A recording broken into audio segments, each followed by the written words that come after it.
LV. In which the same subject is pursued. Becky did not rally from the state of stupor and confusion in which the events of the previous night had plunged her intrepid spirit until the bells of the Curzon Street chapels were ringing for afternoon service. And rising from her bed she began to ply her own bell, in order to summon the French maid who had left her some hours before. Mrs. Rawdon Crawley rang many times in vain. And though, on the last occasion, she rang with such vehemence as to pull down the bell-rope, Mademoiselle Fifine did not make her appearance, no, not though her mistress, in a great pet, and with the bell-rope in her hand, came out to the landing-place with her hair over her shoulders and screamed out repeatedly for her attendant. The truth is, she had quitted the premises for many hours, and upon that permission which is called French leave among us. After picking up the trinkets in the drawing-room, Mademoiselle had ascended to her own apartments, packed and corded her own boxes there, tripped out and called a cab for herself, brought down her trunks with her own hand. And without ever so much as asking the aid of any of the other servants, who would probably have refused it, as they hated her cordially, and without wishing any one of them goodbye, had made her exit from Curzon Street. The game, in her opinion, was over in that little domestic establishment.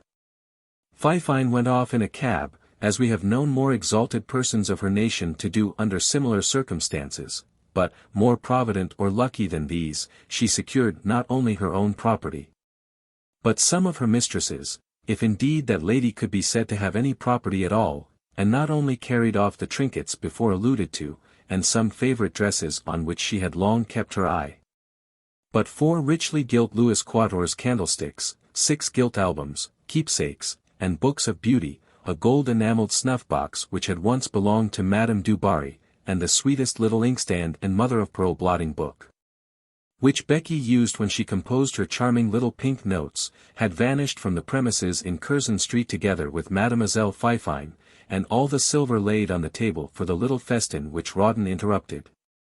The plated ware Mademoiselle left behind her was too cumbrous, probably for which reason, no doubt, she also left the fire-irons, the chimney-glasses, and the Rosewood Cottage piano. A lady very like her subsequently kept a milliner's shop in the Rue du Helder at Paris, where she lived with great credit and enjoyed the patronage of my Lord Stein. This person always spoke of England as of the most treacherous country in the world, and stated to her young pupils that she had been affreusement vole by natives of that island. It was no doubt compassion for her misfortunes which induced the Marquis of Stein to be so very kind to Madame de Saint Amaranth. May she flourish as she deserves, she appears no more in our quarter of Vanity Fair. Hearing a buzz and a stir below, and indignant at the impudence of those servants who would not answer her summons, Mrs. Crawley flung her morning robe round her and descended majestically to the drawing-room, whence the noise proceeded. The cook was there with blackened face, seated on the beautiful chintz sofa by the side of Mrs. Raggles, to whom she was administering maraschino. The page with the sugar-loaf buttons, who carried about Becky's pink notes, and jumped about her little carriage with such alacrity, was now engaged putting his fingers into a cream dish. The footman was talking to Raggles, who had a face full of perplexity and woe, and yet, though the door was open, and Becky had been screaming a half-dozen of times a few feet off, not one of her attendants had obeyed her call. "Have a little drop, do ee now, Mrs. Raggles," the cook was saying as Becky entered, the white cashmere dressing-gown flouncing around her. "Simpson." "Trotter," the mistress of the house cried in great wrath. "How dare you stay here when you heard me call? How dare you sit down in my presence? Where's my maid?" The page withdrew his fingers from his mouth with a momentary terror, but the cook took off a glass of maraschino, of which Mrs. Raggles had had enough, staring at Becky over the little gilt glass as she drained its contents. The liquor appeared to give the odious rebel courage. "You're Sophie, indeed," Mrs. Cook said. "I'm a set tin on Mrs. Raggles's Sophie. Don't you stir, Mrs. Raggles, Mum. I'm a set tin on Mr. and Mrs. Raggles's Sophie, which they bought with honest money, and very dear it cost 'em, too. And I'm thinkin', if I set here until I'm paid my wages, I shall set a precious long time, Mrs. Raggles. And set I will, too, ha. Ha! And with this she filled herself another glass of the liquor and drank it with a more hideously satirical air. Trotter! Simpson! Turn that drunken wretch out, screamed Mrs. Crawley. I shan't, said Trotter the footman, turn out yourself. Pay our salaries, and turn me out too. We'll go fast enough. Are you all here to insult me? Cried Becky in a fury. When Colonel Crawley comes home I'll. At this the servants burst into a hoarse haw-haw, in which, however, Raggles, who still kept a most melancholy countenance, did not join. He ain't a-coming back, Mr. Trotter resumed. He sent for his things, and I wouldn't let them go, although Mr. Raggles would, and I don't believe he's no more a colonel than I am. He's hoff, and I suppose you're a-goin' after him. You're no better than swindlers, both on you. Don't be a-bullyin' me. I won't stand it. Pay us our salaries, I say. Pay us our salaries. It was evident, from Mr. Trotter's flushed countenance and defective intonation, that he, too, had had recourse to vinous stimulus. Mr. Raggles, said Becky in a passion of vexation, you will not surely let me be insulted by that drunken man? Hold your noise, Trotter, do now, said Simpson the page. He was affected by his mistress's deplorable situation, and succeeded in preventing an outrageous denial of the epithet drunken on the footman's part. Oh, ma'am, said Raggles, I never thought to live to see this year day. I've known the Crawley family ever since I was born. I lived butler with Miss Crawley for 30 years. And I little thought one of that family was a-goin' to ruin me, yes, ruin me, said the poor fellow with tears in his eyes. Are you a-goin' to pay me? You've lived in this booze 4 year. You've 'ad my substance, my plate and linen. You hoe me a milk and butter bill of £200, you must ave no laid heggs for your homlets, and cream for your spawnil dog. She didn't care what her own flesh and blood had, interposed the cook. Many's the time, he'd have starved but for me. He's a carroty boy now, cookie, said Mr. Trotter, with a drunken, ha. Ha. And honest Raggles continued, in a lamentable tone, an enumeration of his griefs. All he said was true. Becky and her husband had ruined him. He had bills coming due next week and no means to meet them.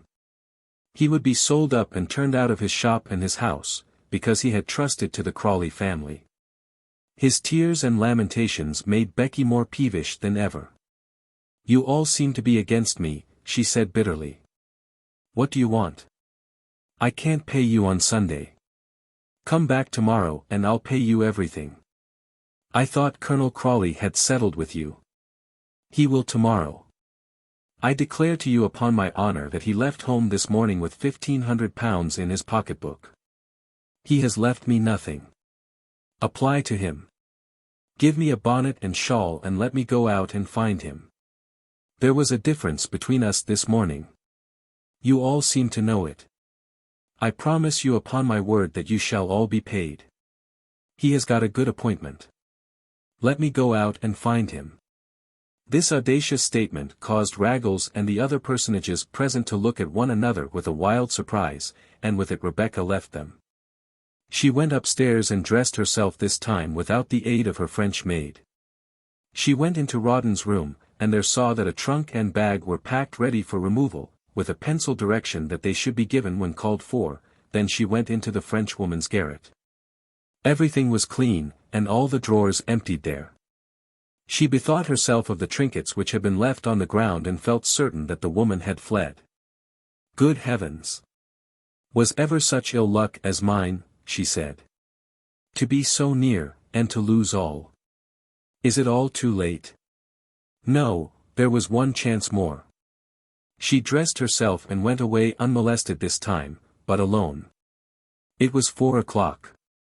She went swiftly down the streets. She had no money to pay for a carriage, and never stopped until she came to Sir Pitt Crawley's door, in Great Gaunt Street. Where was Lady Jane Crawley? She was at church. Becky was not sorry. Sir Pitt was in his study, and had given orders not to be disturbed. She must see him. she slipped by the sentinel in livery at once, and was in Sir Pitt's room before the astonished baronet had even laid down the paper. He turned red and started back from her with a look of great alarm and horror.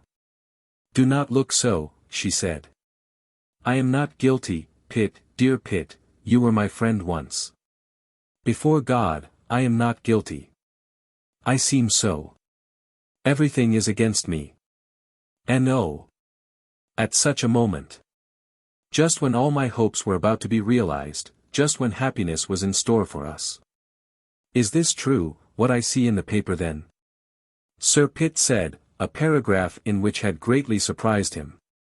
"It is true. Lord Stein told me on Friday night, the night of that fatal ball. He has been promised an appointment any time these 6 months. Mr. Martyr, the colonial secretary, told him yesterday that it was made out. That unlucky arrest ensued. That horrible meeting. I was only guilty of too much devotedness to Rawdon's service. I have received Lord Stein alone 100 times before. I confess I had money of which Rawdon knew nothing. Don't you know how careless he is of it, and could I dare to confide it to him?" And so she went on with a perfectly connected story, which she poured into the ears of her perplexed kinsman. It was to the following effect. Becky owned, and with perfect frankness, but deep contrition, that having remarked Lord Stein's partiality for her, at the mention of which Pitt blushed, and being secure of her own virtue, she had determined to turn the great peer's attachment to the advantage of herself and her family. "I looked for a peerage for you, Pitt," she said. The brother-in-law again turned red. "We have talked about it. Your genius and Lord Stein's interest made it more than probable, had not this dreadful calamity come to put an end to all our hopes. But, first, I own that it was my object to rescue my dear husband, him whom I love in spite of all his ill usage and suspicions of me, to remove him from the poverty and ruin which was impending over us. I saw Lord Stein's partiality for me," she said, casting down her eyes. "I own that I did everything in my power to make myself pleasing to him, and as far as an honest woman may, to secure his esteem. It was only on Friday morning that the news arrived of the death of the governor of Coventry Island, and my lord instantly secured the appointment for my dear husband. It was intended as a surprise for him, he was to see it in the papers today. Even after that horrid arrest took place, the expenses of which Lord Stein generously said he would settle, so that I was in a manner prevented from coming to my husband's assistance, my lord was laughing with me, and saying that my dearest Rawdon would be consoled when he read of his appointment in the paper, in that shocking spun, bailiff's house. And then he came home. His suspicions were excited, the dreadful scene took place between my lord and my cruel Rawdon, and, oh my God, what will happen next? Pitt, dear Pitt. Pity me, and reconcile us." And as she spoke she flung herself down on her knees, and bursting into tears, seized hold of Pitt's hand, which she kissed passionately. It was in this very attitude that Lady Jane, who, returning from church, ran to her husband's room directly she heard Mrs. Rawdon Crawley was closeted there, found the baronet and his sister-in-law. "I am surprised that woman has the audacity to enter this house," Lady Jane said, trembling in every limb and turning quite pale. Her ladyship had sent out her maid directly after breakfast, who had communicated with Raggles and Rawdon Crawley's household, who had told her all, and a great deal more than they knew, of that story, and many others besides. How dare Mrs. Crawley to enter the house of an honest family? Sir Pitt started back, amazed at his wife's display of vigor.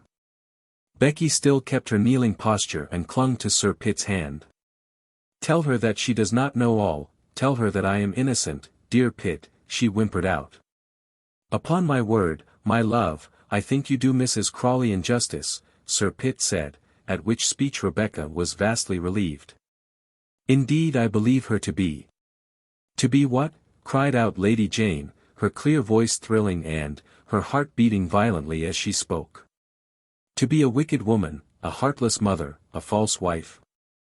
She never loved her dear little boy, who used to fly here and tell me of her cruelty to him. She never came into a family but she strove to bring misery with her and to weaken the most sacred affections with her wicked flattery and falsehoods. She has deceived her husband, as she has deceived everybody, her soul is black with vanity, worldliness, and all sorts of crime. I tremble when I touch her. I keep my children out of her sight. Lady Jane! Cried Sir Pitt, starting up, this is really language. I have been a true and faithful wife to you, Sir Pitt, Lady Jane continued, intrepidly, I have kept my marriage vow as I made it to God and have been obedient and gentle as a wife should. But righteous obedience has its limits, and I declare that I will not bear that woman again under my roof. If she enters it, I and my children will leave it. She is not worthy to sit down with Christian people. You must choose, sir, between her and me, and with this my lady swept out of the room, fluttering with her own audacity, and leaving Rebecca and Sir Pitt not a little astonished at it. As for Becky, she was not hurt, nay, she was pleased. It was the diamond clasp you gave me, she said to Sir Pitt, reaching him out her hand. And before she left him, for which event you may be sure my Lady Jane was looking out from her dressing-room window in the upper story, the baronet had promised to go and seek out his brother, and endeavour to bring about a reconciliation. Rawdon found some of the young fellows of the regiment seated in the mess-room at breakfast, and was induced without much difficulty to partake of that meal. And of the devilled legs of fowls and soda-water with which these young gentlemen fortified themselves.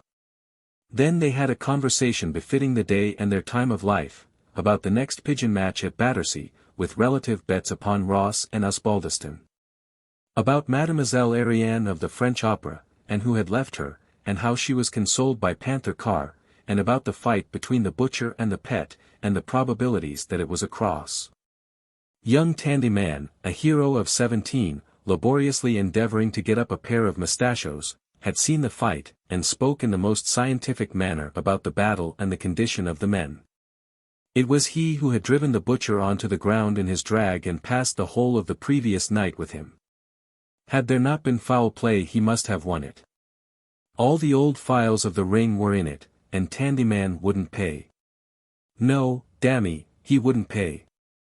It was but a year since the young cornet, now so knowing a hand in Cribb's parlour, had a still lingering liking for toffee, and used to be birchied at Eton.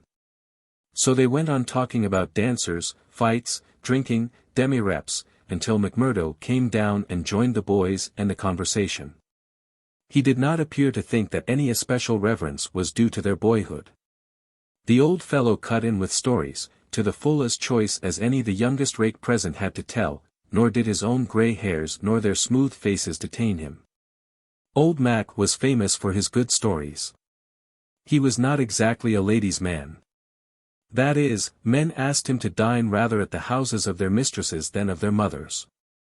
There can scarcely be a life lower, perhaps, than his, but he was quite contented with it, such as it was, and led it in perfect good nature, simplicity, and modesty of demeanour.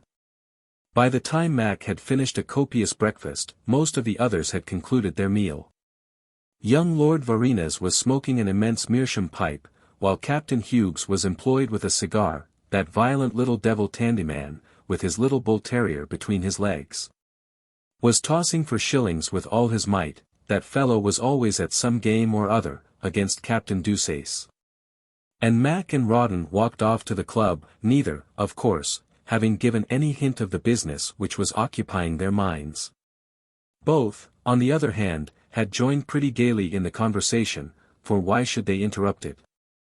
Feasting, drinking, ribaldry, laughter, go on alongside of all sorts of other occupations in Vanity Fair. The crowds were pouring out of church as Rawdon and his friend passed down St. James's Street and entered into their club. The old bucks and habitués, who ordinarily stand gaping and grinning out of the great front window of the club, had not arrived at their posts as yet. The newspaper room was almost empty. One man was present whom Rawdon did not know. Another to whom he owed a little score for whist, and whom, in consequence, he did not care to meet. A third was reading the Royalist, a periodical famous for its scandal and its attachment to Church and King, Sunday paper at the table, and looking up at Crawley with some interest, said, "Crawley, I congratulate you." "What do you mean?" said the colonel. "It's in the Observer and the Royalist too," said Mr. Smith. "What?" Rawdon cried, turning very red.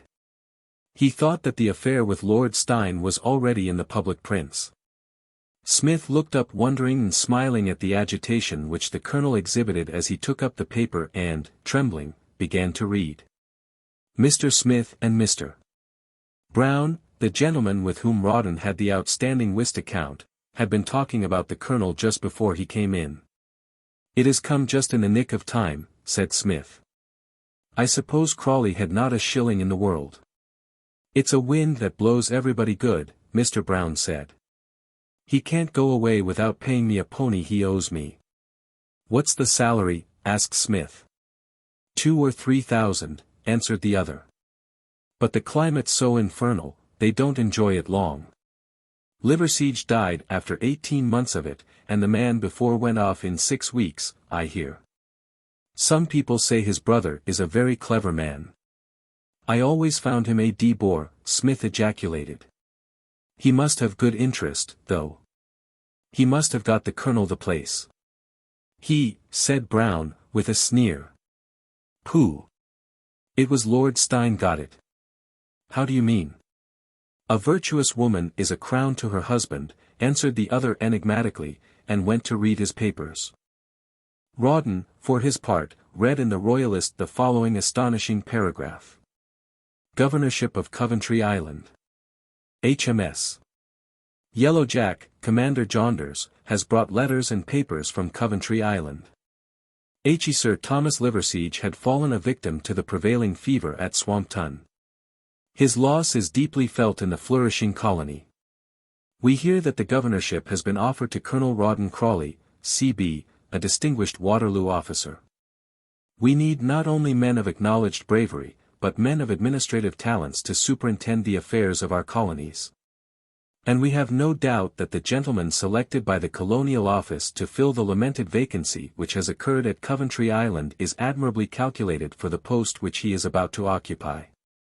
Coventry Island. Where was it? Who had appointed him to the government? "You must take me out as your secretary, old boy," Captain McMurdo said laughing. And as Crawley and his friend sat wondering and perplexed over the announcement, the club waiter brought in to the colonel a card on which the name of Mr. Wenham was engraved, who begged to see Colonel Crawley. The colonel and his aide-de-camp went out to meet the gentleman, rightly conjecturing that he was an emissary of Lord Steyne. "How d'ye do, Crawley?" "I am glad to see you," said Mr. Wenham with a bland smile, and grasping Crawley's hand with great cordiality. "You come, I suppose, from—" "Exactly," said Mr. Wenham. "Then this is my friend Captain McMurdo, of the Life Guards Green." "Delighted to know Captain McMurdo, I'm sure," Mr. Wenham said, and tendered another smile and shake of the hand to the second, as he had done to the principal. Mac put out one finger, armed with a buckskin glove, and made a very frigid bow to Mr. Wenham over his tight cravat. He was, perhaps, discontented at being put in communication with a Pekin, and thought that Lord Steyne should have sent him a colonel at the very least. "As McMurdo acts for me, and knows what I mean," Crawley said, "I had better retire and leave you together." "Of course," said McMurdo. "By no means, my dear colonel," Mr. Wenham said. "The interview which I had the honor of requesting was with you personally, though the company of Captain McMurdo cannot fail to be also most pleasing. In fact, Captain, I hope that our conversation will lead to none but the most agreeable results, very different from those which my friend Colonel Crawley appears to anticipate." "Humph," said Captain McMurdo. "Be hanged to these civilians," he thought to himself, "they are always for arranging and speechifying." Mr. Wenham took a chair which was not offered to him, took a paper from his pocket, and resumed. "You have seen this gratifying announcement in the papers this morning, Colonel. Government has secured a most valuable servant, and you, if you accept office, as I presume you will, an excellent appointment. 3,000 a year, delightful climate, excellent government house, all your own way in the colony, and a certain promotion. I congratulate you with all my heart. I presume you know, gentlemen, to whom my friend is indebted for this piece of patronage? Hanged if I know, the captain said, his principal turned very red. To one of the most generous and kindest men in the world, as he is one of the greatest, to my excellent friend, the Marquis of Stein. I'll see him before I take his place, growled out Rhein. You are irritated against my noble friend, Mr. Wenham calmly resumed, and now, in the name of common sense and justice, tell me why. Why? Cried Rhein in surprise. Why? Dammy, said the captain, ringing his stick on the ground. Dammy, indeed, said Mr. Wenham with the most agreeable smile. Still, look at the matter as a man of the world, as an honest man, and see if you have not been in the wrong. You come home from a journey, and find, what? My Lord Stein supping at your house in Curzon Street with Mrs. Crawley. Is the circumstance strange or novel? Has he not been 100 times before in the same position? Upon my honor and word as a gentleman, Mr. Wenham here put his hand on his waistcoat with a parliamentary air, I declare I think that your suspicions are monstrous and utterly unfounded. And that they injure an honorable gentleman who has proved his goodwill towards you by 1,000 benefactions, and a most spotless and innocent lady. You don't mean to say that Crawley's mistaken, said Mr. McMurdo. I believe that Mrs. Crawley is as innocent as my wife, Mrs. Wenham, Mr. Wenham said with great energy. I believe that, misled by an infernal jealousy, my friend here strikes a blow against not only an infirm and old man of high station, his constant friend and benefactor, but against his wife, his own dearest honor, his son's future reputation, and his own prospects in life. I will tell you what happened, Mr. Wenham continued with great solemnity. I was sent for this morning by my Lord Stein, and found him in a pitiable state, as, I need hardly inform Colonel Crawley, any man of age and infirmity would be after a personal conflict with a man of your strength. I say to your face. It was a cruel advantage you took of that strength, Colonel Crawley. It was not only the body of my noble and excellent friend which was wounded, his heart, sir, was bleeding. A man whom he had loaded with benefits and regarded with affection had subjected him to the foulest indignity. What was this very appointment, which appears in the journals of today, but a proof of his kindness to you? When I saw his lordship this morning I found him in a state pitiable indeed to see, and as anxious as you are to revenge the outrage committed upon him, by blood. You know he has given his proofs, I presume, Colonel Crawley. He has plenty of pluck, said the colonel. Nobody ever said he hadn't. His first order to me was to write a letter of challenge, and to carry it to Colonel Crawley. One or other of us, he said, must not survive the outrage of last night. Crawley nodded. You're coming to the point, Wenham, he said. I tried my utmost to calm Lord Stein. Good God! Sir, I said, how I regret that Mrs. Wenham and myself had not accepted Mrs. Crawley's invitation to sup with her. She asked you to sup with her? Captain McMurdo said. After the opera. Here's the note of invitation. Stop, no, this is another paper, I thought I had it, but it's of no consequence, and I pledge you my word to the fact. If we had come, and it was only one of Mrs. Wenham's headaches which prevented us, she suffers under them a good deal, especially in the spring, if we had come, and you had returned home, there would have been no quarrel, no insult, no suspicion, and so it is positively because my poor wife has a headache that you are to bring death down upon 2 men of honor and plunge 2 of the most excellent and ancient families in the kingdom into disgrace and sorrow. Mr. McMurdo looked at his principal with the air of a man profoundly puzzled, and Rhein felt with a kind of rage that his prey was escaping him. He did not believe a word of the story, and yet, how discredit or disprove it? Mr. Wenham continued with the same fluent oratory, which in his place in Parliament he had so often practiced. I sat for an hour or more by Lord Stein's bedside, beseeching, imploring Lord Stein to forego his intention of demanding a meeting. I pointed out to him that the circumstances were after all suspicious, they were suspicious. I acknowledge it, any man in your position might have been taken in. I said that a man furious with jealousy is to all intents and purposes a madman. and should be as such regarded, that a duel between you must lead to the disgrace of all parties concerned, that a man of his lordship's exalted station had no right in these days, when the most atrocious revolutionary principles and the most dangerous leveling doctrines are preached among the vulgar, to create a public scandal. And that, however innocent, the common people would insist that he was guilty. In fine, I implored him not to send the challenge. "I don't believe one word of the whole story," said Rhein, grinding his teeth. "I believe it a lie, and that you're in it, Mr. Wenham. If the challenge don't come from him, by Jove it shall come from me." Mr. Wenham turned deadly pale at this savage interruption of the colonel and looked towards the door. But he found a champion in Captain McMurdo. That gentleman rose up with an oath and rebuked Rhein for his language. "You put the affair into my hands, and you shall act as I think fit, by Jove, and not as you do. You have no right to insult Mr.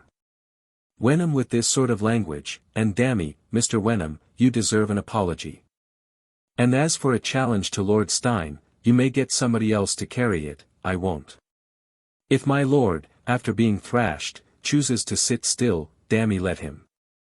And as for the affair with Mrs. Crawley, my belief is, there's nothing proved at all, that your wife's innocent as Mr. Wenham says she is, and at any rate that you would be a fool not to take the place and hold your tongue." "Captain McMurdo, you speak like a man of sense," Mr. Wenham cried out, immensely relieved. "I forget any words that Colonel Crawley has used in the irritation of the moment." "I thought you would," Rhein said with a sneer. "Shut your mouth, you old stupid," the captain said good-naturedly. "Mr. Wenham ain't a fighting man, and quite right, too. This matter, in my belief," the Stein emissary cried, "ought to be buried in the most profound oblivion. A word concerning it should never pass these doors. I speak in the interest of my friend, as well as of Colonel Crawley, who persists in considering me his enemy." "I suppose Lord Stein won't talk about it very much," said Captain McMurdo. "And I don't see why our side should. The affair ain't a very pretty one, any way you take it, and the less said about it the better. It's you are thrashed, and not us, and if you are satisfied, why, I think, we should be." Mr. Wenham took his hat, upon this, and Captain McMurdo following him to the door, shut it upon himself and Lord Stein's agent, leaving Rhein chafing within. When the two were on the other side, McMurdo looked hard at the other ambassador and with an expression of anything but respect on his round jolly face. "You don't stick at a trifle, Mr. Wenham," he said. "You flatter me, Captain McMurdo," answered the other with a smile. "Upon my honor and conscience now, Mrs. Crawley did ask us to sup after the opera. Of course, and Mrs. Wenham had one of her headaches. I say, I've got £1,000 note here, which I will give you if you will give me a receipt, please, and I will put the note up in an envelope for Lord Stein.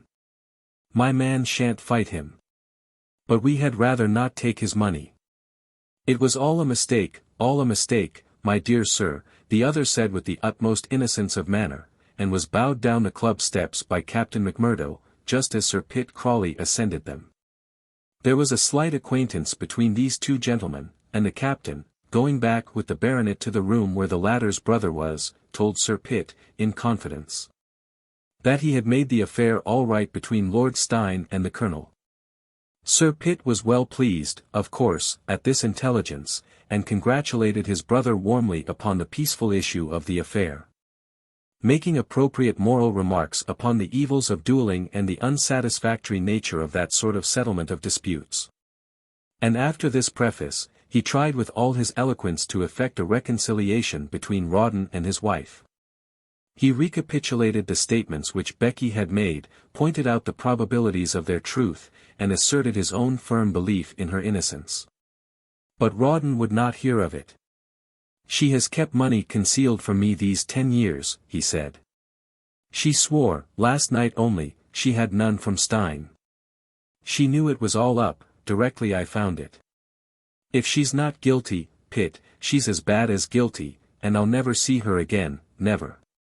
His head sank down on his chest as he spoke the words, and he looked quite broken and sad. "Poor old boy," McMurdo said, shaking his head. Rawdon Crawley resisted for some time the idea of taking the place which had been procured for him by so odious a patron, and was also for removing the boy from the school where Lord Steyne's interest had placed him. He was induced, however, to acquiesce in these benefits by the entreaties of his brother McMurdo, but mainly by the latter, pointing out to him what a fury Steyne would be in to think that his enemy's fortune was made through his means. When the Marquis of Steyne came abroad after his accident, the colonial secretary bowed up to him and congratulated himself and the service upon having made so excellent an appointment. These congratulations were received with a degree of gratitude which may be imagined on the part of Lord Steyne. The secret of the rencontre between him and Colonel Crawley was buried in the profoundest oblivion, as Wenham said. That is, by the seconds and the principals.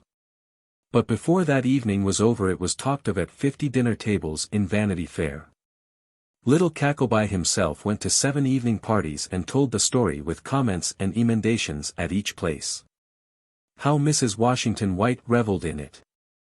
The Bishopess of Ealing was shocked beyond expression. The bishop went and wrote his name down in the visiting book at Gaunt House that very day.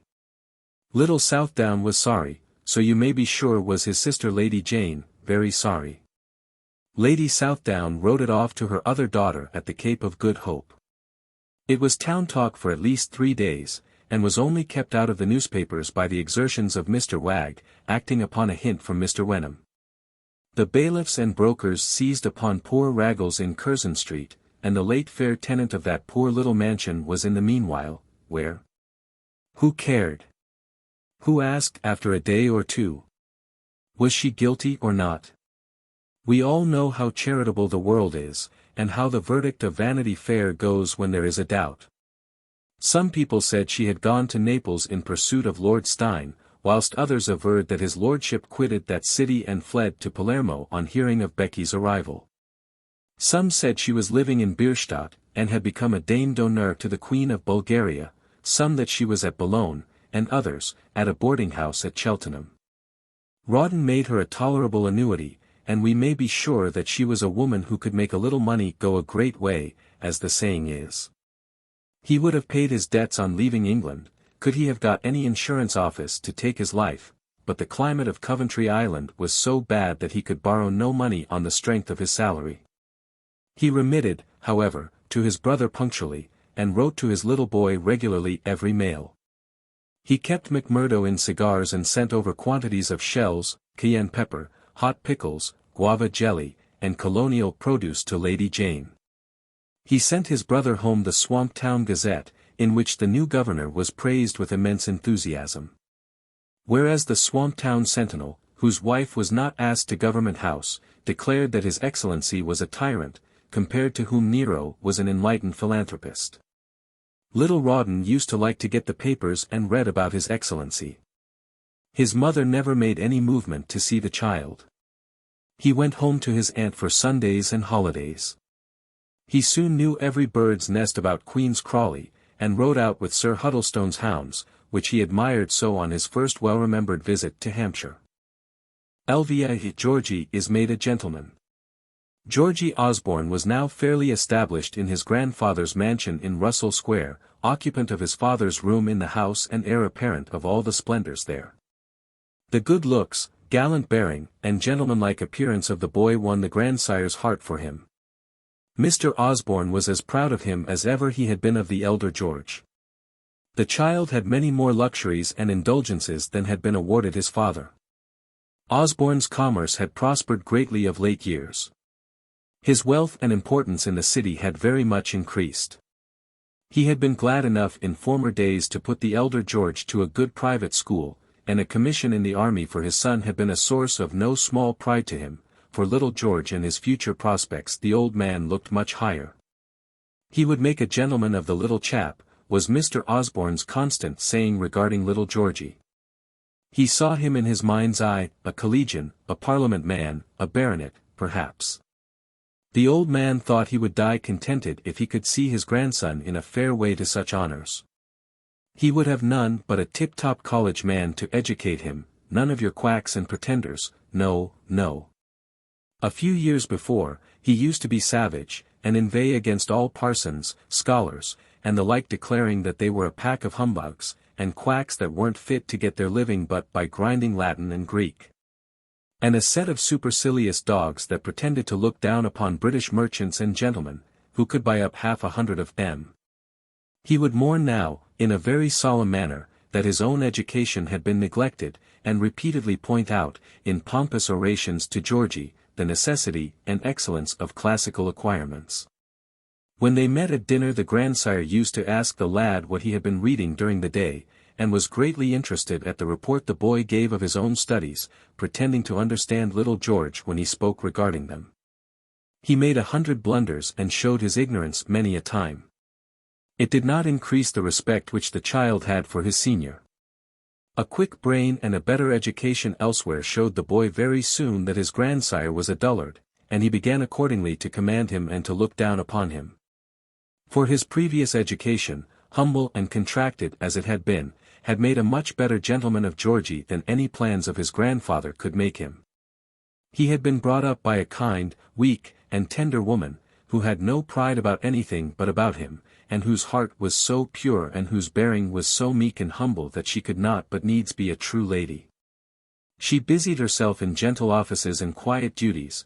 If she never said brilliant things, she never spoke or thought unkind ones, guileless and artless, loving and pure. Indeed, how could our poor little Amelia be other than a real gentlewoman? Young Georgy lorded over this soft and yielding nature, and the contrast of its simplicity and delicacy with the coarse pomposity of the dull old man with whom he next came in contact made him lord over the latter too. If he had been a prince royal, he could not have been better brought up to think well of himself. Whilst his mother was yearning after him at home, and I do believe every hour of the day, and during most hours of the sad lonely nights, thinking of him, this young gentleman had a number of pleasures and consolations administered to him, which made him for his part bear the separation from Amelia very easily. Little boys who cry when they are going to school cry because they are going to a very uncomfortable place. It is only a few who weep from sheer affection. When you think that the eyes of your childhood dried at the sight of a piece of gingerbread, and that a plum cake was a compensation for the agony of parting with your mamma and sisters, oh my friend and brother, you need not be too confident of your own fine feelings. Well, then, Master George Osborne had every comfort and luxury that a wealthy and lavish old grandfather thought fit to provide. The coachman was instructed to purchase for him the handsomest pony which could be bought for money, and on this George was taught to ride, first at a riding school, whence, after having performed satisfactorily without stirrups, and over the leaping bar, he was conducted through the new road to Regent's Park, and then to Hyde Park, where he rode in state with Martin the coachman behind him. Old Osborne, who took matters more easily in the city now, where he left his affairs to his junior partners, would often ride out with Miss O. in the same fashionable direction. As little Georgy came cantering up with his dandified air and his heels down, his grandfather would nudge the lad's aunt and say, "Look, Miss O." And he would laugh, and his face would grow red with pleasure, as he nodded out of the window to the boy, as the groom saluted the carriage, and the footman saluted Master George. Here too his aunt, Mrs. Frederick Bullock, whose chariot might daily be seen in the ring, with bullocks or emblazoned on the panels and harness, and 3 pasty-faced little bullocks, covered with cockades and feathers, staring from the windows. Mrs. Frederick Bullock, I say, flung glances of the bitterest hatred at the little upstart as he rode by with his hand on his side and his hat on one ear, as proud as a lord. Though he was scarcely 11 years of age, Master George wore straps and the most beautiful little boots like a man.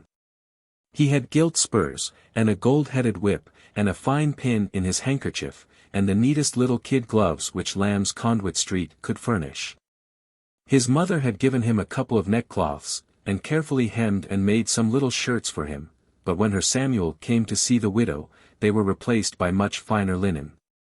He had little jeweled buttons in the lawn shirt fronts.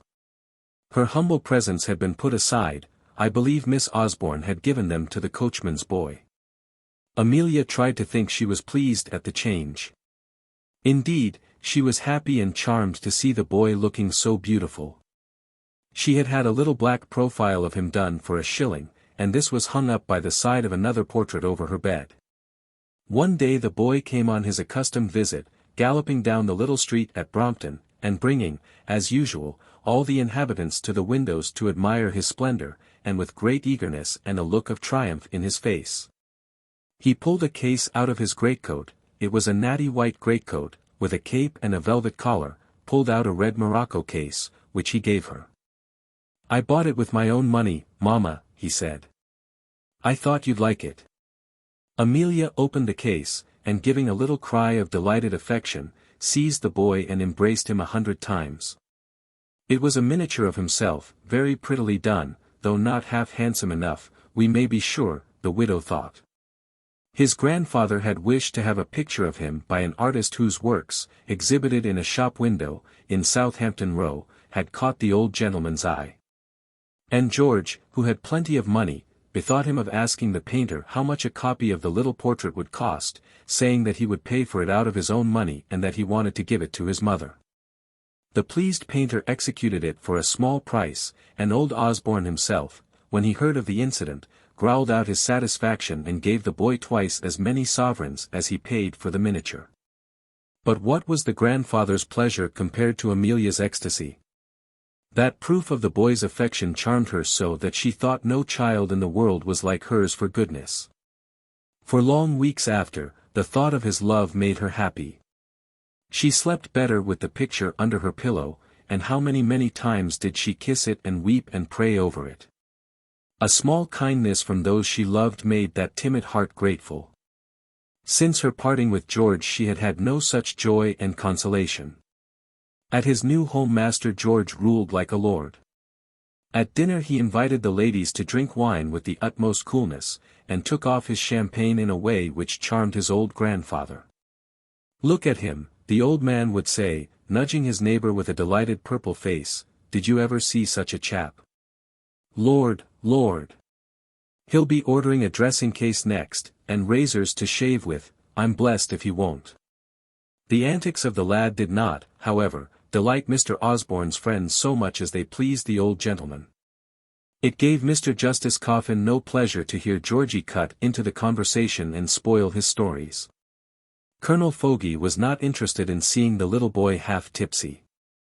Mr. Sergeant Toffee's lady felt no particular gratitude, when, with a twist of his elbow, he tilted a glass of port wine over her yellow satin and laughed at the disaster. Nor was she better pleased, although old Osborne was highly delighted, when Georgy whopped her third boy, a young gentleman a year older than Georgy, and by chance home for the holidays from Dr. Ticklius's at Ealing School, in Russell Square. George's grandfather gave the boy a couple of sovereigns for that feat and promised to reward him further for every boy above his own size and age whom he whopped in a similar manner. It is difficult to say what good the old man saw in these combats. He had a vague notion that quarreling made boys hardy, and that tyranny was a useful accomplishment for them to learn.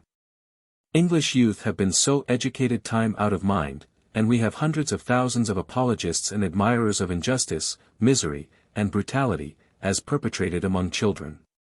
Flushed with praise and victory over Master Toffee, George wished naturally to pursue his conquests further, and one day as he was strutting about in prodigiously dandified new clothes, near St. Pancras, and a young baker's boy made sarcastic comments upon his appearance, the youthful patrician pulled off his dandy jacket with great spirit, and giving it in charge to the friend who accompanied him, Master Todd, of Great Coram Street, Russell Square, son of the junior partner of the house of Osborne and Company. George tried to whop the little baker. But the chances of war were unfavorable this time, and the little baker whopped Georgy, who came home with a rueful black eye and all his fine shirt frill dabbled with the claret drawn from his own little nose. He told his grandfather that he had been in combat with a giant, and frightened his poor mother at Brompton with long, and by no means authentic, accounts of the battle. This young Todd, of Coram Street, Russell Square, was Master George's great friend and admirer.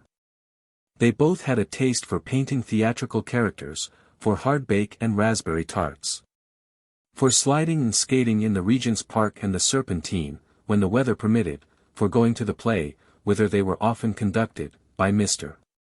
Osborne's orders, by Rowson, Master George's appointed body servant, with whom they sat in great comfort in the pit. In the company of this gentleman they visited all the principal theatres of the metropolis. Knew the names of all the actors from Drury Lane to Sadler's Wells, and performed, indeed, many of the plays to the Todd family and their youthful friends, with West's famous characters, on their pasteboard theatre. Rowson, the footman, who was of a generous disposition, would not unfrequently, when in cash, treat his young master to oysters after the play, and to a glass of rum shrub for a nightcap. We may be pretty certain that Mr. Rowson profited in his turn by his young master's liberality and gratitude for the pleasures to which the footman inducted him. A famous tailor from the west end of the town, Mr. Osborne, would have none of your City or Holborn bunglers, he said, for the boy, though a city tailor was good enough for him, was summoned to ornament little George's person, and was told to spare no expense in so doing. So, Mr. Wolsey, of Conduit Street, gave a loose to his imagination and sent the child home fancy trousers, fancy waistcoats, and fancy jackets enough to furnish a school of little dandies. Georgy had little white waistcoats for evening parties, and little cut velvet waistcoats for dinners, and a dear little darling shawl dressing gown, for all the world like a little man. He dressed for dinner every day, like a regular West End swell, as his grandfather remarked. One of the domestics was affected to his special service, attended him at his toilette, answered his bell, and brought him his letters always on a silver tray. Georgy, after breakfast, would sit in the armchair in the dining room and read the Morning Post, just like a grown-up man. How he do damn and swear, the servants would cry, delighted at his precocity. Those who remembered the captain his father, declared Master George was his pa, every inch of him. He made the house lively by his activity, his imperiousness, his scolding, and his good nature. George's education was confided to a neighboring scholar and private pedagogue who prepared young noblemen and gentlemen for the universities, the Senate, and the learned professions, whose system did not embrace the degrading corporal severities still practiced at the ancient places of education, and in whose family the pupils would find the elegances of refined society and the confidence and affection of a home. It was in this way that the Reverend Lawrence Veal of Hart Street, Bloomsbury, and domestic chaplain to the Earl of Bareacres, strove with Mrs. Veal his wife to entice pupils. By thus advertising and pushing sedulously, the domestic chaplain and his lady generally succeeded in having one or two scholars by them, who paid a high figure and were thought to be in uncommonly comfortable quarters. There was a large West Indian, whom nobody came to see, with a mahogany complexion, a woolly head, and an exceedingly dandified appearance. There was another hulking boy of 23 whose education had been neglected and whom Mr. and Mrs. Veal were to introduce into the polite world. There were two sons of Colonel Bangles of the East India Company's service. These four sat down to dinner at Mrs. Veal's genteel board, when Georgy was introduced to her establishment. Georgy was, like some dozen other pupils, only a day boy. He arrived in the morning under the guardianship of his friend Mr. Rowson, and if it was fine, would ride away in the afternoon on his pony, followed by the groom. The wealth of his grandfather was reported in the school to be prodigious. The Reverend Mr. Veal used to compliment Georgy upon it personally, warning him that he was destined for a high station. That it became him to prepare, by sedulity and docility in youth, for the lofty duties to which he would be called in mature age, that obedience in the child was the best preparation for command in the man. And that he therefore begged George would not bring toffee into the school and ruin the health of the master's Bangles, who had everything they wanted at the elegant and abundant table of Mrs. Veal. With respect to learning, the curriculum, as Mr. Veal loved to call it, was of prodigious extent, and the young gentleman in Hart Street might learn a something of every known science. The Reverend Mr. Veal had an orrery, an electrifying machine, a turning lathe, a theatre, in the wash-house, a chemical apparatus, and what he called a select library of all the works of the best authors of ancient and modern times and languages. He took the boys to the British Museum and descanted upon the antiquities and the specimens of natural history there, so that audiences would gather round him as he spoke, and all Bloomsbury highly admired him as a prodigiously well-informed man. And whenever he spoke, which he did almost always, he took care to produce the very finest and longest words of which the vocabulary gave him the use, rightly judging that it was as cheap to employ a handsome, large, and sonorous epithet as to use a little stingy one. Thus he would say to George in school, I observed on my return home from taking the indulgence of an evening's scientific conversation with my excellent friend Dr. Boulders, a true archaeologian, gentlemen. A true archaeologian, that the windows of your venerated grandfather's almost princely mansion in Russell Square were illuminated as if for the purposes of festivity. Am I right in my conjecture that Mr. Osborne entertained a society of chosen spirits round his sumptuous board last night? Little Georgy, who had considerable humour, and used to mimic Mr. Veal to his face with great spirit and dexterity, would reply that Mr. V was quite correct in his surmise. Then those friends who had the honour of partaking of Mr. Osborne's hospitality, gentlemen, had no reason, I will lay any wager, to complain of their repast. I myself have been more than once so favoured. By the way, Master Osborne, you came a little late this morning, and have been a defaulter in this respect more than once. I myself, I say, gentlemen, humble as I am, have been found not unworthy to share Mr. Osborne's elegant hospitality. And though I have feasted with the great and noble of the world, for I presume that I may call my excellent friend and patron, the Right Honourable George Earl of Bareacres, one of the number, yet I assure you that the board of the British merchant was to the full as richly served, and his reception as gratifying and noble. Mr. Bluck, sir, we will resume, if you please, that passage of Eutropus, which was interrupted by the late arrival of Master Osborne. To this great man George's education was for some time entrusted. Amelia was bewildered by his phrases, but thought him a prodigy of learning. That poor widow made friends of Mrs. Veal, for reasons of her own. She liked to be in the house and see Georgy coming to school there. She liked to be asked to Mrs. Veal's conversazioni, which took place once a month, as you were informed on pink cards, with Alpha Theta Eta Nu Eta engraved on them, and where the professor welcomed his pupils and their friends to weak tea and scientific conversation. Poor little Amelia never missed one of these entertainments and thought them delicious so long as she might have Georgy sitting by her. And she would walk from Brompton in any weather, and embrace Mrs. Veal with tearful gratitude for the delightful evening she had passed, when, the company having retired and Georgy gone off with Mr. Rowson, his attendant, poor Mrs. Osborne put on her cloaks and her shawls preparatory to walking home. As for the learning which Georgy imbibed under this valuable master of 100 sciences, to judge from the weekly reports which the lad took home to his grandfather, his progress was remarkable. The names of a score or more of desirable branches of knowledge were printed in a table, and the pupil's progress in each was marked by the professor.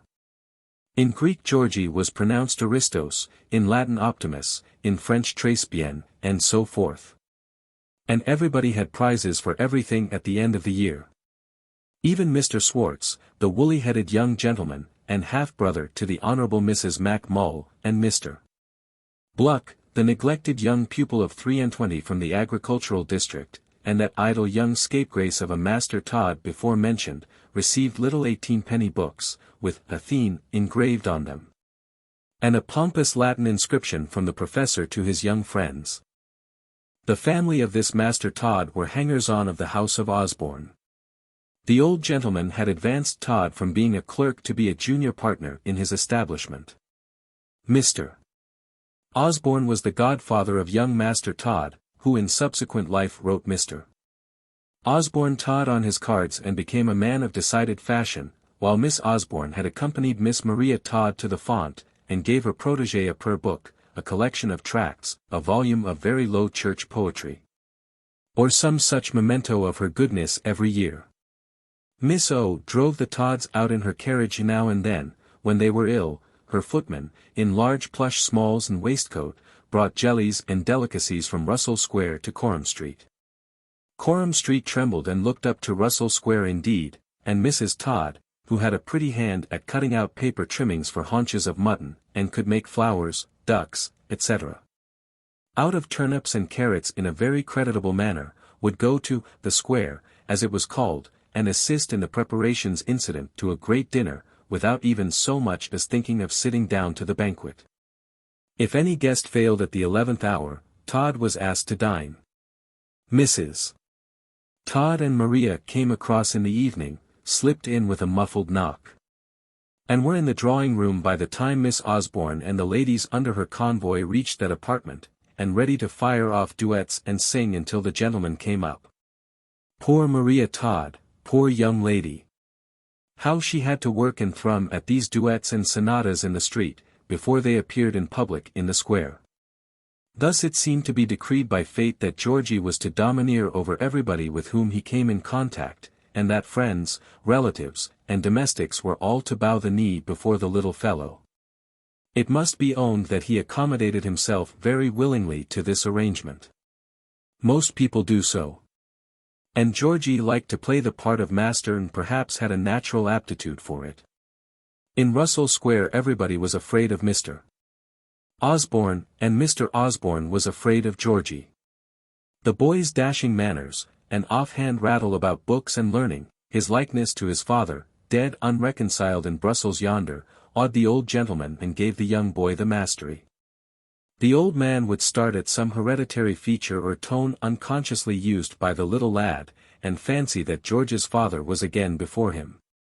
He tried by indulgence to the grandson to make up for harshness to the elder George. People were surprised at his gentleness to the boy. He growled and swore at Miss Osborne as usual, and would smile when George came down late for breakfast.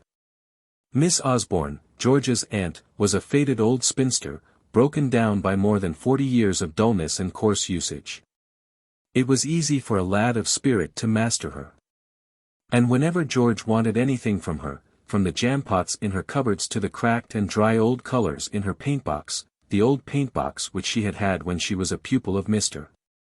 Smee and was still almost young and blooming, Georgy took possession of the object of his desire, which obtained, he took no further notice of his aunt.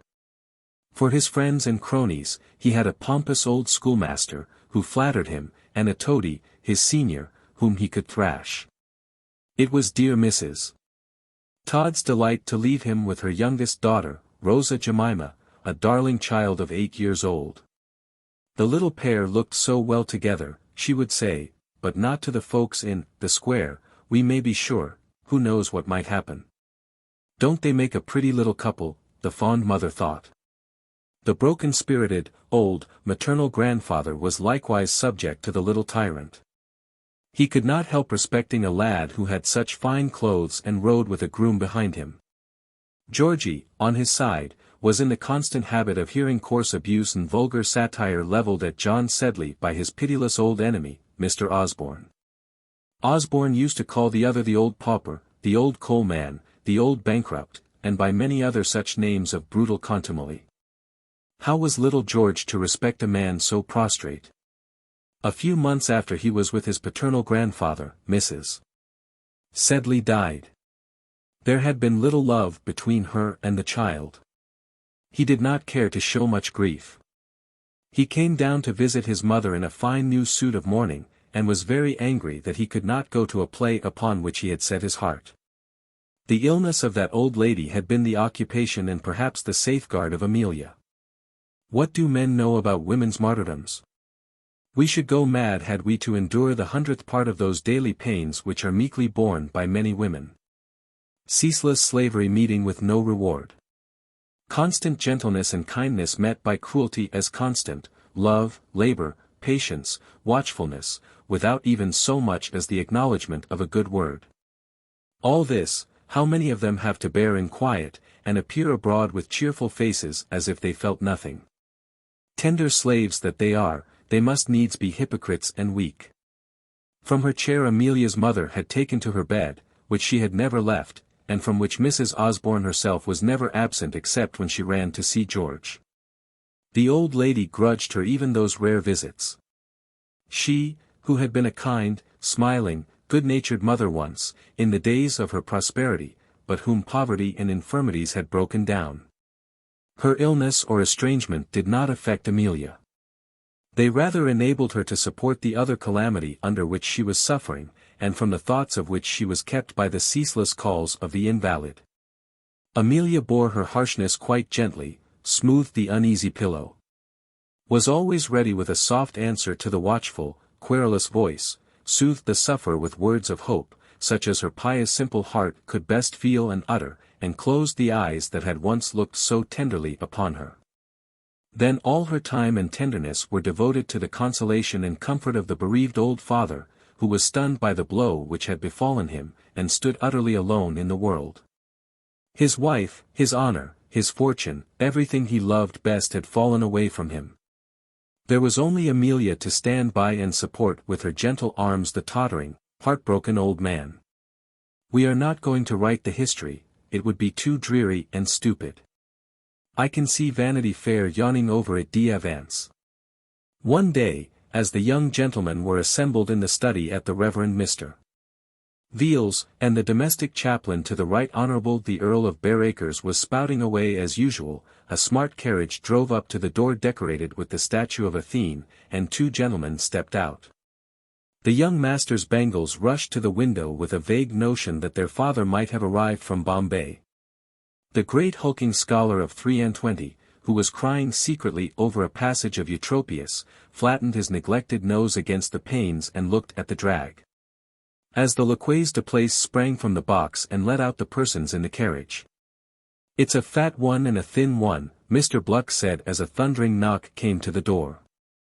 Everybody was interested, from the domestic chaplain himself, who hoped he saw the fathers of some future pupils, down to Master Georgy, glad of any pretext for laying his book down. The boy in the shabby livery with the faded copper buttons, who always thrust himself into the tight coat to open the door, came into the study and said, "Two gentlemen want to see Master Osborne." The professor had had a trifling altercation in the morning with that young gentleman, owing to a difference about the introduction of crackers in school time. But his face resumed its habitual expression of bland courtesy as he said, "Master Osborne, I give you full permission to go and see your carriage friends, to whom I beg you to convey the respectful compliments of myself and Mrs. Veal." Georgy went into the reception room and saw two strangers, whom he looked at with his head up, in his usual haughty manner. One was fat, with mustachios, and the other was lean and long, in a blue frock coat, with a brown face and a grizzled head. "My God, how like he is," said the long gentleman with a start. "Can you guess who we are, George?" The boy's face flushed up, as it did usually when he was moved, and his eyes brightened. "I don't know the other," he said, "but I should think you must be Major Dobbin." Indeed it was our old friend.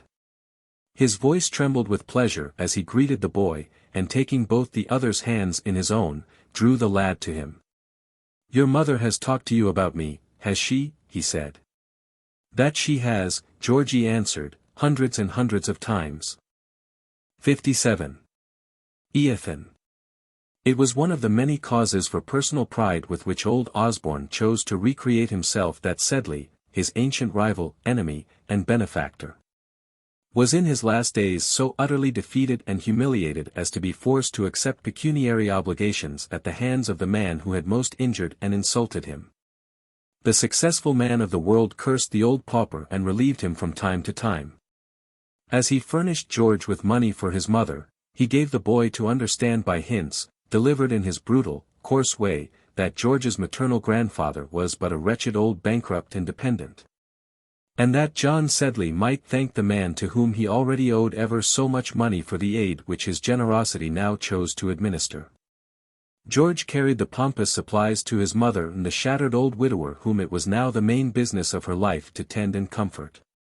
The little fellow patronized the feeble and disappointed old man.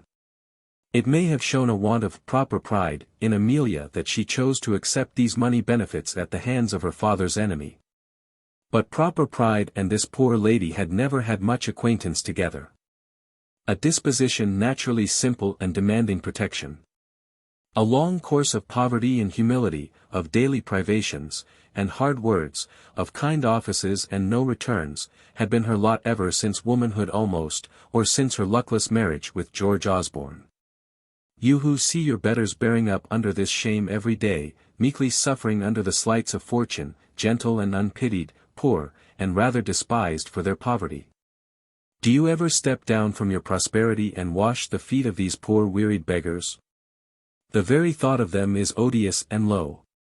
There must be classes, there must be rich and poor, Dives says, smacking his claret. It is well if he even sends the broken meat out to Lazarus sitting under the window. Very true. But think how mysterious and often unaccountable it is, that lottery of life which gives to this man the purple and fine linen and sends to the other rags for garments and dogs for comforters. So I must own that, without much repining, on the contrary with something akin to gratitude, Amelia took the crumbs that her father-in-law let drop now and then, and with them fed her own parent. Directly she understood it to be her duty, it was this young woman's nature, ladies, she is but 30 still, and we choose to call her a young woman even at that age, it was, I say, her nature to sacrifice herself and to fling all that she had at the feet of the beloved object. During what long thankless nights had she worked out her fingers for little Georgy whilst at home with her, what buffets, scorns, privations, poverties had she endured for father and mother. And in the midst of all these solitary resignations and unseen sacrifices, she did not respect herself any more than the world respected her, but I believe thought in her heart that she was a poor-spirited, despicable little creature, whose luck in life was only too good for her merits. Oh, you poor women! Oh, you poor secret martyrs and victims, whose life is a torture, who are stretched on racks in your bedrooms, and who lay your heads down on the block daily at the drawing-room table. Every man who watches your pains, or peers into those dark places where the torture is administered to you, must pity you, and thank God that he has a beard. I recollect seeing, years ago, at the prisons for idiots and madmen at Bicêtre, near Paris, a poor wretch bent down under the bondage of his imprisonment and his personal infirmity, to whom one of our party gave a halfpenny worth of snuff in a cornet or screw of paper. The kindness was too much for the poor epileptic creature. He cried in an anguish of delight and gratitude, if anybody gave you and me 1,000 a year, or saved our lives, we could not be so affected. And so, if you properly tyrannize over a woman, you will find a ha'porth of kindness act upon her and bring tears into her eyes, as though you were an angel benefiting her. Some such boons as these were the best which fortune allotted to poor little Amelia. Her life, begun not unprosperously, had come down to this, to a mean prison and a long, ignoble bondage. Little George visited her captivity sometimes and consoled it with feeble gleams of encouragement. Russell Square was the boundary of her prison, she might walk thither occasionally, but was always back to sleep in her cell at night, to perform cheerless duties, to watch by thankless sickbeds, to suffer the harassment and tyranny of querulous disappointed old age. How many thousands of people are there, women for the most part, who are doomed to endure this long slavery?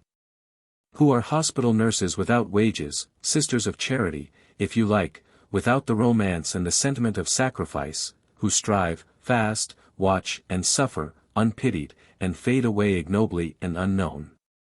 The hidden and awful wisdom which apportions the destinies of mankind is pleased so to humiliate and cast down the tender, good, and wise, and to set up the selfish, the foolish, or the wicked. Oh, be humble, my brother, in your prosperity. Be gentle with those who are less lucky, if not more deserving. Think, what right have you to be scornful, whose virtue is a deficiency of temptation, whose success may be a chance, whose rank may be an ancestor's accident, whose prosperity is very likely a satire. They buried Amelia's mother in the churchyard at Brompton, upon just such a rainy, dark day as Amelia recollected when first she had been there to marry George. Her little boy sat by her side in pompous new sables. She remembered the old pewwoman and clerk. Her thoughts were away in other times as the parson read. But that she held George's hand in her own, perhaps she would have liked to change places with. Then, as usual, she felt ashamed of her selfish thoughts and prayed inwardly to be strengthened to do her duty. So she determined with all her might and strength to try and make her old father happy. She slaved, toiled, patched, and mended, sang and played backgammon, read out the newspaper, cooked dishes for old Sedley, walked him out sedulously into Kensington Gardens or the Brompton Lanes. listened to his stories with untiring smiles and affectionate hypocrisy, or sat musing by his side and communing with her own thoughts and reminiscences, as the old man, feeble and querulous, sunned himself on the garden benches and prattled about his wrongs or his sorrows. What sad, unsatisfactory thoughts those of the widow were! The children running up and down the slopes and broad paths in the gardens reminded her of George, who was taken from her. The first George was taken from her. Her selfish, guilty love, in both instances, had been rebuked and bitterly chastised. She strove to think it was right that she should be so punished. She was such a miserable wicked sinner. She was quite alone in the world. I know that the account of this kind of solitary imprisonment is insufferably tedious, unless there is some cheerful or humorous incident to enliven it, a tender jailer, for instance, or a waggish commandant of the fortress. Or a mouse to come out and play about Latude's beard and whiskers, or a subterranean passage under the castle, dug by Trenck with his nails and a toothpick. The historian has no such enlivening incident to relate in the narrative of Amelia's captivity. Fancy her, if you please, during this period, very sad, but always ready to smile when spoken to, in a very mean, poor, not to say vulgar position of life. Singing songs, making puddings, playing cards, mending stockings, for her old father's benefit. So, never mind, whether she be a heroine or no. Or you and I, however old, scolding, and bankrupt, may we have in our last days a kind soft shoulder on which to lean and a gentle hand to soothe our gouty old pillows. Old Sedley grew very fond of his daughter after his wife's death, and Amelia had her consolation in doing her duty by the old man. But we are not going to leave these two people long in such a low and ungenteel station of life. Better days, as far as worldly prosperity went, were in store for both. Perhaps the ingenious reader has guessed who was the stout gentleman who called upon Georgy at his school in company with our old friend Major Dobbin. It was another old acquaintance returned to England, and at a time when his presence was likely to be of great comfort to his relatives there. Major Dobbin having easily succeeded in getting leave from his good-natured commandant to proceed to Madras, and thence probably to Europe, on urgent private affairs, never ceased travelling night and day until he reached his journey's end, and had directed his march with such celerity that he arrived at Madras in a high fever. His servants who accompanied him brought him to the house of the friend with whom he had resolved to stay until his departure for Europe in a state of delirium. And it was thought for many, many days that he would never travel farther than the burying ground of the church of St. George's, where the troops should fire a salvo over his grave, and where many a gallant officer lies far away from his home. Here, as the poor fellow lay tossing in his fever, the people who watched him might have heard him raving about Amelia. The idea that he should never see her again depressed him in his lucid hours. He thought his last day was come, and he made his solemn preparations for departure, setting his affairs in this world in order and leaving the little property of which he was possessed to those whom he most desired to benefit. The friend in whose house he was located witnessed his testament. He desired to be buried with a little brown hair chain which he wore round his neck and which, if the truth must be known, he had got from Amelia's maid at Brussels, when the young widow's hair was cut off during the fever which prostrated her after the death of George Osborne on the plateau at Mount St. John. He recovered, rallied, relapsed again, having undergone such a process of bloodletting in calomel as showed the strength of his original constitution. He was almost a skeleton when they put him on board the Ramchunder East Indiaman, Captain Bragg, from Calcutta, touching at Madras. And so weak and prostrate that his friend who had tended him through his illness prophesied that the honest major would never survive the voyage, and that he would pass some morning, shrouded in flag and hammock, over the ship's side, and carrying down to the sea with him the relic that he wore at his heart. But whether it was the sea air, or the hope which sprung up in him afresh, from the day that the ship spread her canvas and stood out of the roads towards home, our friend began to amend. And he was quite well, though as gaunt as a greyhound, before they reached the Cape. Kirk will be disappointed of his majority this time, he said with a smile. He will expect to find himself gazetted by the time the regiment reaches home.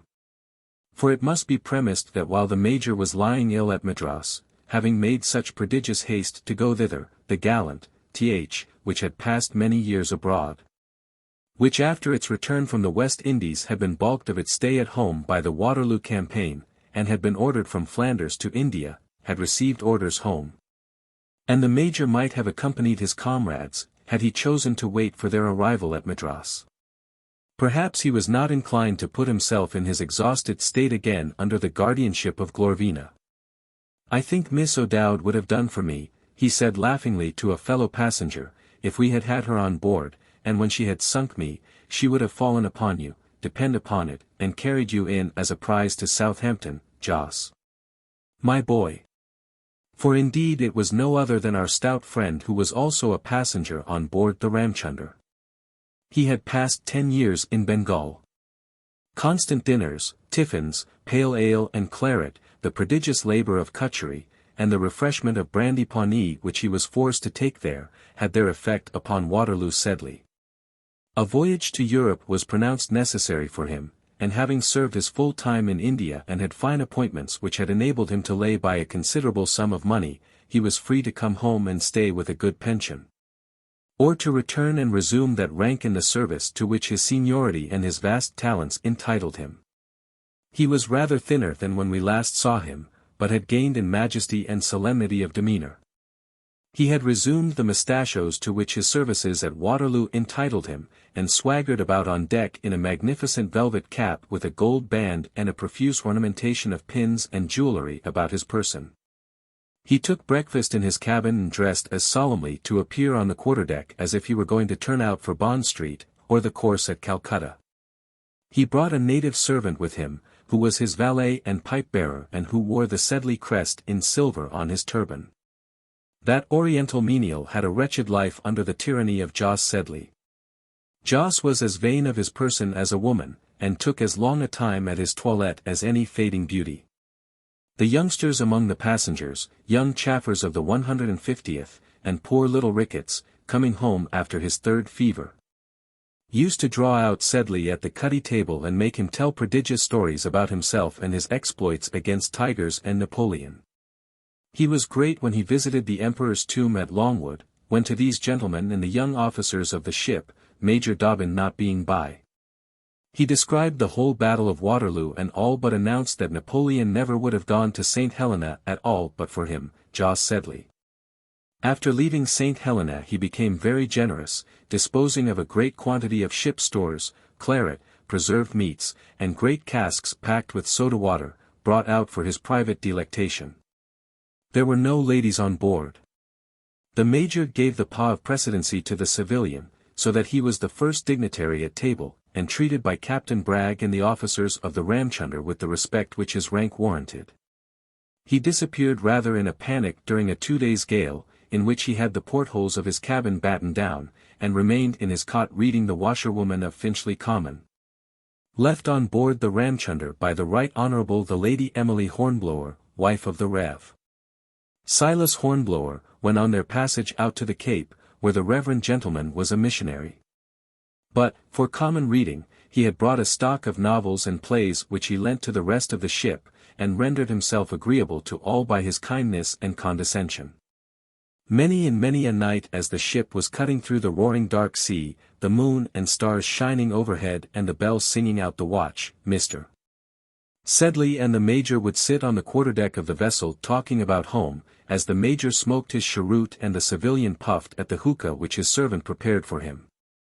In these conversations it was wonderful with what perseverance and ingenuity Major Dobbin would manage to bring the talk round to the subject of Amelia and her little boy. Jos, a little testy about his father's misfortunes and unceremonious applications to him, was soothed down by the Major, who pointed out the elder's ill fortunes and old age. He would not perhaps like to live with the old couple, whose ways and hours might not agree with those of a younger man, accustomed to different society. Jos bowed at this compliment. But, the Major pointed out, how advantageous it would be for Jos Sedley to have a house of his own in London, and not a mere bachelor's establishment as before, how his sister Amelia would be the very person to preside over it. How elegant, how gentle she was, and of what refined good manners. He recounted stories of the success which Mrs. George Osborne had had in former days at Brussels, and in London, where she was much admired by people of very great fashion. And he then hinted how becoming it would be for Joss to send Georgy to a good school and make a man of him, for his mother and her parents would be sure to spoil him. In a word, this artful major made the civilian promise to take charge of Amelia and her unprotected child. He did not know as yet what events had happened in the little Sedley family, and how death had removed the mother, and riches had carried off George from Amelia. But the fact is that every day and always, this love-smitten and middle-aged gentleman was thinking about Mrs. Osborne, and his whole heart was bent upon doing her good. He coaxed, wheedled, cajoled, and complimented Joss Sedley with a perseverance and cordiality of which he was not aware himself, very likely. But some men who have unmarried sisters or daughters even, may remember how uncommonly agreeable gentlemen are to the male relations when they are courting the females, and perhaps this rogue of a Dobbin was urged by a similar hypocrisy. The truth is, when Major Dobbin came on board the Ramchunder, very sick, and for the 3 days she lay in the Madras roads, he did not begin to rally, nor did even the appearance and recognition of his old acquaintance, Mr. Sedley, on board much cheer him, until after a conversation which they had one day, as the Major was laid languidly on the deck. He said then he thought he was doomed, he had left a little something to his godson in his will, and he trusted Mrs. Osborne would remember him kindly and be happy in the marriage she was about to make. Married? Not the least, Joss answered. He had heard from her, she made no mention of the marriage, and by the way, it was curious, she wrote to say that Major Dobbin was going to be married, and hoped that he would be happy. What were the dates of Sedley's letters from Europe? The civilian fetched them. They were 2 months later than the Major's. And the ship's surgeon congratulated himself upon the treatment adopted by him towards his new patient, who had been consigned to shipboard by the Madras practitioner with very small hopes indeed. For, from that day, the very day that he changed the draft, Major Dobbin began to mend. And thus it was that deserving officer, Captain Kirk, was disappointed of his majority. After they passed St. Helena, Major Dobbin's gaiety and strength was such as to astonish all his fellow passengers. He larked with the midshipmen, played singlestick with the mates, ran up the shrouds like a boy, sang a comic psalm one night to the amusement of the whole party assembled over their grog after supper, and rendered himself so gay, lively, and amiable that even Captain Bragg, who thought there was nothing in his passenger, and considered he was a poor-spirited feller at first, was constrained to own that the Major was a reserved but well-informed and meritorious officer. "He ain't got distangy manners, dammy," Bragg observed to his first mate. "He wouldn't do at Government House, Roper, where his lordship and Lady William was as kind to me, and shook hands with me before the whole company, and asking me at dinner to take beer with him, before the Commander-in-Chief himself. He ain't got manners, but there's something about him," and thus Captain Bragg showed that he possessed discrimination as a man, as well as ability as a commander.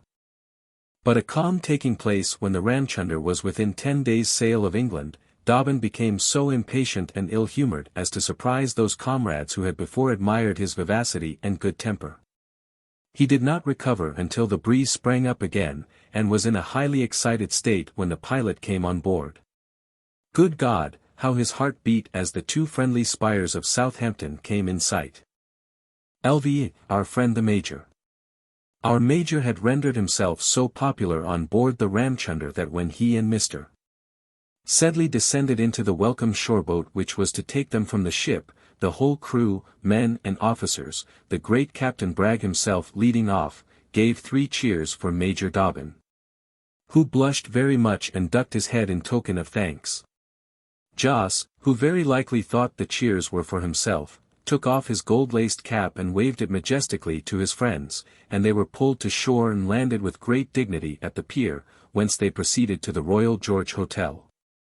Although the sight of that magnificent round of beef, and the silver tankard suggestive of real British home-brewed ale and porter, which perennially greet the eyes of the traveller returning from foreign parts who enters the coffee-room of the George, are so invigorating and delightful that a man entering such a comfortable snug homely English inn might well like to stop some days there, yet Dobbin began to talk about a post-chaise instantly.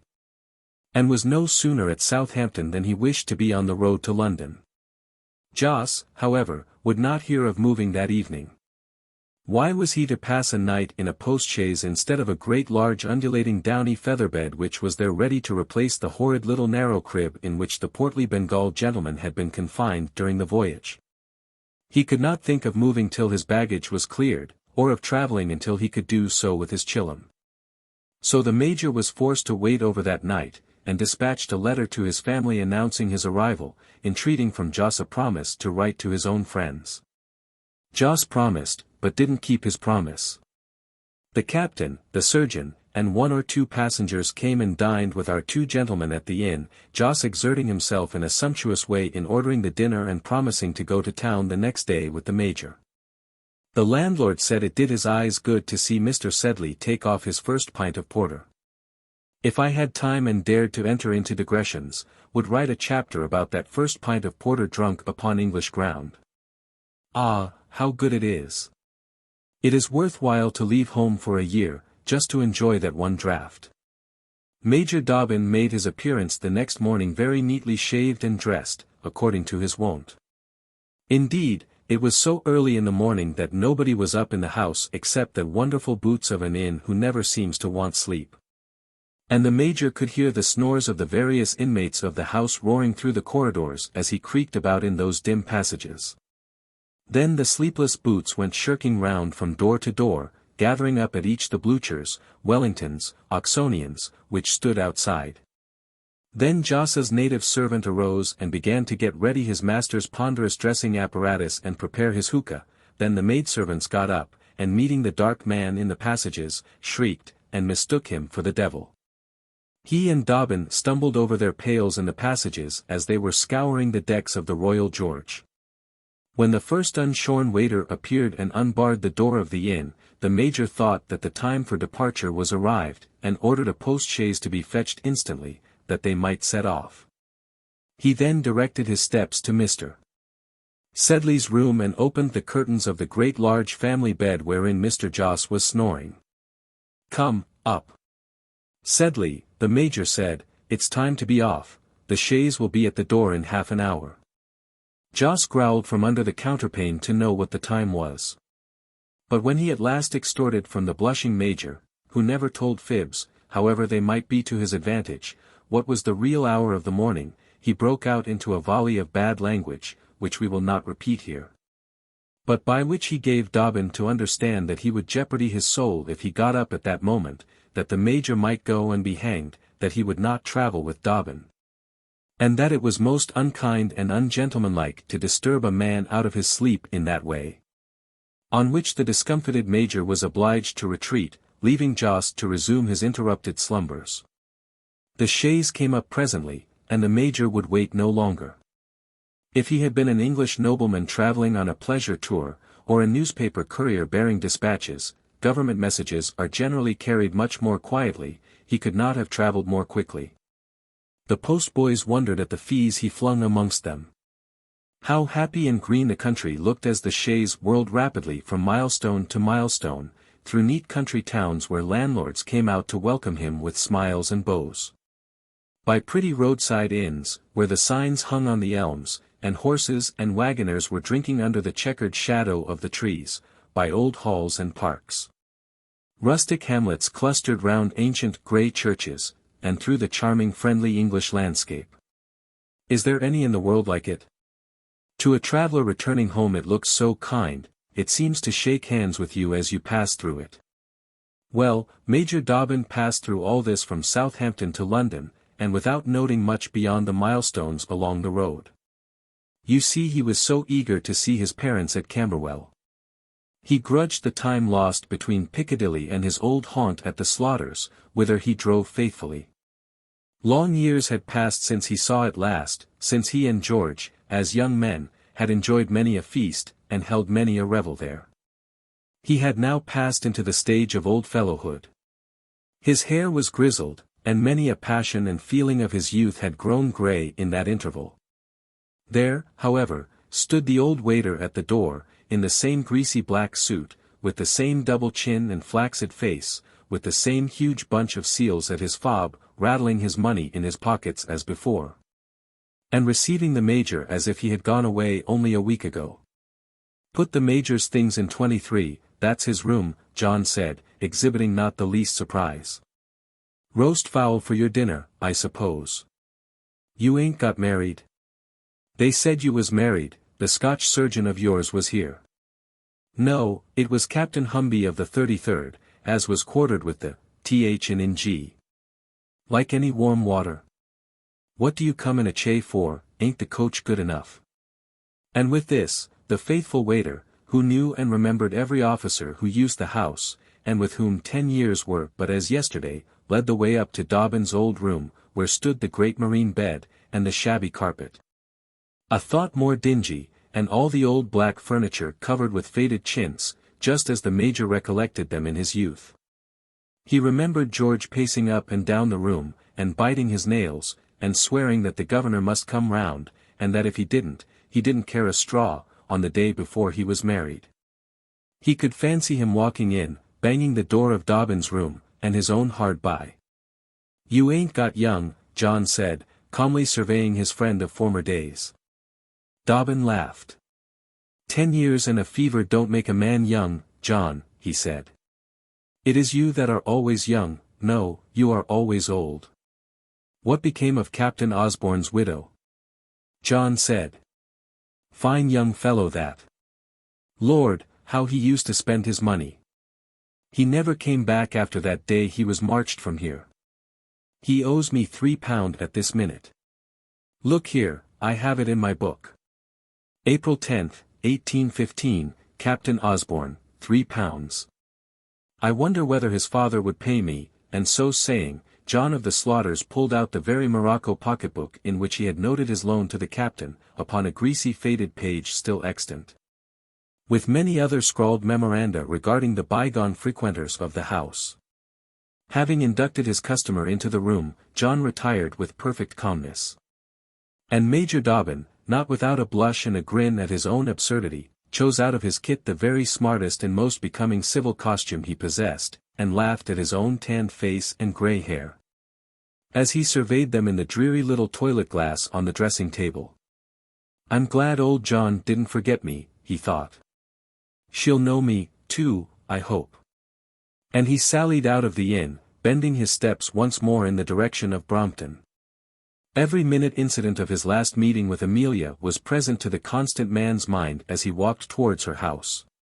The arch and the Achilles statue were up since he had last been in Piccadilly. 100 changes had occurred which his eye and mind vaguely noted. He began to tremble as he walked up the lane from Brompton, that well-remembered lane leading to the street where she lived. Was she going to be married or not? If he were to meet her with the little boy, good God, what should he do? He saw a woman coming to him with a child of 5 years old, was that she? He began to shake at the mere possibility. When he came up to the row of houses, at last, where she lived, and to the gate, he caught hold of it and paused. He might have heard the thumping of his own heart. May God Almighty bless her, whatever has happened, he thought to himself. Pshaw! She may be gone from here, he said, and went in through the gate. The window of the parlor which she used to occupy was open, and there were no inmates in the room. The Major thought he recognized the piano, though, with the picture over it, as it used to be in former days, and his perturbations were renewed. Mr. Clapp's brass plate was still on the door, at the knocker of which Dobbin performed a summons. A buxom-looking lass of 16, with bright eyes and purple cheeks, came to answer the knock and looked hard at the Major as he leant back against the little porch. He was as pale as a ghost and could hardly falter out the words, "Does Mrs. Osborne live here?" She looked him hard in the face for a moment, and then turning white too, said, "Lord bless me, it's Major Dobbin." She held out both her hands shaking. "Don't you remember me?" she said. "I used to call you Major Sugarplums." On which, and I believe it was for the first time that he ever so conducted himself in his life, the Major took the girl in his arms and kissed her. She began to laugh and cry hysterically, and calling out, "Ma, Pa," with all her voice, brought up those worthy people, who had already been surveying the Major from the casement of the ornamental kitchen, and were astonished to find their daughter in the little passage in the embrace of a great tall man in a blue frock coat and white duck trousers. "I'm an old friend," he said, not without blushing though. "Don't you remember me, Mrs. Clapp, and those good cakes you used to make for tea? Don't you recollect me, Clapp? I'm George's godfather, and just come back from India." A great shaking of hands ensued. Mrs. Clapp was greatly affected and delighted. She called upon heaven to interpose a vast many times in that passage. The landlord and landlady of the house led the worthy Major into the Sedley's room, whereof he remembered every single article of furniture, from the old brass-ornamented piano, once a natty little instrument, Stothard maker, to the screens and the alabaster miniature tombstone, in the midst of which ticked Mr. Sedley's gold watch, and there, as he sat down in the lodger's vacant armchair, the father, the mother, and the daughter, with 1,000 ejaculatory breaks in the narrative, informed Major Dobbin of what we know already, but of particulars in Amelia's history of which he was not aware, namely of Mrs. Sedley's death, of George's reconcilement with his grandfather Osborne, of the way in which the widow took on at leaving him, and of other particulars of her life. Twice or thrice he was going to ask about the marriage question, but his heart failed him. He did not care to lay it bare to these people. Finally, he was informed that Mrs. O. was gone to walk with her pa in Kensington Gardens, whither she always went with the old gentleman, who was very weak and peevish now, and led her a sad life, though she behaved to him like an angel, to be sure, of a fine afternoon, after dinner. "I'm very much pressed for time," the Major said, "and have business tonight of importance.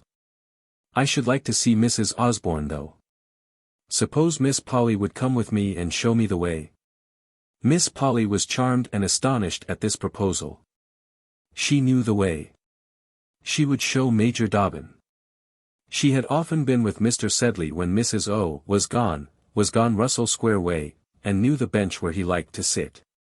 She bounced away to her apartment and appeared presently in her best bonnet and her mamma's yellow shawl and large pebble brooch, of which she assumed the loan in order to make herself a worthy companion for the Major. That officer, then, in his blue frock coat and buckskin gloves, gave the young lady his arm, and they walked away very gaily. He was glad to have a friend at hand for the scene which he dreaded somehow. He asked 1,000 more questions from his companion about Amelia. His kind heart grieved to think that she should have had to part with her son. How did she bear it? Did she see him often? Was Mr. Sedley pretty comfortable now in a worldly point of view? Polly answered all these questions of Major Sugarplums to the very best of her power. And in the midst of their walk an incident occurred which, though very simple in its nature, was productive of the greatest delight to Major Dobbin. A pale young man with feeble whiskers and a stiff white neckcloth came walking down the lane, end sandwich, having a lady, that is, on each arm. One was a tall and commanding middle-aged female, with features and a complexion similar to those of the clergyman of the Church of England by whose side she marched, and the other a stunted little woman with a dark face, ornamented by a fine new bonnet and white ribbons, and in a smart pelisse, with a rich gold watch in the midst of her person. The gentleman, pinioned as he was by these two ladies, carried further a parasol, shawl, and basket, so that his arms were entirely engaged. And of course he was unable to touch his hat in acknowledgment of the curtsy with which Miss Mary Clapp greeted him. He merely bowed his head in reply to her salutation, which the two ladies returned with a patronizing air, and at the same time looking severely at the individual in the blue coat and bamboo cane who accompanied Miss Polly. "Who's that?" asked the Major, amused by the group, and after he had made way for the three to pass up the lane. Mary looked at him rather roguishly. "That is our curate, the Reverend Mr. Binney," a twitch from Major Dobbin, "and his sister Miss B. Lord bless us, how she did use to war at us at Sunday school, and the other lady, the little one with a cast in her eye and the handsome watch, is Mrs. Binney, Miss Grits that was. Her pa was a grocer, and kept the little original gold teapot in Kensington gravel pits. They were married last month, and are just come back from Margate. She's £5,000 to her fortune, but her and Miss B, who made the match, have quarrelled already. If the Major had twitched before, he started now, and slapped the bamboo on the ground with an emphasis which made Miss Clapp cry, "Law," and laugh too. He stood for a moment, silent, with open mouth, looking after the retreating young couple, while Miss Mary told their history, but he did not hear beyond the announcement of the reverend gentleman's marriage. His head was swimming with felicity. After this rencontre he began to walk double-quick towards the place of his destination, and yet they were too soon, for he was in a great tremor at the idea of a meeting for which he had been longing any time these 10 years, through the Brompton lanes, and entering at the little old portal in Kensington garden wall. "There they are," said Miss Polly, and she felt him again start back on her arm. She was a confidante at once of the whole business. She knew the story as well as if she had read it in one of her favourite novel books, Fatherless Fanny, or The Scottish Chiefs. "Suppose you were to run on and tell her," the Major said. Polly ran forward, her yellow shawl streaming in the breeze. Old Sedley was seated on a bench, his handkerchief placed over his knees, prattling away, according to his wont, with some old story about old times to which Amelia had listened and awarded a patient smile many a time before. She could of late think of her own affairs, and smile or make other marks of recognition of her father's stories, scarcely hearing a word of the old man's tales. As Mary came bouncing along, and Amelia caught sight of her, she started up from her bench. Her first thought was that something had happened to Georgy, but the sight of the messenger's eager and happy face dissipated that fear in the timorous mother's bosom. "News! News!" cried the emissary of Major Dobbin. "He's come! He's come!" "Who is come?" said Emmy, still thinking of her son. "Look there," answered Miss Clapp, turning round and pointing, in which direction Amelia looking, saw Dobbin's lean figure and long shadow stalking across the grass. Amelia started in her turn, blushed up, and, of course, began to cry. At all this simple little creature's fates, the Grandes-Eaux were accustomed to play. He looked at her, oh, how fondly, as she came running towards him, her hands before her, ready to give them to him. She wasn't changed. She was a little pale, a little stouter in figure. Her eyes were the same, the kind trustful eyes. There were scarce 3 lines of silver in her soft brown hair. She gave him both her hands as she looked up flushing and smiling through her tears into his honest homely face. He took the 2 little hands between his 2 and held them there. He was speechless for a moment. Why did he not take her in his arms and swear that he would never leave her? She must have yielded, she could not but have obeyed him. "I've another arrival to announce," he said after a pause. "Mrs. Dobbin?" Amelia said, making a movement back. Why didn't he speak? "No," he said, letting her hands go. "Who has told you those lies?" "I mean, your brother Jos came in the same ship with me, and is come home to make you all happy." "Papa, papa!" Emmy cried out, "Here are news. My brother is in England.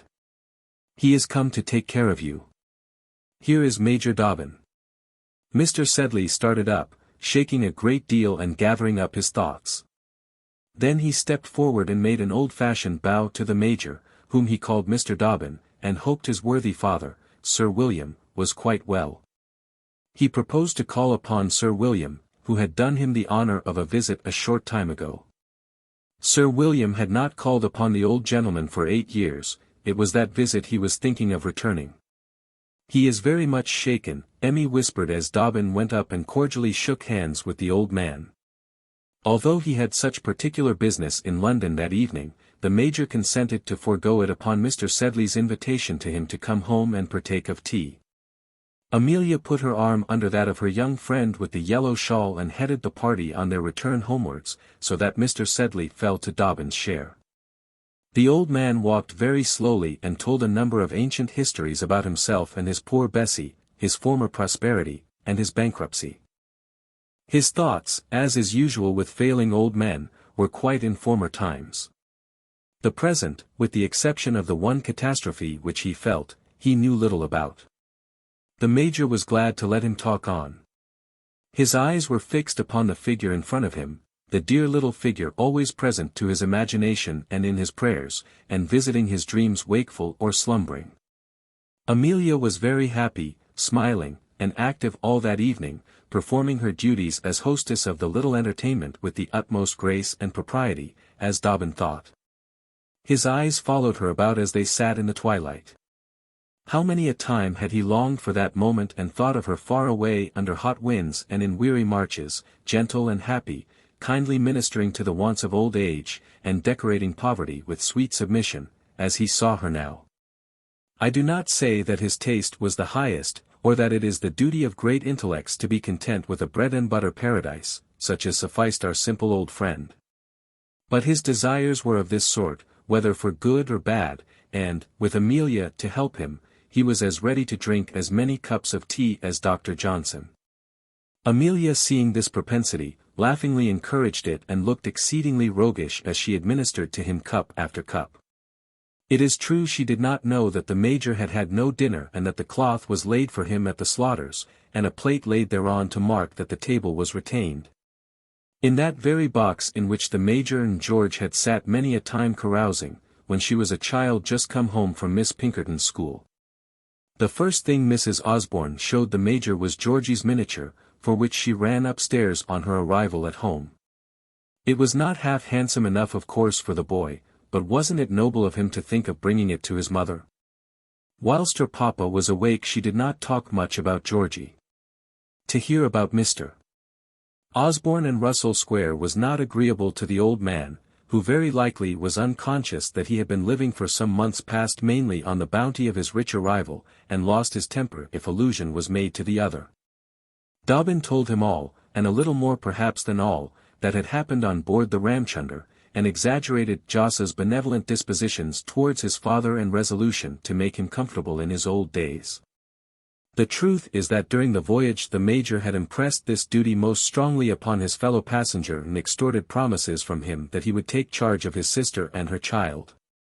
He soothed Jos's irritation with regard to the bills which the old gentleman had drawn upon him, gave a laughing account of his own sufferings on the same score and of the famous consignment of wine with which the old man had favoured him.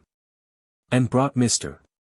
Jos, who was by no means an ill-natured person when well pleased and moderately flattered, to a very good state of feeling regarding his relatives in Europe. And in fine I am ashamed to say that the Major stretched the truth so far as to tell old Mr. Sedley that it was mainly a desire to see his parent which brought Jos once more to Europe. At his accustomed hour Mr. Sedley began to doze in his chair, and then it was Amelia's opportunity to commence her conversation, which she did with great eagerness. It related exclusively to Georgy. She did not talk at all about her own sufferings at breaking from him, for indeed, this worthy woman, though she was half killed by the separation from the child, yet thought it was very wicked in her to repine at losing him. But everything concerning him, his virtues, talents, and prospects, she poured out.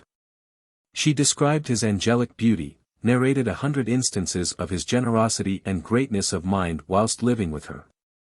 How a royal duchess had stopped and admired him in Kensington Gardens, how splendidly he was cared for now, and how he had a groom and a pony.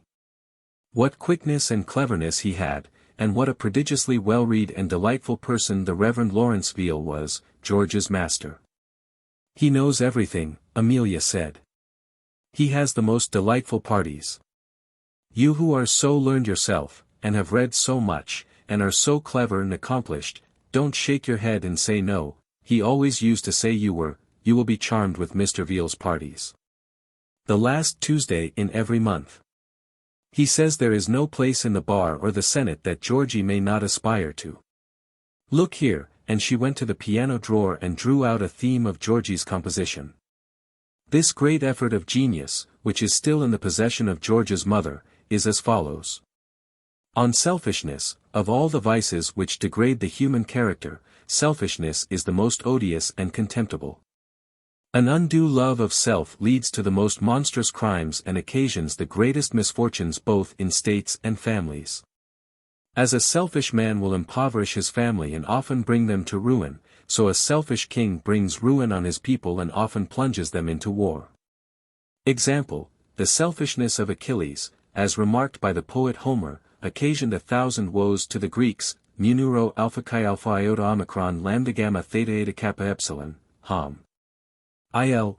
2. The selfishness of the late Napoleon Bonaparte occasioned innumerable wars in Europe and caused him to perish, himself, in a miserable island, that of St. Helena in the Atlantic Ocean. We see by these examples that we are not to consult our own interest and ambition, but that we are to consider the interests of others as well as our own. George S. Osborne. Athene House, April 24, 1827. Think of him writing such a hand, and quoting Greek too, at his age, the delighted mother said. "Oh, William," she added, holding out her hand to the major, "what a treasure heaven has given me in that boy. He is the comfort of my life, and he is the image of him that's gone. Ought I to be angry with her for being faithful to him?" William thought. "Ought I to be jealous of my friend in the grave, or hurt that such a heart as Amelia's can love only once and forever? Oh, George, George, how little you knew the prize you had, though." This sentiment passed rapidly through William's mind as he was holding Amelia's hand, whilst the handkerchief was veiling her eyes. "Dear friend," she said, pressing the hand which held hers, "how good, how kind you always have been to me. See. Papa is stirring. You will go and see Georgy tomorrow, won't you?" "Not tomorrow," said poor old Dobbin. "I have business." He did not like to own that he had not as yet been to his parents and his dear sister, and a remissness for which I am sure every well-regulated person will blame the major. And presently he took his leave, leaving his address behind him for Joss, against the latter's arrival. And so the first day was over, and he had seen her. When he got back to the Slaughters, the roast fowl was of course cold, in which condition he ate it for supper. And knowing what early hours his family kept, and that it would be needless to disturb their slumbers at so late an hour, it is on record, that Major Dobbin treated himself to half-price at the Haymarket Theatre that evening.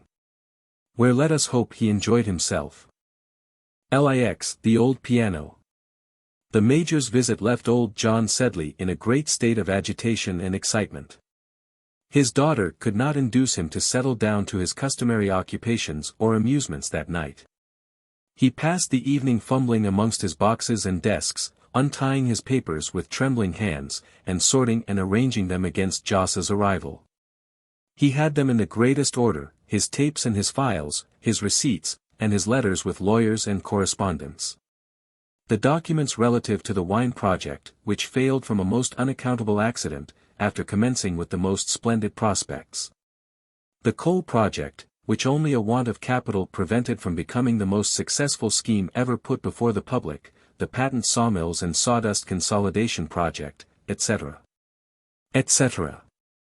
All night, until a very late hour, he passed in the preparation of these documents, trembling about from one room to another, with a quivering candle and shaky hands. Here's the wine papers, here's the sawdust, here's the coals. Here's my letters to Calcutta and Madras, and replies from Major Dobbin, C.B., and Mr. Joseph Sedley to the same. He shall find no irregularity about me, Emmy, the old gentleman said. Emmy smiled. I don't think Joss will care about seeing those papers, Papa, she said. You don't know anything about business, my dear, answered the sire, shaking his head with an important air. And it must be confessed that on this point Emmy was very ignorant, and that is a pity some people are so knowing. All these twopenny documents arranged on a side table, old Sedley covered them carefully over with a clean bandana handkerchief, one out of Major Dobbin's lot, and enjoined the maid and landlady of the house, in the most solemn way, not to disturb those papers, which were arranged for the arrival of Mr. Joseph Sedley the next morning, Mr. Joseph Sedley of the Honourable East India Company's Bengal Civil Service.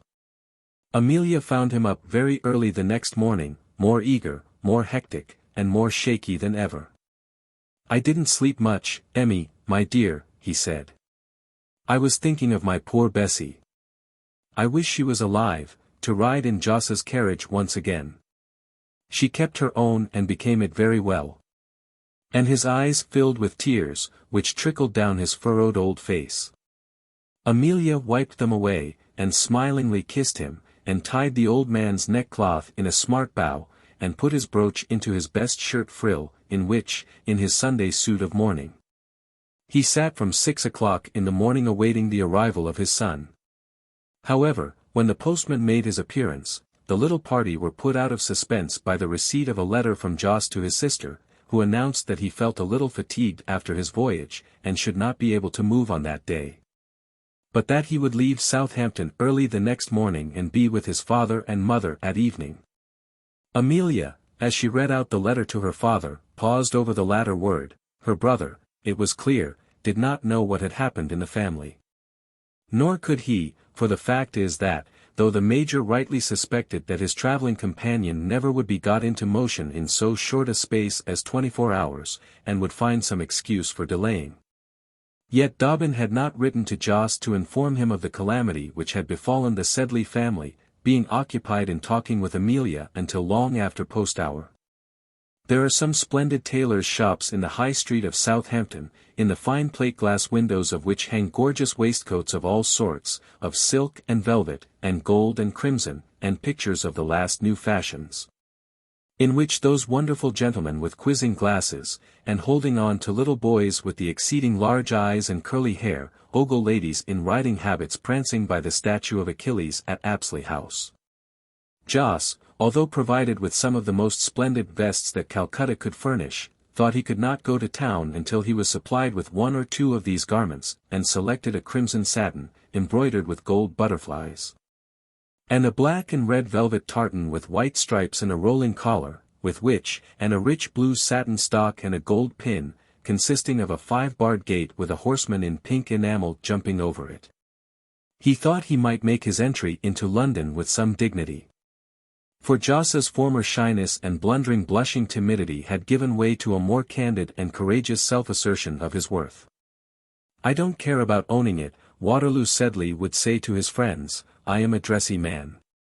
And though rather uneasy if the ladies looked at him at the government house balls, and though he blushed and turned away alarmed under their glances, it was chiefly from a dread lest they should make love to him that he avoided them, being averse to marriage altogether. But there was no such swell in Calcutta as Waterloo Sedley, I have heard say, and he had the handsomest turnout, gave the best bachelor dinners, and had the finest plate in the whole place. To make these waistcoats for a man of his size and dignity took at least a day, part of which he employed in hiring a servant to wait upon him and his native and in instructing the agent who cleared his baggage, his boxes, his books, which he never read, his chests of mangoes, chutney, and curry powders, his shawls for presents to people whom he didn't know as yet, and the rest of his Persicos apparatus. At length, he drove leisurely to London on the 3rd day and in the new waistcoat, the native, with chattering teeth, shuddering in a shawl on the box by the side of the new European servant. Jos puffing his pipe at intervals within and looking so majestic that the little boys cried hooray, and many people thought he must be a governor-general. He, I promise, did not decline the obsequious invitation of the landlords to alight and refresh himself in the neat country towns. Having partaken of a copious breakfast, with fish, and rice, and hard eggs, at Southampton, he had so far rallied at Winchester as to think a glass of sherry necessary. At Alton he stepped out of the carriage at his servant's request and imbibed some of the ale for which the place is famous. At Farnham he stopped to view the bishop's castle and to partake of a light dinner of stewed eels, veal cutlets, and French beans, with a bottle of claret. He was cold over Bagshot Heath, where the native chattered more and more, and Jos Sahib took some brandy and water. In fact, when he drove into town he was as full of wine, beer, meat, pickles, cherry brandy, and tobacco as the steward's cabin of a steam packet. It was evening when his carriage thundered up to the little door in Brompton, whither the affectionate fellow drove first, and before hieing to the apartments secured for him by Mr. Dobbin at the Slaughters. All the faces in the street were in the windows, the little maidservant flew to the wicket gate, the Madame Clapp looked out from the casement of the ornamented kitchen, Emmy, in a great flutter, was in the passage among the hats and coats. And old Sedley in the parlour inside, shaking all over. Jos descended from the post-chaise and down the creaking swaying steps in awful state, supported by the new valet from Southampton and the shuddering native, whose brown face was now livid with cold and of the colour of a turkey's gizzard. He created an immense sensation in the passage presently, where Mrs. and Miss Clapp, coming perhaps to listen at the parlour door, found Lal Jub shaking upon the hall bench under the coats, moaning in a strange piteous way, and showing his yellow eyeballs and white teeth. For, you see, we have adroitly shut the door upon the meeting between Jos and the old father and the poor little gentle sister inside. The old man was very much affected, so, of course, was his daughter, nor was Jos without feeling.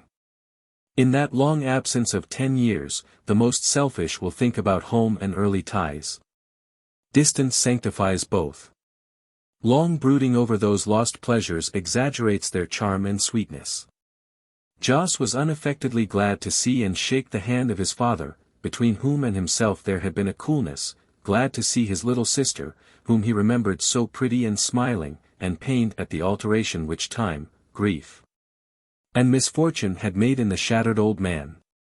Emmy had come out to the door in her black clothes and whispered to him of her mother's death, and not to speak of it to their father. There was no need of this caution, for the elder Sedley himself began immediately to speak of the event, and prattled about it, and wept over it plenteously. It shocked the Indian not a little and made him think of himself less than the poor fellow was accustomed to do.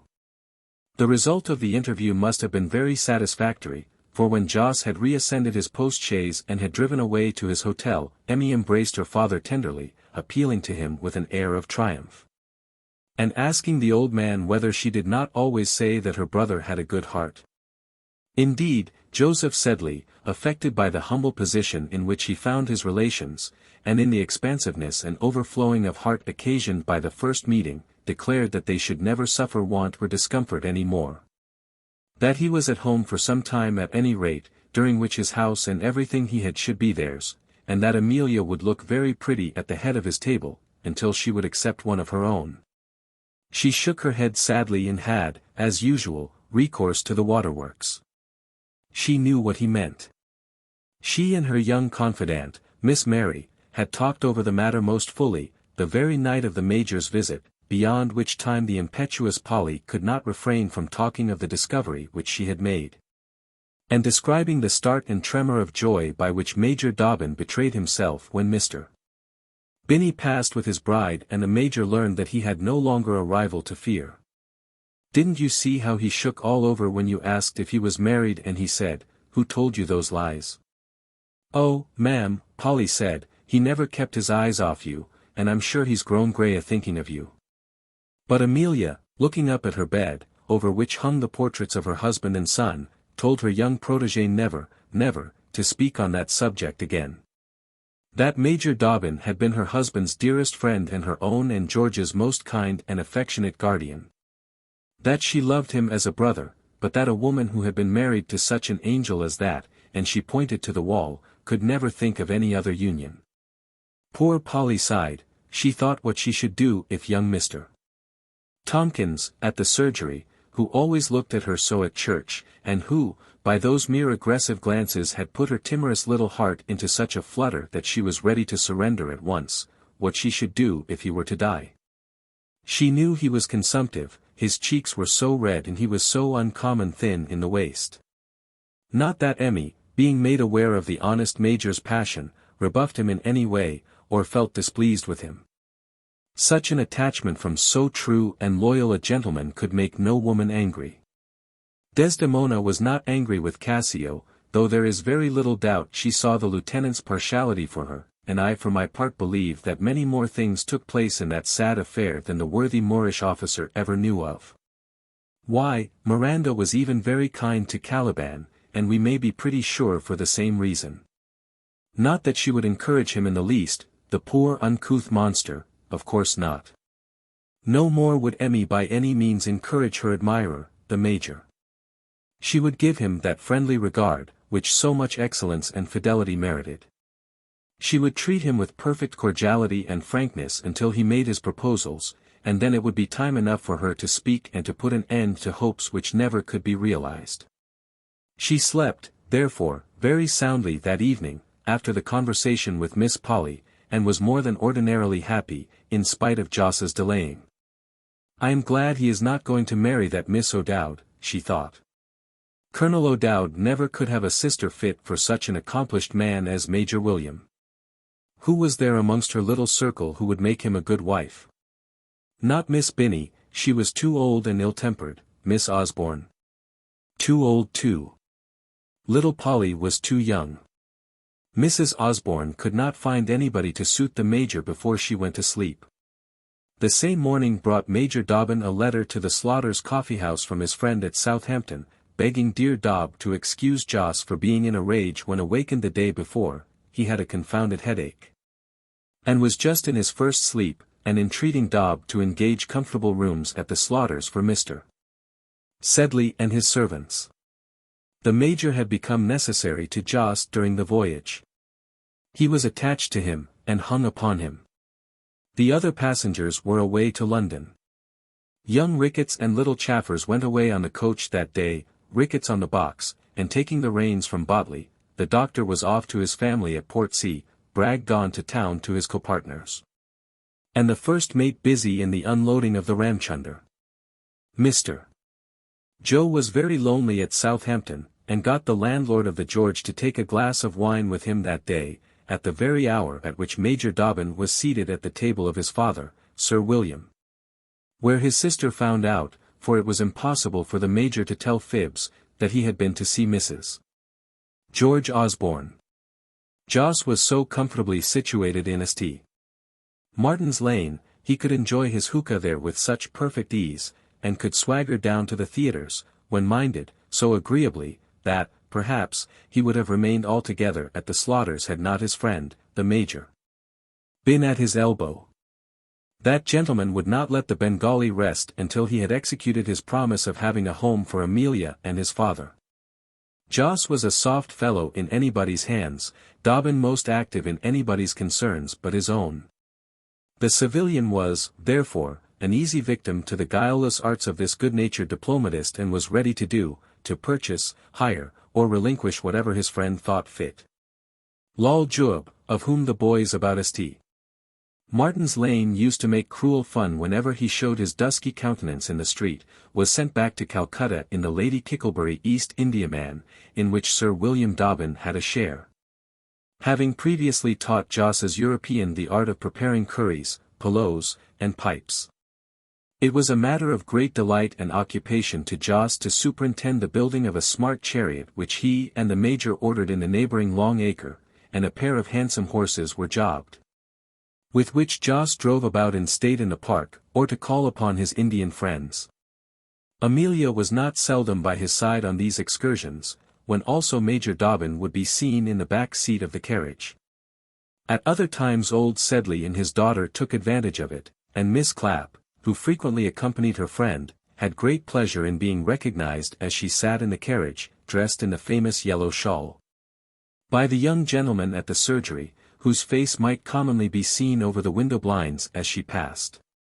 Shortly after Joss's first appearance at Brompton, a dismal scene, indeed, took place at that humble cottage at which the Sedleys had passed the last 10 years of their life. Joss's carriage, the temporary one, not the chariot under construction, arrived one day and carried off old Sedley and his daughter, to return no more. The tears that were shed by the landlady and the landlady's daughter at that event were as genuine tears of sorrow as any that have been outpoured in the course of this history. In their long acquaintanceship and intimacy they could not recall a harsh word that had been uttered by Amelia. She had been all sweetness and kindness, always thankful, always gentle, even when Mrs. Clapp lost her own temper and pressed for the rent. When the kind creature was going away for good and all, the landlady reproached herself bitterly for ever having used a rough expression to her. How she wept, as they stuck up with wafers on the window a paper notifying that the little rooms so long occupied were to let. They never would have such lodgers again, that was quite clear. Afterlife proved the truth of this melancholy prophecy, and Mrs. Clapp revenged herself for the deterioration of mankind by levying the most savage contributions upon the tea-caddies and legs of mutton of her locataires. Most of them scolded and grumbled, some of them did not pay, none of them stayed. The landlady might well regret those old friends, who had left her. As for Miss Mary, her sorrow at Amelia's departure was such as I shall not attempt to depict. From childhood upwards she had been with her daily and had attached herself so passionately to that dear good lady that when the grand barouche came to carry her off into splendor, she fainted in the arms of her friend. Who was indeed scarcely less affected than the good-natured girl. Amelia loved her like a daughter. During 11 years the girl had been her constant friend and associate. The separation was a very painful one indeed to her.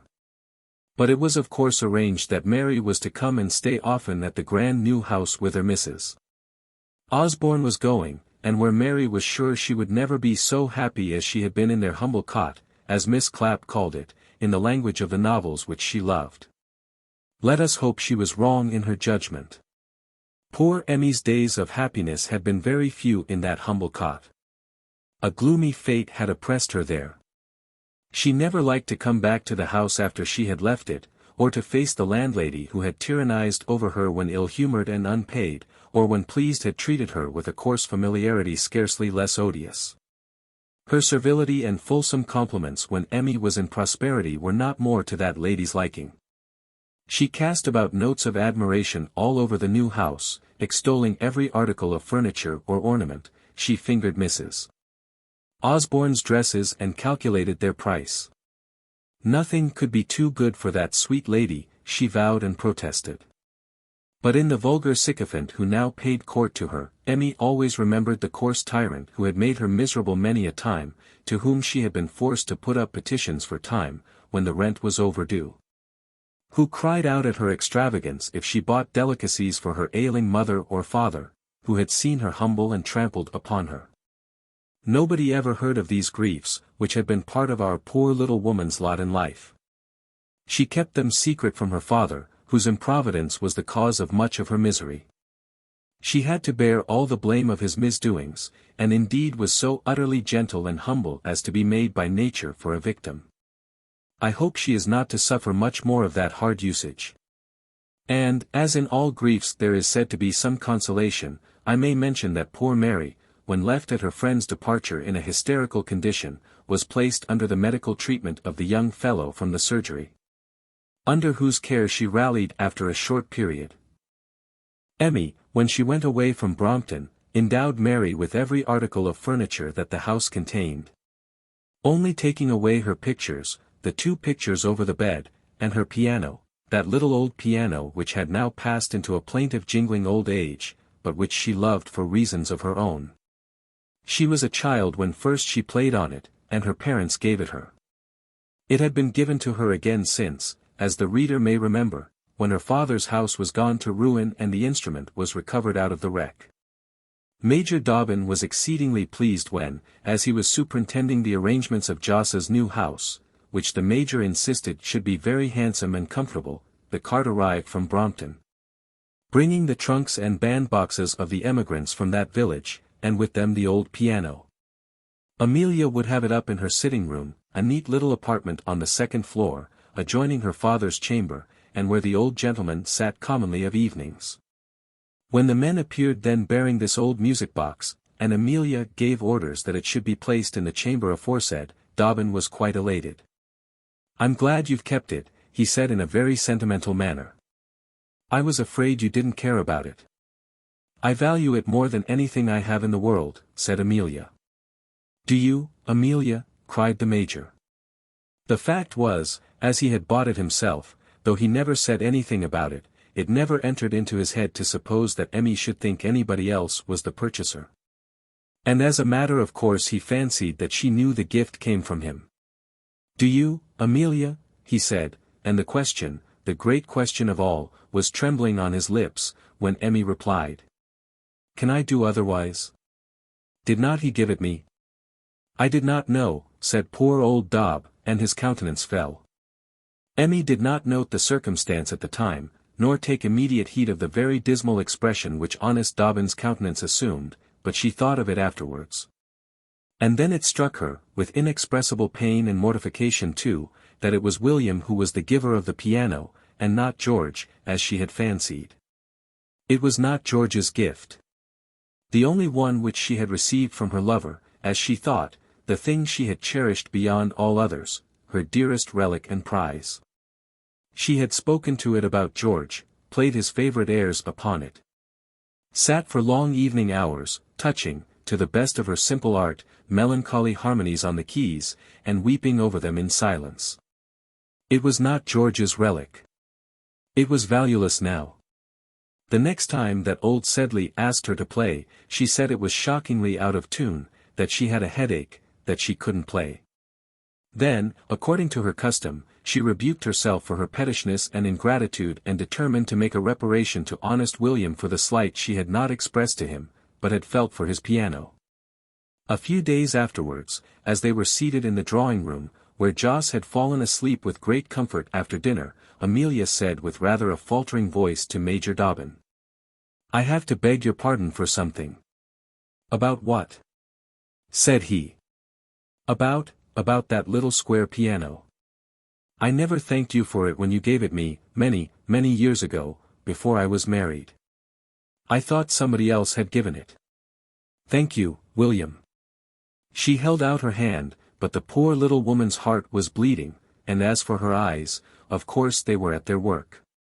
But William could hold no more. Amelia, he said, "I did buy it for you. I loved you then as I do now. I must tell you. I think I loved you from the first minute that I saw you, when George brought me to your house, to show me the Amelia whom he was engaged to. You were but a girl, in white, with large ringlets. You came down singing, do you remember? And we went to Vauxhall. Since then I have thought of but one woman in the world, and that was you. I think there is no hour in the day has passed for 12 years that I haven't thought of you. I came to tell you this before I went to India, but you did not care, and I hadn't the heart to speak.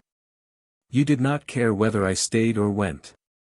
I was very ungrateful," Amelia said. "No, only indifferent," Dobbin continued desperately. "I have nothing to make a woman to be otherwise. I know what you are feeling now.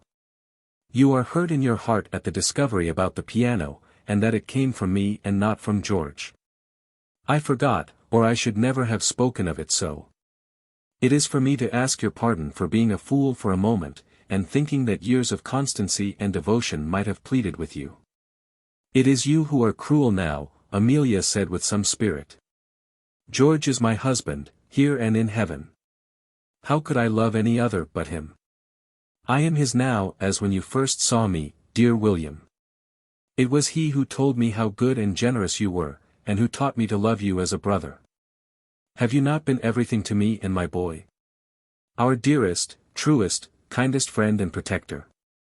Had you come a few months sooner perhaps you might have spared me that dreadful parting. Oh, it nearly killed me, William, but you didn't come, though I wished and prayed for you to come, and they took him too away from me. Isn't he a noble boy, William? Be his friend still and mine," and here her voice broke, and she hid her face on his shoulder. The Major folded his arms round her, holding her to him as if she was a child, and kissed her head.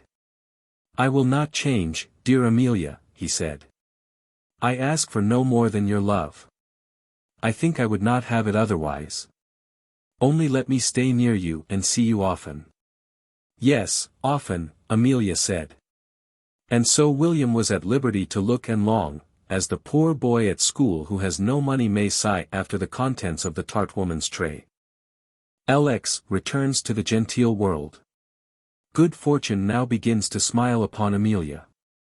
We are glad to get her out of that low sphere in which she has been creeping hitherto and introduce her into a polite circle, not so grand and refined as that in which our other female friend, Mrs. Becky, has appeared, but still having no small pretensions to gentility and fashion. Joss's friends were all from the 3 presidencies, and his new house was in the comfortable Anglo-Indian district of which Moira Place is the centre. Minto Square, Great Clive Street, Warren Street, Hastings Street, Ochterlony Place, Plassey Square, Assay Terrace, Gardens, was a felicitous word not applied to stucco houses with asphalt terraces in front.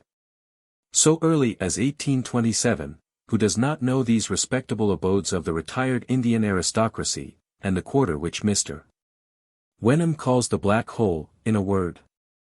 Jos's position in life was not grand enough to entitle him to a house in Moira Place, where none can live but retired members of council, and partners of Indian firms, who break, after having settled £100,000 on their wives, and retire into comparative penury to a country place and £4,000 a year. He engaged a comfortable house of a second or third-rate order in Gillespie Street, purchasing the carpets, costly mirrors, and handsome and appropriate planned furniture by settings from the assignees of Mr. Scape, lately admitted partner into the great Calcutta house of Fogle, Fake, and Cracksman, in which poor Scape had embarked £70,000, the earnings of a long and honourable life, taking Fake's place. Who retired to a princely park in Sussex. The Fogles have been long out of the firm, and Sir Horace Fogle is about to be raised to the peerage as Baron Bandana, admitted, I say, partner into the great agency house of Fogle and Fake 2 years before it failed for £1 million and plunged half the Indian public into misery and ruin. Scape, ruined, honest, and broken-hearted at 65 years of age, went out to Calcutta to wind up the affairs of the house. Walter Scape was withdrawn from Eton and put into a merchant's house. Florence Scape, Fanny Scape, and their mother faded away to Boulogne, and will be heard of no more. To be brief, Jos stepped in and bought their carpets and sideboards and admired himself in the mirrors which had reflected their kind handsome faces. The Scape tradesmen, all honourably paid, left their cards, and were eager to supply the new household. The large men in white waistcoats who waited at Scape's dinners, greengrocers, bank porters, and milkmen in their private capacity, left their addresses and ingratiated themselves with the butler. Mr. Chummy, the chimney purifier, who had swept the last 3 families, tried to coax the butler and the boy under him, whose duty it was to go out covered with buttons and with stripes down his trousers, for the protection of Mrs. Amelia whenever she chose to walk abroad. It was a modest establishment. The butler was Jos's valet also, and never was more drunk than a butler in a small family should be who has a proper regard for his master's wine. Emmy was supplied with a maid, grown on Sir William Dobbin's suburban estate, a good girl, whose kindness and humility disarmed Mrs.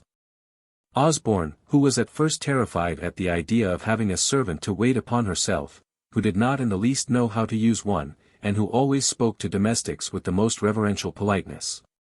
But this maid was very useful in the family, in dexterously tending old Mr. Sedley, who kept almost entirely to his own quarter of the house and never mixed in any of the gay doings which took place there. Numbers of people came to see Mrs. Osborne. Lady Dobbin and daughters were delighted at her change of fortune, and waited upon her. Miss Osborne from Russell Square came in her grand chariot with the flaming hammercloth emblazoned with the Leeds arms. Jos was reported to be immensely rich. Old Osborne had no objection that Georgy should inherit his uncle's property as well as his own. "Damn it, we will make a man of the feller," he said, "and I'll see him in Parliament before I die. You may go and see his mother, Miss O, though I'll never set eyes on her," and Miss Osborne came. Emmy, you may be sure, was very glad to see her, and so be brought nearer to George. That young fellow was allowed to come much more frequently than before to visit his mother. He dined once or twice a week in Gillespie Street and bullied the servants and his relations there, just as he did in Russell Square. He was always respectful to Major Dobbin, however, and more modest in his demeanour when that gentleman was present. He was a clever lad and afraid of the Major. George could not help admiring his friend's simplicity, his good humour, his various learning quietly imparted, his general love of truth and justice. He had met no such man as yet in the course of his experience, and he had an instinctive liking for a gentleman. He hung fondly by his godfather's side, and it was his delight to walk in the parks and hear Dobbin talk. William told George about his father, about India and Waterloo, about everything but himself. When George was more than usually pert and conceited, the Major made jokes at him, which Mrs. Osborne thought very cruel. One day, taking him to the play, and the boy declining to go into the pit because it was vulgar, the Major took him to the boxes, left him there, and went down himself to the pit. He had not been seated there very long before he felt an arm thrust under his and a dandy little hand in a kid glove squeezing his arm. George had seen the absurdity of his ways and come down from the upper region. A tender laugh of benevolence lighted up old Dobbin's face and eyes as he looked at the repentant little prodigal. He loved the boy, as he did everything that belonged to Amelia. How charmed she was when she heard of this instance of George's goodness. Her eyes looked more kindly on Dobbin than they ever had done. She blushed, he thought, after looking at him so. Georgy never tired of his praises of the Major to his mother. "I like him, Mama, because he knows such lots of things, and he ain't like old Veal, who is always bragging and using such long words, don't you know? The chaps call him Longtail at school. I gave him the name, ain't it capital? But Dobb reads Latin like English, and French and that, and when we go out together he tells me stories about my papa, and never about himself. Though I heard Colonel Buckler, at Grandpapa's, say that he was one of the bravest officers in the army, and had distinguished himself ever so much. Grandpapa was quite surprised, and said, that feller. Why, I didn't think he could say boo to a goose, but I know he could, couldn't he, Mama?" Emmy laughed. She thought it was very likely the Major could do thus much. If there was a sincere liking between George and the Major, it must be confessed that between the boy and his uncle no great love existed. George had got a way of blowing out his cheeks, and putting his hands in his waistcoat pockets, and saying, "God bless my soul, you don't say so," so exactly after the fashion of old Joss that it was impossible to refrain from laughter. The servants would explode at dinner if the lad, asking for something which wasn't at table, put on that countenance and used that favorite phrase. Even Dobbin would shoot out a sudden peal at the boy's mimicry. If George did not mimic his uncle to his face, it was only by Dobbin's rebukes and Amelia's terrified entreaties that the little scapegrace was induced to desist. And the worthy civilian, being haunted by a dim consciousness that the lad thought him an ass, and was inclined to turn him into ridicule, used to be extremely timorous and, of course, doubly pompous and dignified in the presence of Master Georgy. When it was announced that the young gentleman was expected in Gillespie Street to dine with his mother, Mr. Joss commonly found that he had an engagement at the club. Perhaps nobody was much grieved at his absence. On those days Mr. Sedley would commonly be induced to come out from his place of refuge in the upper stories, and there would be a small family party, whereof Major Dobbin pretty generally formed one. He was the ami de la maison, old Sedley's friend, Emmy's friend, Georgy's friend, Joss's counsel and adviser. He might almost as well be at Madras for anything we see of him, Miss and Dobbin remarked at Camberwell. "Ah! Miss N., did it not strike you that it was not you whom the Major wanted to marry?" Joseph Sedley then led a life of dignified otiosity such as became a person of his eminence. His very first point, of course, was to become a member of the Oriental Club, where he spent his mornings in the company of his brother Indians, where he dined, or whence he brought home men to dine. Amelia had to receive and entertain these gentlemen and their ladies. From these she heard how soon Smith would be in council. How many lakhs Jones had brought home with him, how Thomson's house in London had refused the bills drawn by Thomson, Kebabji, and Company, the Bombay house, and how it was thought the Calcutta house must go too. How very imprudent, to say the least of it, Mrs. Brown's conduct, wife of Brown of the Ahmednagar Irregulars, had been with young Swanky of the bodyguard, sitting up with him on deck until all hours, and losing themselves as they were riding out at the Cape. How Mrs. Hardyman had had out her 13 sisters, daughters of a country curate, the Reverend Felix Rabbits, and married 11 of them, 7 high up in the service. How Hornby was wild because his wife would stay in Europe, and Trotter was appointed collector at Amrapura.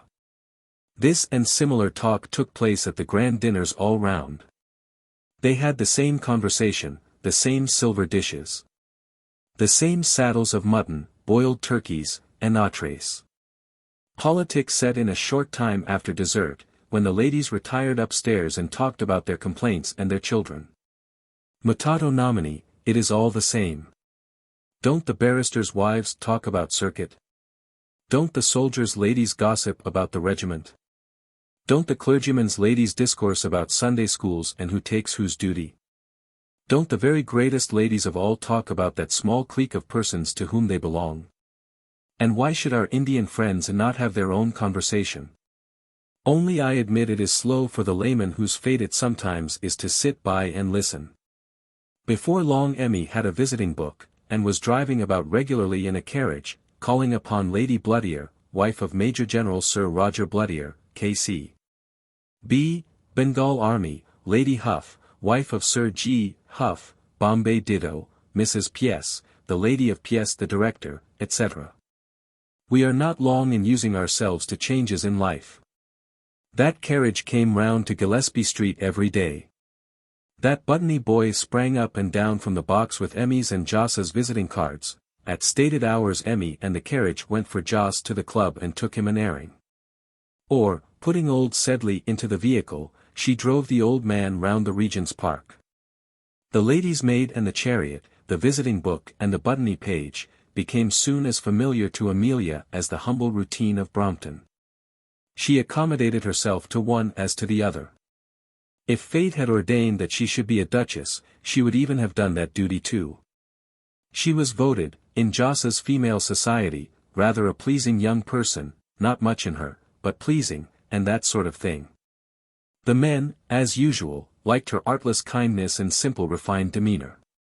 The gallant young Indian dandies at home on furlough, immense dandies these, chained and moustached, driving in tearing cabs, the pillars of the theatres, living at West End hotels, nevertheless admired Mrs.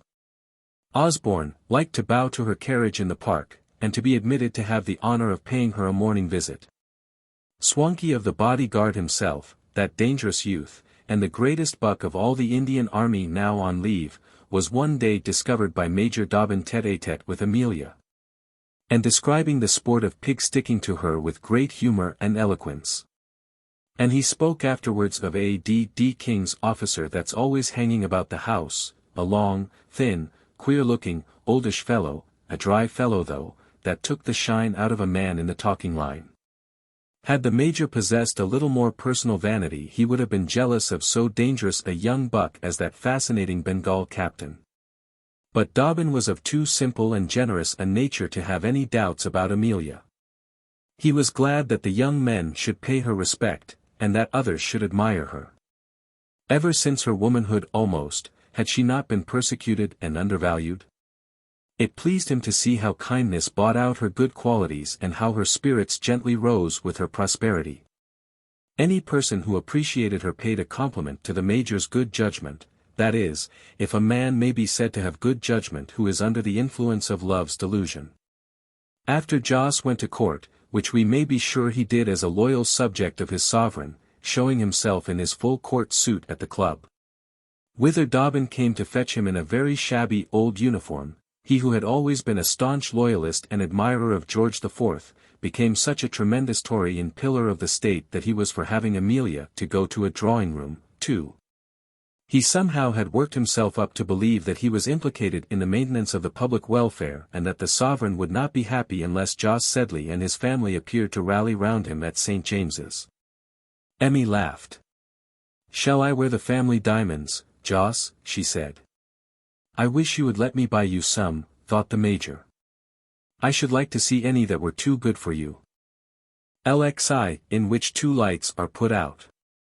There came a day when the round of decorous pleasures and solemn gaieties in which Mr. Joss Sedley's family indulged was interrupted by an event which happens in most houses.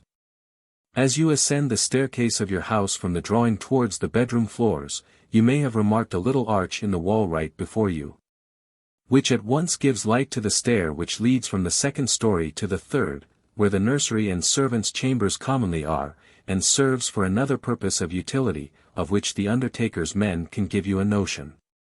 They rest the coffins upon that arch, or pass them through it so as not to disturb in any unseemly manner the cold tenant slumbering within the black ark. That second-floor arch in a London house, looking up and down the well of the staircase and commanding the main thoroughfare by which the inhabitants are passing, by which cook lurks down before daylight to scour her pots and pans in the kitchen, by which young master stealthily ascends, having left his boots in the hall, and let himself in after dawn from a jolly night at the club, down which miss comes rustling in fresh ribbons and spreading muslins, brilliant and beautiful, and prepared for conquest and the ball, or Master Tommy slides, preferring the banisters for a mode of conveyance, and disdaining danger and the stair, down which the mother is fondly carried smiling in her strong husband's arms, as he steps steadily step by step, and followed by the monthly nurse, on the day when the medical man has pronounced that the charming patient may go downstairs, up which John lurks to bed, yawning, with a sputtering tallow candle, and to gather up before sunrise the boots which are awaiting him in the passages, that stair, up or down which babies are carried, old people are helped, guests are marshalled to the ball, the parson walks to the christening, the doctor to the sick-room, and the undertaker's men to the upper floor. What a memento of life, death, and vanity it is, that arch and stair, if you choose to consider it. And sit on the landing, looking up and down the well. The doctor will come up to us too for the last time there, my friend in motley. The nurse will look in at the curtains, and you take no notice, and then she will fling open the windows for a little and let in the air. Then they will pull down all the front blinds of the house and live in the back rooms, then they will send for the lawyer and other men in black, etc. Your comedy and mine will have been played then, and we shall be removed, oh, how far, from the trumpets, and the shouting, and the posture-making. If we are gentlefolks they will put hatchments over our late domicile, with gilt cherubim, and mottos stating that there is quiet in heaven. Your son will new furnish the house, or perhaps let it, and go into a more modern quarter. Your name will be among the members deceased, in the lists of your clubs next year. However much you may be mourned, your widow will like to have her weeds neatly made, the cook will send or come up to ask about dinner, the survivor will soon bear to look at your picture over the mantelpiece, which will presently be deposed from the place of honor, to make way for the portrait of the son who reigns. Which of the dead are most tenderly and passionately deplored? Those who love the survivors the least, I believe. The death of a child occasions a passion of grief and frantic tears, such as your end, brother reader, will never inspire. The death of an infant which scarce knew you, which a week's absence from you would have caused to forget you, will strike you down more than the loss of your closest friend, or your firstborn son, a man grown like yourself, with children of his own. We may be harsh and stern with Judah and Simeon, our love and pity gush out for Benjamin, the little one. And if you are old, as some reader of this may be or shall be old and rich, or old and poor, you may one day be thinking for yourself, these people are very good round about me, but they won't grieve too much when I am gone. I am very rich, and they want my inheritance, or very poor, and they are tired of supporting me. The period of mourning for Mrs. Sedley's death was only just concluded, and Joss scarcely had had time to cast off his black and appear in the splendid waistcoats which he loved, when it became evident to those about Mr. Sedley that another event was at hand, and that the old man was about to go seek for his wife in the dark land whither she had preceded him. The state of my father's health, Joss Sedley solemnly remarked at the club, prevents me from giving any large parties this season, but if you will come in quietly at 6:30, Chutney, my boy, and fake a homely dinner with one or two of the old set, I shall be always glad to see you. So Joss and his acquaintances dined and drank their claret among themselves in silence, whilst the sands of life were running out in the old man's glass upstairs. The velvet-footed butler brought them their wine, and they composed themselves to a rubber after dinner, at which Major Dobbin would sometimes come and take a hand, and Mrs. Osborne would occasionally descend, when her patient above was settled for the night, and had commenced one of those lightly troubled slumbers which visit the pillow of old age. The old man clung to his daughter during this sickness. He would take his broths and medicines from scarcely any other hand. To tend him became almost the sole business of her life. Her bed was placed close by the door which opened into his chamber, and she was alive at the slightest noise or disturbance from the couch of the querulous invalid. Though, to do him justice, he lay awake many an hour, silent and without stirring, unwilling to awaken his kind and vigilant nurse. He loved his daughter with more fondness now, perhaps, than ever he had done since the days of her childhood. In the discharge of gentle offices and kind filial duties, this simple creature shone most especially. She walks into the room as silently as a sunbeam, Mr. Dobbin thought as he saw her passing in and out from her father's room, a cheerful sweetness lighting up her face as she moved to and fro, graceful and noiseless. When women are brooding over their children, or busied in a sick room, who has not seen in their faces those sweet angelic beams of love and pity?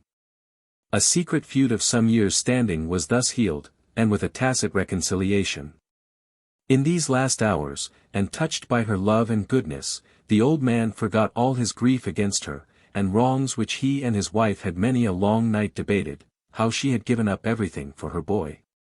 How she was careless of her parents in their old age and misfortune, and only thought of the child, how absurdly and foolishly, impiously indeed, she took on when George was removed from her.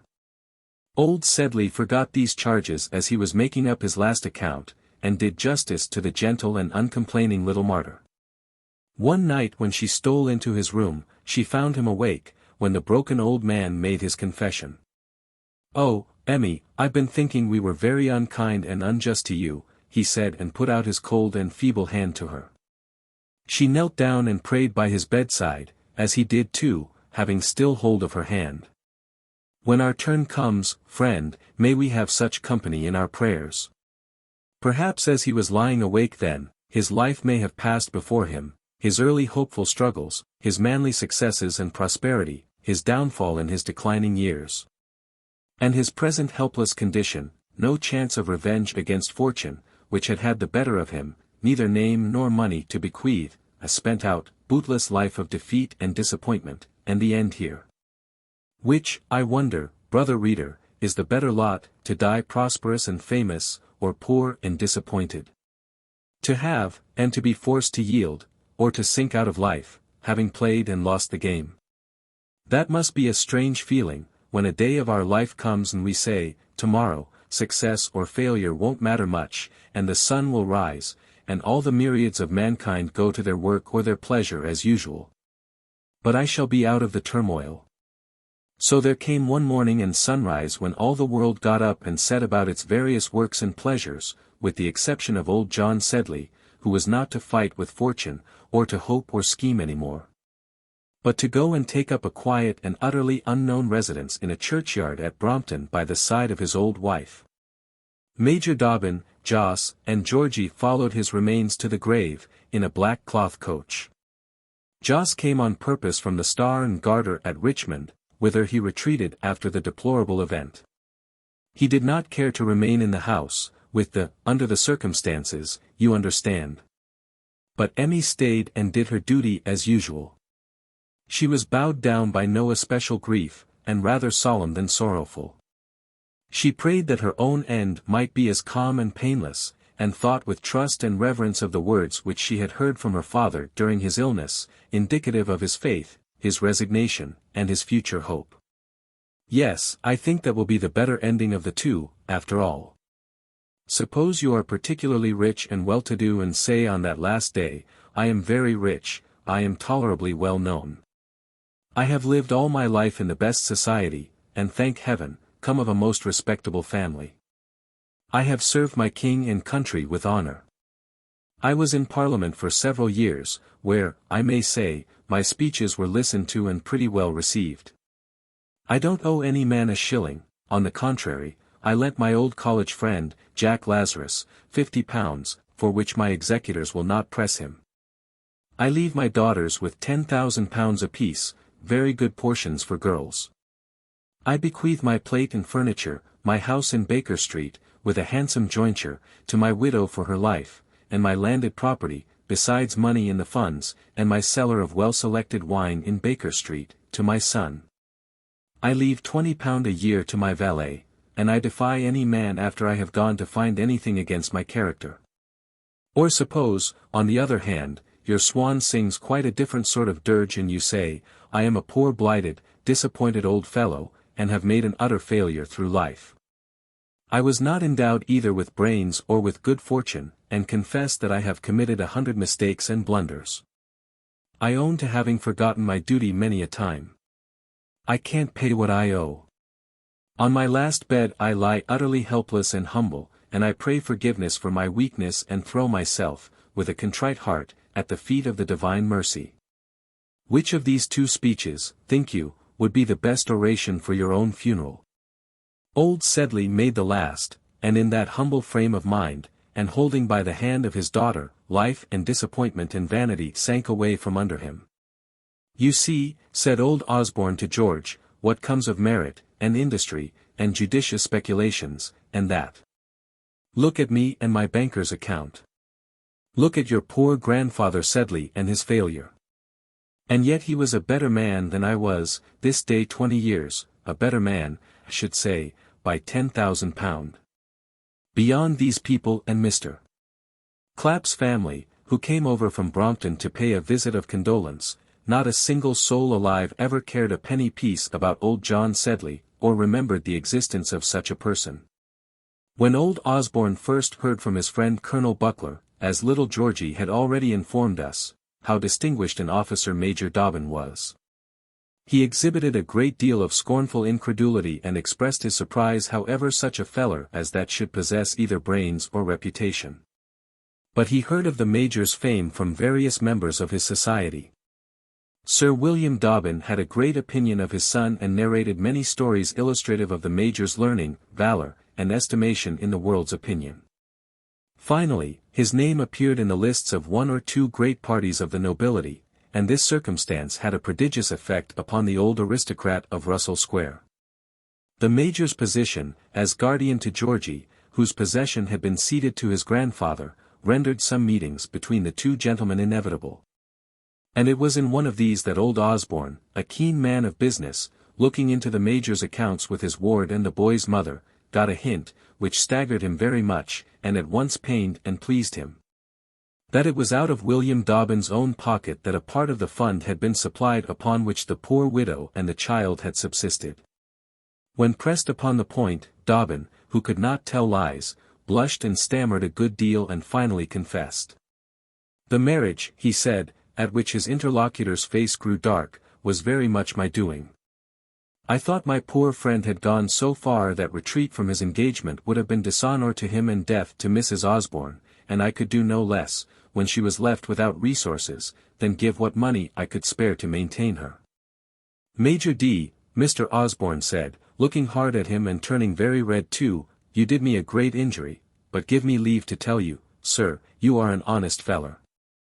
There's my hand, sir, though I little thought that my flesh and blood was living on you, and the pair shook hands, with great confusion on Major Dobbin's part, thus found out in his act of charitable hypocrisy. He strove to soften the old man and reconcile him towards his son's memory. He was such a noble fellow, he said, that all of us loved him, and would have done anything for him. I, as a young man in those days, was flattered beyond measure by his preference for me, and was more pleased to be seen in his company than in that of the commander-in-chief. I never saw his equal for pluck and daring and all the qualities of a soldier, and Dobbin told the old father as many stories as he could remember regarding the gallantry and achievements of his son. And Georgy is so like him, the Major added. He's so like him that he makes me tremble sometimes, the grandfather said. On one or two evenings the Major came to dine with Mr. Osborne, it was during the time of the sickness of Mr. Sedley, and as the two sat together in the evening after dinner, all their talk was about the departed hero. The father boasted about him according to his wont, glorifying himself and recounting his son's feats and gallantry, but his mood was at any rate better and more charitable than that in which he had been disposed until now to regard the poor fellow. And the Christian heart of the kind Major was pleased at these symptoms of returning peace and goodwill.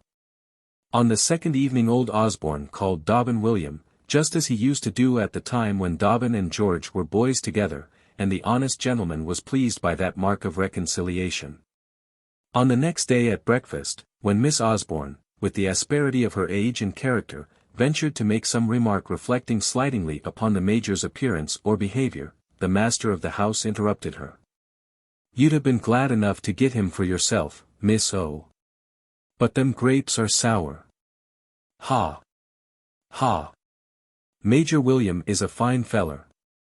"That he is, grandpapa," said Georgy approvingly. And going up close to the old gentleman, he took a hold of his large grey whiskers, and laughed in his face good-humouredly, and kissed him. And he told the story at night to his mother, who fully agreed with the boy. "Indeed he is," she said.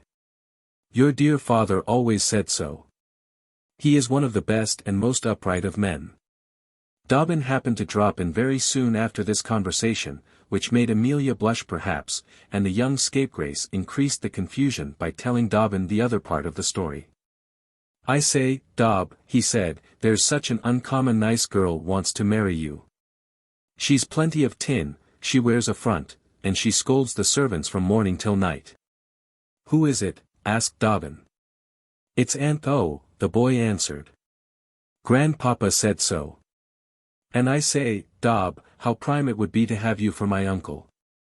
Old Sedley's quavering voice from the next room at this moment weakly called for Amelia, and the laughing ended. That old Osborne's mind was changing was pretty clear.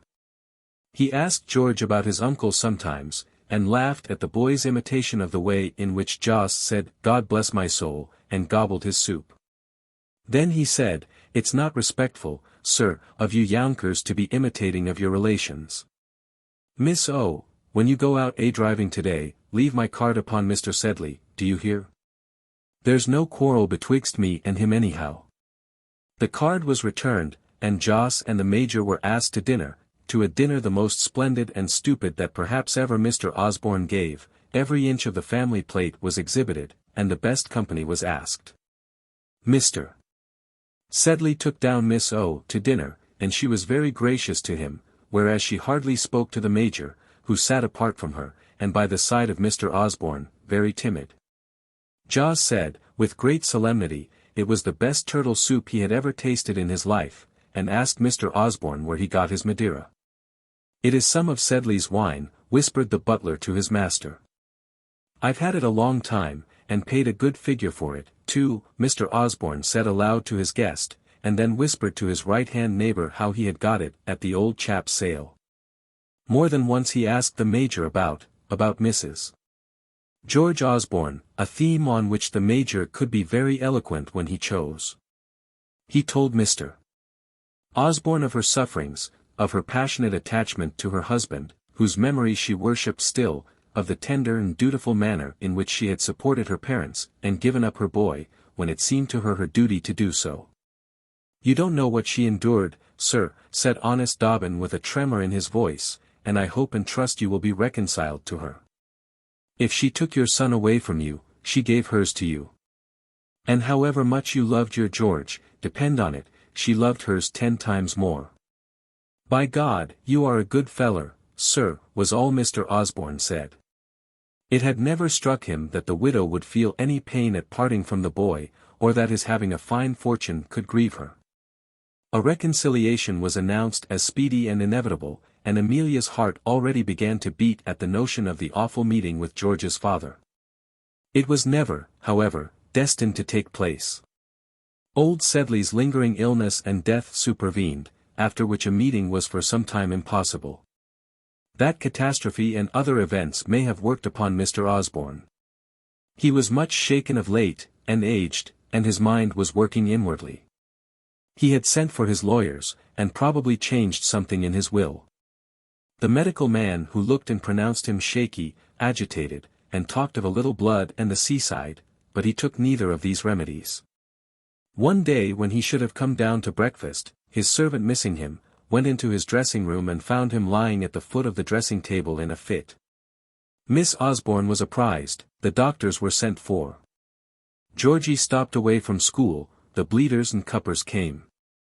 Osborne partially regained cognizance, but never could speak again, though he tried dreadfully once or twice, and in 4 days he died. The doctors went down, and the undertaker's men went up the stairs, and all the shutters were shut towards the garden in Russell Square. Bullock rushed from the city in a hurry. How much money had he left to that boy? Not half, surely. Surely share and share alike between the three. It was an agitating moment. What was it that poor old man tried once or twice in vain to say? I hope it was that he wanted to see Amelia and be reconciled before he left the world to one dear and faithful wife of his son. It was most likely that, for his will showed that the hatred which he had so long cherished had gone out of his heart. They found in the pocket of his dressing gown the letter with the great red seal which George had written him from Waterloo. He had looked at the other papers too, relative to his son, for the key of the box in which he kept them was also in his pocket. And it was found the seals and envelopes had been broken, very likely on the night before the seizure, when the butler had taken him tea into his study, and found him reading in the great red family Bible. When the will was opened, it was found that half the property was left to George, and the remainder between the two sisters. Mr. Bullock to continue, for their joint benefit, the affairs of the commercial house, or to go out, as he thought fit. An annuity of £500, chargeable on George's property, was left to his mother, the widow of my beloved son, George Osborne, who was to resume the guardianship of the boy. Major William Dobbin, my beloved son's friend, was appointed executor. And as out of his kindness and bounty, and with his own private funds, he maintained my grandson and my son's widow. When they were otherwise without means of support, the testator went on to say, I hereby thank him heartily for his love and regard for them, and beseech him to accept such a sum as may be sufficient to purchase his commission as a lieutenant colonel, or to be disposed of in any way he may think fit. When Amelia heard that her father-in-law was reconciled to her, her heart melted, and she was grateful for the fortune left to her. But when she heard how Georgy was restored to her, and knew how and by whom, and how it was William's bounty that supported her in poverty, how it was William who gave her her husband and her son, oh, then she sank on her knees, and prayed for blessings on that constant and kind heart. She bowed down and humbled herself and kissed the feet, as it were, of that beautiful and generous affection. And gratitude was all that she had to pay back for such admirable devotion and benefits, only gratitude. If she thought of any other return, the image of George stood up out of the grave and said, You are mine, and mine only, now and forever. William knew her feelings, had he not passed his whole life in divining them? When the nature of Mr. Osborne's will became known to the world, it was edifying to remark how Mrs. George Osborne rose in the estimation of the people forming her circle of acquaintance. The servants of Jos's establishment, who used to question her humble orders and say they would ask master whether or not they could obey, never thought now of that sort of appeal. The cook forgot to sneer at her shabby old gowns, which, indeed, were quite eclipsed by that lady's finery when she was dressed to go to church of a Sunday evening. The others no longer grumbled at the sound of her bell, or delayed to answer that summons. The coachman, who grumbled that his Aussies should be brought out and his carriage made into an hospital for that old feller and Mrs. O., drove her with the utmost alacrity now, and trembling lest he should be superseded by Mr. Osborne's coachman, asked what them their Russell Square coachmen knew about town, and whether they was fit to sit on a box before a lady. Jos's friends, male and female, suddenly became interested about Emmy, and cards of condolence multiplied on her hall table. Jos himself, who had looked on her as a good-natured harmless pauper, to whom it was his duty to give victuals and shelter, paid her and the rich little boy, his nephew, the greatest respect, was anxious that she should have change and amusement after her troubles and trials, poor dear girl, and began to appear at the breakfast table, and most particularly to ask how she would like to dispose of the day. In her capacity of guardian to Georgy, she, with the consent of the Major, her fellow trustee, begged Miss Osborne to live in the Russell Square house as long as ever she chose to dwell there. But that lady, with thanks, declared that she never could think of remaining alone in that melancholy mansion, and departed in deep mourning to Cheltenham, with a couple of her old domestics. The rest were liberally paid and dismissed, the faithful old butler, whom Mrs. Osborne proposed to retain, resigning and preferring to invest his savings in a public house, where, let us hope, he was not unprosperous. Miss Osborne not choosing to live in Russell Square, Mrs. Osborne also, after consultation, declined to occupy the gloomy old mansion there. The house was dismantled.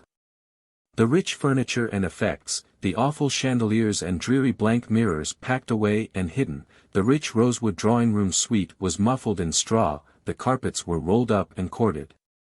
The small select library of well-bound books was stowed into 2 wine chests, and the whole paraphernalia rolled away in several enormous vans to the Pantechnicon, where they were to lie until Georgy's majority.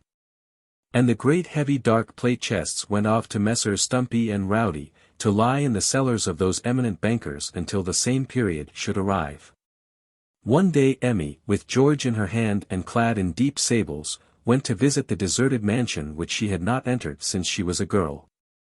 The place in front was littered with straw where the vans had been laden and rolled off.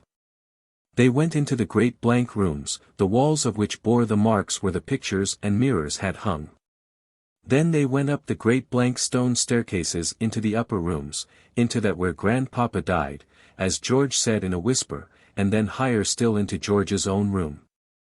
The boy was still clinging by her side, but she thought of another besides him. She knew that it had been his father's room as well as his own. She went up to one of the open windows, one of those at which she used to gaze with a sick heart when the child was first taken from her, and thence as she looked out she could see, over the trees of Russell Square, the old house in which she herself was born, and where she had passed so many happy days of sacred youth. They all came back to her, the pleasant holidays, the kind faces, the careless, joyful pastimes, and the long pains and trials that had since cast her down. She thought of these and of the man who had been her constant protector, her good genius, her sole benefactor, her tender and generous friend. "Look here, mother," said Georgy, "here's a G.O. scratched on the glass with a diamond. I never saw it before, I never did it." "It was your father's room long before you were born, George," she said, and she blushed as she kissed the boy.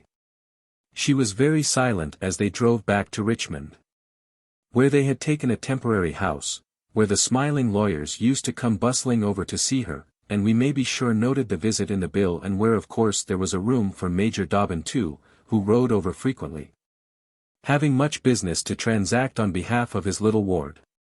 Georgy at this time was removed from Mr. Veal's on an unlimited holiday, and that gentleman was engaged to prepare an inscription for a fine marble slab, to be placed up in the Foundling under the monument of Captain George Osborne. The female bullock, aunt of Georgy, although despoiled by that little monster of 1/2 of the sum which she expected from her father, nevertheless showed her charitableness of spirit by being reconciled to the mother and the boy. Roehampton is not far from Richmond, and one day the chariot, with the golden bullocks emblazoned on the panels, and the flaccid children within, drove to Amelia's house at Richmond.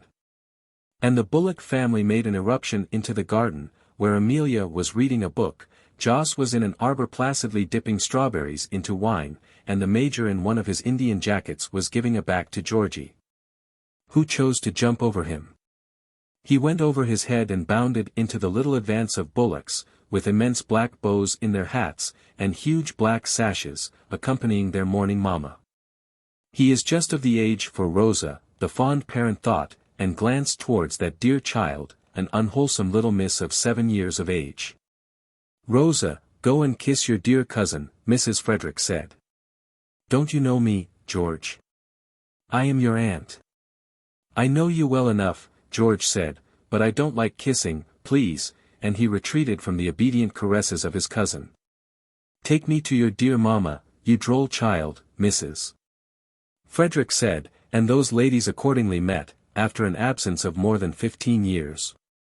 During Emmy's cares and poverty the other had never once thought about coming to see her, but now that she was decently prosperous in the world, her sister-in-law came to her as a matter of course. So did numbers more. Our old friend, Miss Swartz, and her husband came thundering over from Hampton Court, with flaming yellow liveries, and was as impetuously fond of Amelia as ever. Miss Swartz would have liked her always if she could have seen her. One must do her that justice. But, que voulez-vous? In this vast town one has not the time to go and seek one's friends. If they drop out of the rank they disappear, and we march on without them. Who is ever missed in Vanity Fair? But so, in a word, and before the period of grief for Mr. Osborne's death had subsided, Emmy found herself in the center of a very genteel circle indeed, the members of which could not conceive that anybody belonging to it was not very lucky. There was scarce one of the ladies that hadn't a relation a peer, though the husband might be a drysalter in the city. Some of the ladies were very blue and well informed, reading Mrs. Somerville and frequenting the Royal Institution. Others were severe and evangelical, and held by Exeter Hall.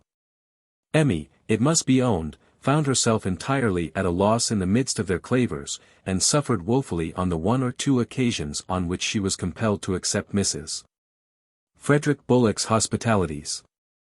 That lady persisted in patronizing her and determined most graciously to form her. She found Amelia's milliners for her and regulated her household and her manners. She drove over constantly from Roehampton and entertained her friend with faint fashionable fiddle-faddle and feeble court slip-slop. Joss liked to hear it, but the Major used to go off growling at the appearance of this woman, with her twopenny gentility. He went to sleep under Frederick Bullock's bald head. After dinner, at one of the banker's best parties, Fred was still anxious that the balance of the Osborne property should be transferred from Stumpy and Rowdy's to them, and whilst Amelia, who did not know Latin, or who wrote the last crack article in the Edinburgh, and did not in the least deplore, or otherwise, Mr. Peel's late extraordinary tergiversation on the fatal Catholic Relief Bill, sat dumb amongst the ladies in the grand drawing-room, looking out upon velvet lawns, trim gravel walks, and glistening hothouses. "She seems good-natured but insipid," said Mrs. Rowdy. "That Major seems to be particularly epris." "She wants ton sadly," said Mrs. Holyoake. "My dear creature, you never will be able to form her." "She is dreadfully ignorant or indifferent," said Mrs. Glory with a voice as if from the grave, and a sad shake of the head and turban. "I asked her if she thought that it was in 1836, according to Mr. Jowls, or in 1839, according to Mr. Wapshot, that the Pope was to fall, and she said, 'Poor Pope. I hope not, what has he done?' She is my brother's widow, my dear friends, Mrs. Frederick replied, and as such I think we're all bound to give her every attention and instruction on entering into the world. You may fancy there can be no mercenary motives in those whose disappointments are well known. That poor dear Mrs. Bullock," said Rowdy to Holyoake, as they drove away together, "she is always scheming and managing. She wants Mrs. Osborne's account to be taken from our house to hers, and the way in which she coaxes that boy and makes him sit by that blear-eyed little Rosa is perfectly ridiculous." "I wish Glory was choked with her man of sin and her battle of Armageddon," cried the other, and the carriage rolled away over Putney Bridge. But this sort of society was too cruelly genteel for Emmy, and all jumped for joy when a foreign tour was proposed. 62. A.M. Rhein. The above everyday events had occurred, and a few weeks had passed, when on one fine morning, Parliament being over, the summer advanced. And all the good company in London about to quit that city for their annual tour in search of pleasure or health, the Batavia steamboat left the Tower stairs laden with a goodly company of English fugitives. The quarterdeck awnings were up, and the benches and gangways crowded with scores of rosy children, bustling nursemaids, ladies in the prettiest pink bonnets and summer dresses, gentlemen in travelling caps and linen jackets, whose mustachios had just begun to sprout for the ensuing tour, and stout trim old veterans with starched neckcloths and neat-brushed hats, such as have invaded Europe any time since the conclusion of the war, and carry the national goddam into every city of the continent. The congregation of hatboxes, and Brahma desks, and dressing-cases was prodigious. There were jaunty young Cambridge men travelling with their tutor, and going for a reading excursion to Nonenworth or Königswinter. There were Irish gentlemen, with the most dashing whiskers and jewellery, talking about horses incessantly, and prodigiously polite to the young ladies on board, whom, on the contrary, the Cambridge lads and their pale-faced tutor avoided with maiden coyness. There were old Pall Mall loungers bound for EMS and Wiesbaden and a course of waters to clear off the dinners of the season, and a little roulette and trente-et-quarante to keep the excitement going.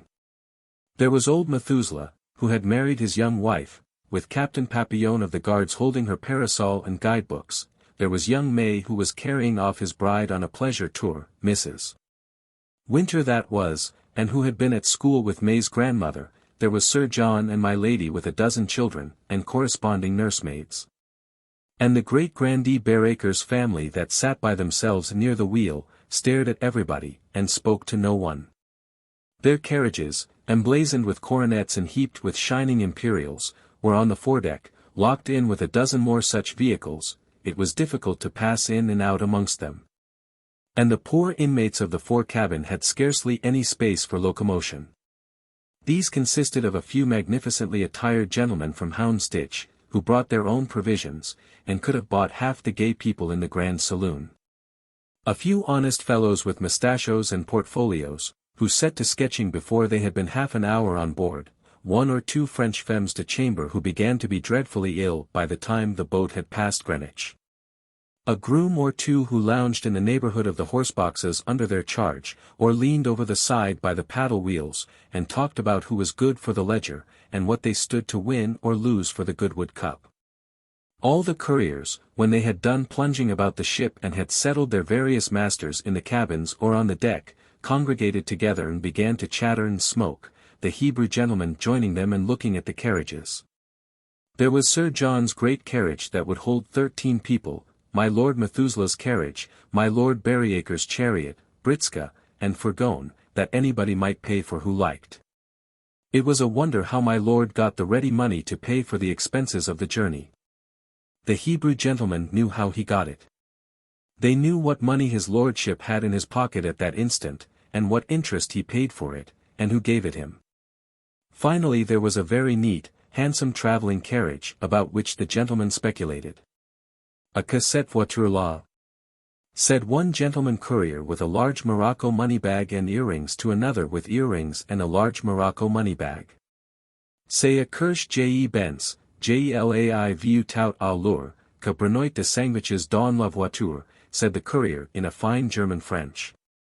Kirsch emerging presently from the neighborhood of the hold, where he had been bellowing instructions intermingled with polyglot oaths to the ship's men engaged in secreting the passengers' luggage, came to give an account of himself to his brother interpreters.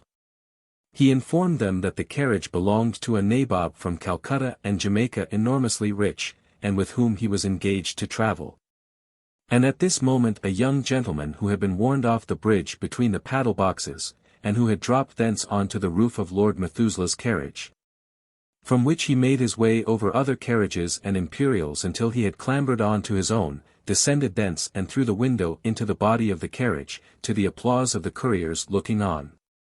Nous allons avoir une belle traversée, Monsieur George, said the courier with a grin, as he lifted his gold-laced cap. Dear French, said the young gentleman, where's the biscuits, I? Whereupon Kirsch answered him in the English language or in such an imitation of it as he could command, for though he was familiar with all languages, Mr. Kirsch was not acquainted with a single one, and spoke all with indifferent volubility and incorrectness. The imperious young gentleman who gobbled the biscuits, and indeed it was time to refresh himself, for he had breakfasted at Richmond full 3 hours before, was our young friend George Osborne. Uncle Jos and his mamma were on the quarterdeck with a gentleman of whom they used to see a good deal, and the four were about to make a summer tour. Jos was seated at that moment on deck under the awning, and pretty nearly opposite to the Earl of Bareacres and his family, whose proceedings absorbed the Bengali almost entirely. Both the noble couple looked rather younger than in the eventful year 15, when Jos remembered to have seen them at Brussels. Indeed, he always gave out in India that he was intimately acquainted with them. Lady Bareacres' hair, which was then dark, was now a beautiful golden auburn, whereas Lord Bareacres' whiskers, formerly red, were at present of a rich black with purple and green reflections in the light. But changed as they were, the movements of the noble pair occupied Jos's mind entirely. The presence of a lord fascinated him, and he could look at nothing else. Those people seem to interest you a good deal, said Dobbin, laughing and watching him. Amelia too laughed. She was in a straw bonnet with black ribbons, and otherwise dressed in mourning, but the little bustle and holiday of the journey pleased and excited her, and she looked particularly happy. What a heavenly day! Emmy said and added, with great originality, I hope we shall have a calm passage. Jos waved his hand, scornfully glancing at the same time under his eyelids at the great folks opposite. "If you had made the voyages we have," he said, "you wouldn't much care about the weather." But nevertheless, traveller as he was, he passed the night direfully sick in his carriage, where his courier tended him with brandy and water and every luxury. In due time this happy party landed at the quays of Rotterdam, whence they were transported by another steamer to the city of Cologne. Here the carriage and the family took to the shore, and Jos was not a little gratified to see his arrival announced in the Cologne newspapers as Herr Graf Lord von Sedley nebst Begleitung aus London. He had his court dress with him. He had insisted that Dobbin should bring his regimental paraphernalia. He announced that it was his intention to be presented at some foreign courts, and pay his respects to the sovereigns of the countries which he honored with a visit. Wherever the party stopped, and an opportunity was offered, Mr. Jos left his own card and the Major's upon our minister. It was with great difficulty that he could be restrained from putting on his cocked hat and tights to wait upon the English consul at the free city of Judenstadt, when that hospitable functionary asked our travellers to dinner. He kept a journal of his voyage and noted elaborately the defects or excellences of the various inns at which he put up, and of the wines and dishes of which he partook. As for Emmy, she was very happy and pleased. Dobbin used to carry about for her stool and sketchbook, and admired the drawings of the good-natured little artist as they never had been admired before. She sat upon steamers' decks and drew crags and castles, or she mounted upon donkeys and ascended to ancient robber towers, attended by her two aides-de-camp, Georgy and Dobbin. She laughed, and the Major did too, at his droll figure on donkey-back, with his long legs touching the ground. He was the interpreter for the party. Having a good military knowledge of the German language, and he and the delighted George fought the campaigns of the Rhine and the Palatinate. In the course of a few weeks, and by assiduously conversing with her Kirsch on the box of the carriage, Georgy made prodigious advance in the knowledge of High Dutch, and could talk to hotel waiters and postilions in a way that charmed his mother and amused his guardian. Mr. Jos did not much engage in the afternoon excursions of his fellow travellers. He slept a good deal after dinner, or basked in the arbours of the pleasant inn gardens. Pleasant Rhine gardens. Fair scenes of peace and sunshine, noble purple mountains, whose crests are reflected in the magnificent stream. Who has ever seen you that has not a grateful memory of those scenes of friendly repose and beauty? To lay down the pen and even to think of that beautiful Rhineland makes one happy. At this time of summer evening, the cows are trooping down from the hills, lowing and with their bells tinkling, to the old town, with its old moats, and gates, and spires, and chestnut trees, with long blue shadows stretching over the grass. The sky and the river below flame in crimson and gold, and the moon is already out, looking pale towards the sunset. The sun sinks behind the great castle-crested mountains, the night falls suddenly, the river grows darker and darker, lights quiver in it from the windows in the old ramparts, and twinkled peacefully in the villages under the hills on the opposite shore. So Jos used to go to sleep a good deal with his bandana over his face and be very comfortable, and read all the English news. And every word of Galignani's admirable newspaper. May the blessings of all Englishmen who have ever been abroad rest on the founders and proprietors of that piratical print. And whether he woke or slept, his friends did not very much miss him. Yes, they were very happy. They went to the opera often of evenings, to those snug, unassuming, dear old operas in the German towns, where the noblesse sits and cries, and knits stockings on the one side, over against the bourgeoisie on the other. And his transparency, the Duke and his transparent family, all very fat and good-natured, come and occupy the great box in the middle. And the pit is full of the most elegant slim-waisted officers with straw-coloured mustachios, and twopence a day on full pay. Here it was that Emmy found her delight, and was introduced for the first time to the wonders of Mozart and Cimarosa. The Major's musical taste has been before alluded to, and his performances on the flute commended.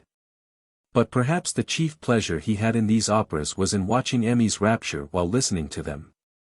A new world of love and beauty broke upon her when she was introduced to those divine compositions. This lady had the keenest and finest sensibility, and how could she be indifferent when she heard Mozart?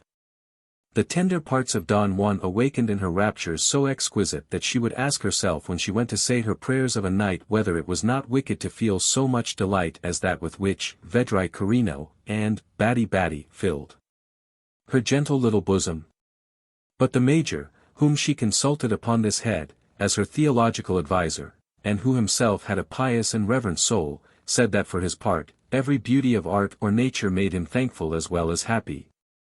And that the pleasure to be had in listening to fine music, as in looking at the stars in the sky, or at a beautiful landscape or picture, was a benefit for which we might thank heaven as sincerely as for any other worldly blessing. And in reply to some faint objections of Mrs. Amelia's, taken from certain theological works like the Washerwoman of Finchley Common and others of that school, with which Mrs. Osborne had been furnished during her life at Brompton, he told her an Eastern fable of the owl who thought that the sunshine was unbearable for the eyes and that the nightingale was a most overrated bird. It is one's nature to sing and the others to hoot, he said, laughing, and with such a sweet voice as you have yourself, you must belong to the Bulbul faction. I like to dwell upon this period of her life and to think that she was cheerful and happy. You see, she has not had too much of that sort of existence as yet, and has not fallen in the way of means to educate her tastes or her intelligence. She has been domineered over hitherto by vulgar intellects. It is the lot of many a woman. And as every one of the dear sex is the rival of the rest of her kind, timidity passes for folly in their charitable judgments, and gentleness for dullness. And silence, which is but timid denial of the unwelcome assertion of ruling folks, and tacit Protestantism, above all, finds no mercy at the hands of the female Inquisition. Thus, my dear and civilized reader, if you and I were to find ourselves this evening in a society of greengrocers, let us say, it is probable that our conversation would not be brilliant. If, on the other hand, a greengrocer should find himself at your refined and polite tea table, where everybody was saying witty things, and everybody of fashion and repute tearing her friends to pieces in the most delightful manner, it is possible that the stranger would not be very talkative and by no means interesting or interested. And it must be remembered that this poor lady had never met a gentleman in her life until this present moment. Perhaps these are rarer personages than some of us think for. Which of us can point out many such in his circle, men whose aims are generous, whose truth is constant, and not only constant in its kind but elevated in its degree, whose want of meanness makes them simple? Who can look the world honestly in the face with an equal manly sympathy for the great and the small? We all know 100 whose coats are very well made, and a score who have excellent manners, and 1 or 2 happy beings who are what they call in the inner circles, and have shot into the very center and bull's-eye of the fashion. But of gentlemen how many? Let us take a little scrap of paper and each make out his list. My friend the Major I write, without any doubt, in mine. He had very long legs, a yellow face, and a slight lisp, which at first was rather ridiculous. But his thoughts were just, his brains were fairly good, his life was honest and pure, and his heart warm and humble. He certainly had very large hands and feet, which the 2 George Osbornes used to caricature and laugh at. And their jeers and laughter perhaps led poor little Emmy astray as to his worth. But have we not all been misled about our heroes and changed our opinions 100 times? Emmy, in this happy time, found that hers underwent a very great change in respect of the merits of the Major.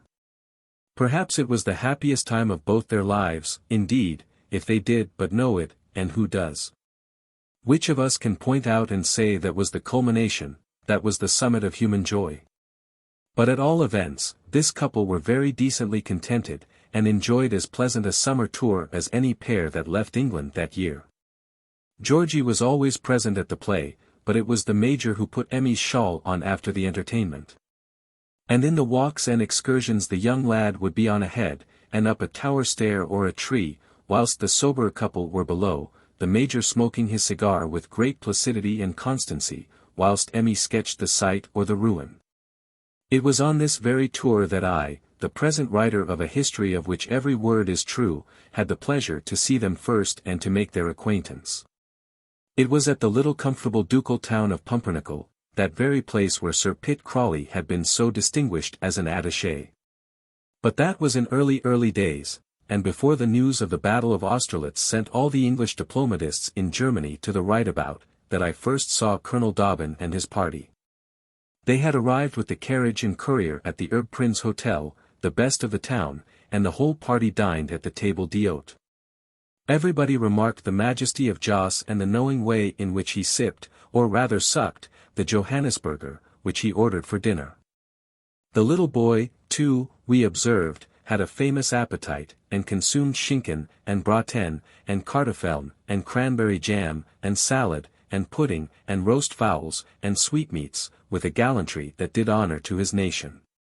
After about 15 dishes, he concluded the repast with dessert, some of which he even carried out of doors, for some young gentleman at table, amused with his coolness and gallant free and easy manner, induced him to pocket a handful of macaroons, which he discussed on his way to the theatre, whither everybody went in the cheery social little German place.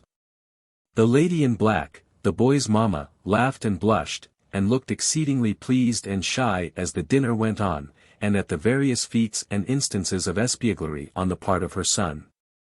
The colonel, for so he became very soon afterwards, I remember joked the boy with a great deal of grave fun, pointing out dishes which he hadn't tried, and entreating him not to balk his appetite, but to have a second supply of this or that. It was what they call a gastrol night at the Royal Grand Ducal Pumpernickelische Hof, or Court Theatre, and Madame Schroeder de Vriend, then in the bloom of her beauty and genius, performed the part of the heroine in the wonderful opera of Fidelio. From our places in the stalls we could see our 4 friends of the table d'hôte in the loge which Schwendler of the Erbprinz kept for his best guests. And I could not help remarking the effect which the magnificent actress and music produced upon Mrs. Osborne, for so we heard the stout gentleman in the mustachios call her. During the astonishing chorus of the prisoners, over which the delightful voice of the actress rose and soared in the most ravishing harmony, the English lady's face wore such an expression of wonder and delight that it struck even little Phipps. The blasé attaché, who drawled out, as he fixed his glass upon her, Gade, it really does one good to see a woman capable of that state of escapement. And in the prison scene, where Fidelio, rushing to her husband, cries, Nix, Nix, mein Florestan, she fairly lost herself and covered her face with her handkerchief. Every woman in the house was snivelling at the time, but I suppose it was because it was predestined that I was to write this particular lady's memoirs that I remarked her. The next day they gave another piece of Beethoven, Die Schlacht bei Vittoria. Malbrook is introduced at the beginning of the performance, as indicative of the brisk advance of the French army. Then come drums, trumpets, thunders of artillery, and groans of the dying, and at last, in a grand triumphal swell, God Save the King, is performed.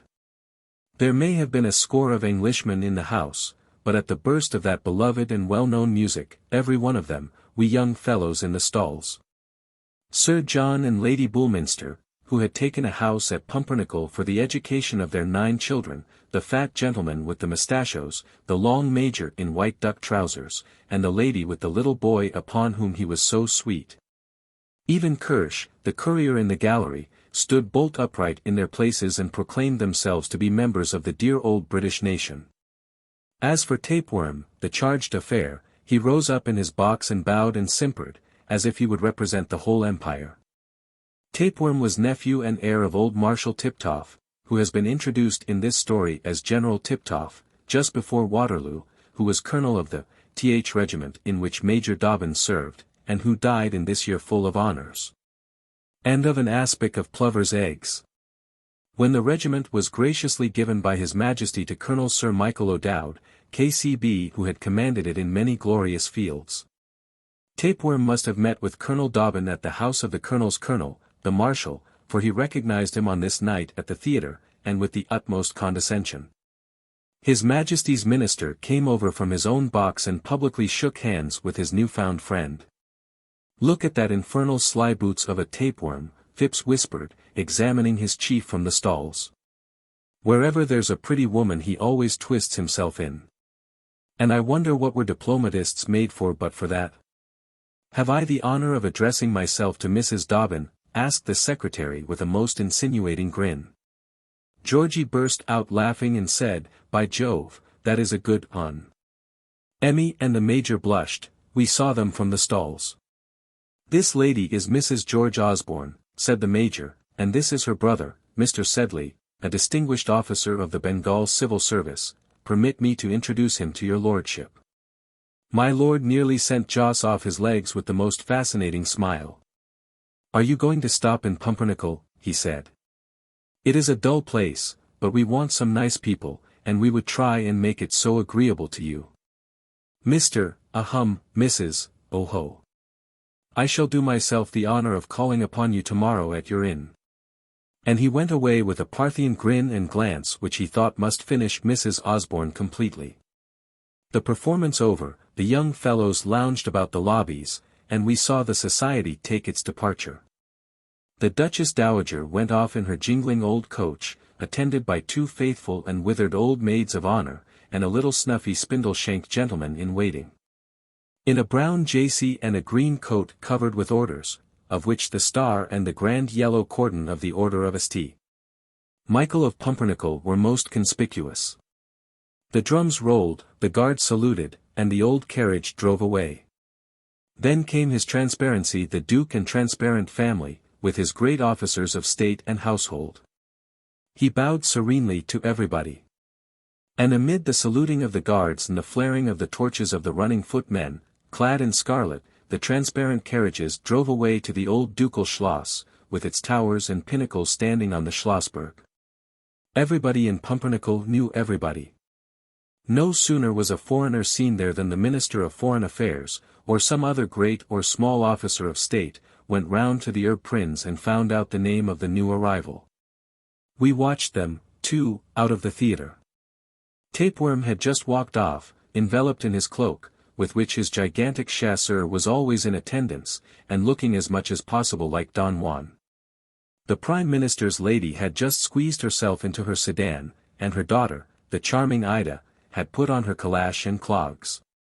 When the English party came out, the boy yawning drearily, the Major taking great pains in keeping the shawl over Mrs. Osborne's head, and Mr. Sedley looking grand, with a crush opera hat on one side of his head and his hand in the stomach of a voluminous white waistcoat. We took off our hats to our acquaintances of the table d'hôte, and the lady, in return, presented us with a little smile and a curtsy, for which everybody might be thankful. The carriage from the inn, under the superintendence of the bustling Mr. Kirsch, was in waiting to convey the party, but the fat man said he would walk and smoke his cigar on his way homewards, so the other 3, with nods and smiles to us, went without Mr. Sedley, Kirsch, with the cigar case, following in his master's wake. We all walked together and talked to the stout gentleman about the agreements of the place. It was very agreeable for the English. There were shooting parties and battues. There was a plenty of balls and entertainments at the hospitable court, the society was generally good, the theatre excellent, and the living cheap. And our minister seems a most delightful and affable person, our new friend said. With such a representative, and a good medical man, I can fancy the place to be most eligible. Good night, gentlemen. And Joss creaked up the stairs to bedward, followed by Kirsch with a flambeau. We rather hoped that nice-looking woman would be induced to stay some time in the town. LXII, in which we meet an old acquaintance. Such polite behavior as that of Lord Tapeworm did not fail to have the most favorable effect upon Mr. Sedley's mind, and the very next morning, at breakfast, he pronounced his opinion that Pumpernickel was the pleasantest little place of any which he had visited on their tour. Joss's motives and artifices were not very difficult of comprehension, and Dobbin laughed in his sleeve, like a hypocrite as he was, when he found, by the knowing air of the civilian and the offhand manner in which the latter talked about Tapeworm Castle and the other members of the family, that Joss had been up already in the morning, consulting his travelling peerage. Yes, he had seen the Right Honourable the Earl of Bagwig, his lordship's father, he was sure he had met him at the levee, didn't Dobb remember? And when the diplomatist called on the party, faithful to his promise, Joss received him with such a salute and honours as were seldom accorded to the little envoy. He winked at Kirsch on his Excellency's arrival, and that emissary, instructed beforehand, went out and superintended an entertainment of cold meats, jellies, and other delicacies, brought in upon trays, and of which Mr. Joss absolutely insisted that his noble guest should partake. Tapeworm, so long as he could have an opportunity of admiring the bright eyes of Mrs. Osborne, whose freshness of complexion bore daylight remarkably well, was not ill-pleased to accept any invitation to stay in Mr. Sedley's lodgings. He put one or two dexterous questions to him about India and the dancing girls there. Asked Amelia about that beautiful boy who had been with her, and complimented the astonished little woman upon the prodigious sensation which she had made in the house. And tried to fascinate Dobbin by talking of the late war and the exploits of the Pumpernickel contingent under the command of the hereditary prince, now Duke of Pumpernickel. Lord Tapeworm inherited no little portion of the family gallantry, and it was his happy belief that almost every woman upon whom he himself cast friendly eyes was in love with him. He left Emmy under the persuasion that she was slain by his wit and attractions and went home to his lodgings to write a pretty little note to her. She was not fascinated, only puzzled, by his grinning, his simpering, his scented cambric handkerchief, and his high-heeled lacquered boots. She did not understand one half the compliments which he paid. She had never, in her small experience of mankind, met a professional ladies' man as yet, and looked upon my lord as something curious rather than pleasant, and if she did not admire, certainly wondered at him. Joss, on the contrary, was delighted. "How very affable his lordship is," he said, "how very kind of his lordship to say he would send his medical man. Kirsch, you will carry our cards to the Count de Schlusselback directly. The Major and I will have the greatest pleasure in paying our respects at court as soon as possible. Put out my uniform, Kirsch, both our uniforms. It is a mark of politeness which every English gentleman ought to show to the countries which he visits to pay his respects to the sovereigns of those countries as to the representatives of his own." When Tapeworm's doctor came, Dr. von Glauber, body physician to HSH the Duke, he speedily convinced Joss that the Pumpernickel mineral springs and the doctor's particular treatment would infallibly restore the Bengali to youth and slimness. "Dear came here last year," he said, "General Bulkeley, an English general, twice so pick as you, sir. I sent him back quite tin after 3 months, and he danced vid Baroness Glauber at the end of 2. Joss's mind was made up. The springs, the doctor, the court, and the charge d'affaires convinced him, and he proposed to spend the autumn in these delightful quarters. And punctual to his word, on the next day the charge d'affaires presented Joss and the Major to Victor Aurelius 17, being conducted to their audience with that sovereign by the Count de Schlusselback, Marshal of the Court. They were straightway invited to dinner at court, and their intention of staying in the town being announced, the politest ladies of the whole town instantly called upon Mrs. Osborne. And as not one of these, however poor they might be, was under the rank of a baroness, Joss's delight was beyond expression. He rode off to Chutney at the club to say that the service was highly appreciated in Germany, that he was going to show his friend, the Count de Schlusselback, how to stick a pig in the Indian fashion, and that his august friends, the Duke and Duchess, were everything that was kind and civil. Emmy, too, was presented to the august family, and as mourning is not admitted in court on certain days, she appeared in a pink crepe dress with a diamond ornament in the corsage, presented to her by her brother. And she looked so pretty in this costume that the Duke and court, putting out of the question the Major, who had scarcely ever seen her before in an evening dress, and vowed that she did not look 25, all admired her excessively. In this dress she walked a polonaise with Major Dobbin at a court ball, in which easy dance Mr. Joss had the honor of leading out the Countess of Schlusselback, an old lady with a hump back, but with 16 good quarters of nobility and related to half the royal houses of Germany. Pumpernickel stands in the midst of a happy valley through which sparkles, to mingle with the Rhine somewhere, but I have not the map at hand to say exactly at what point, the fertilizing stream of the Pump.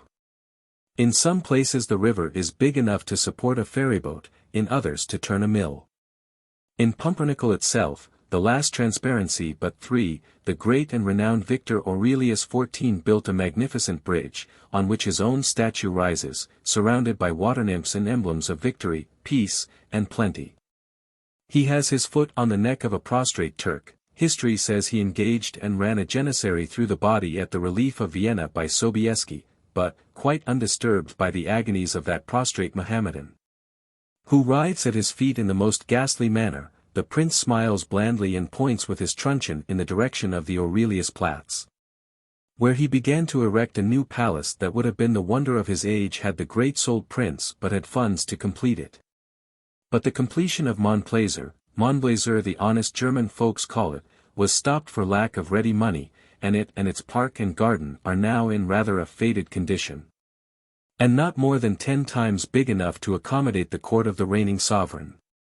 The gardens were arranged to emulate those of Versailles, and amidst the terraces and groves there are some huge allegorical waterworks still, which spout and froth stupendously upon fete days, and frighten one with their enormous aquatic insurrections. There is the Trophonius cave in which, by some artifice, the leaden tritons are made not only to spout water, but to play the most dreadful groans out of their lead conchs. There is the nymph bath and the Niagara cataract, which the people of the neighborhood admire beyond expression, when they come to the yearly fair at the opening of the chamber, or to the fetes with which the happy little nation still celebrates the birthdays and marriage days of its princely governors.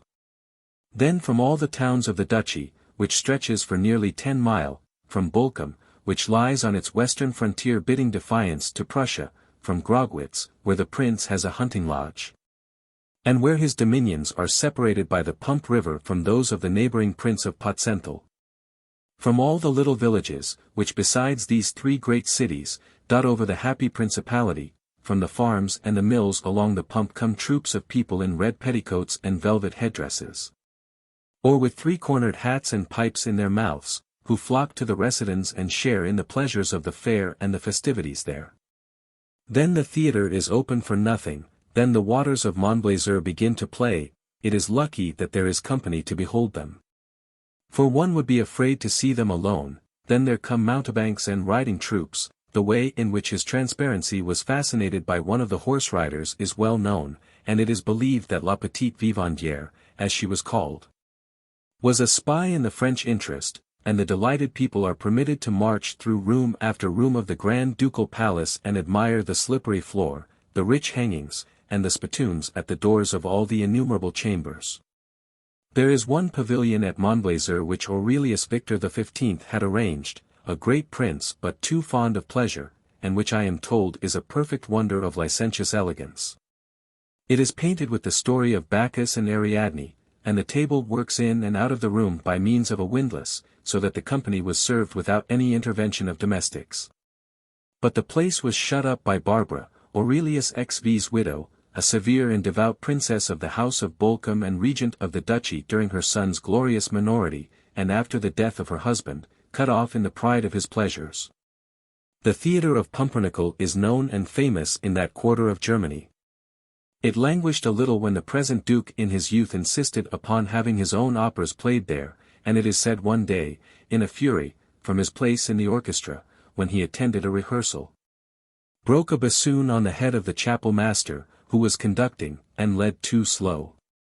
And during which time the Duchess Sophia wrote domestic comedies, which must have been very dreary to witness.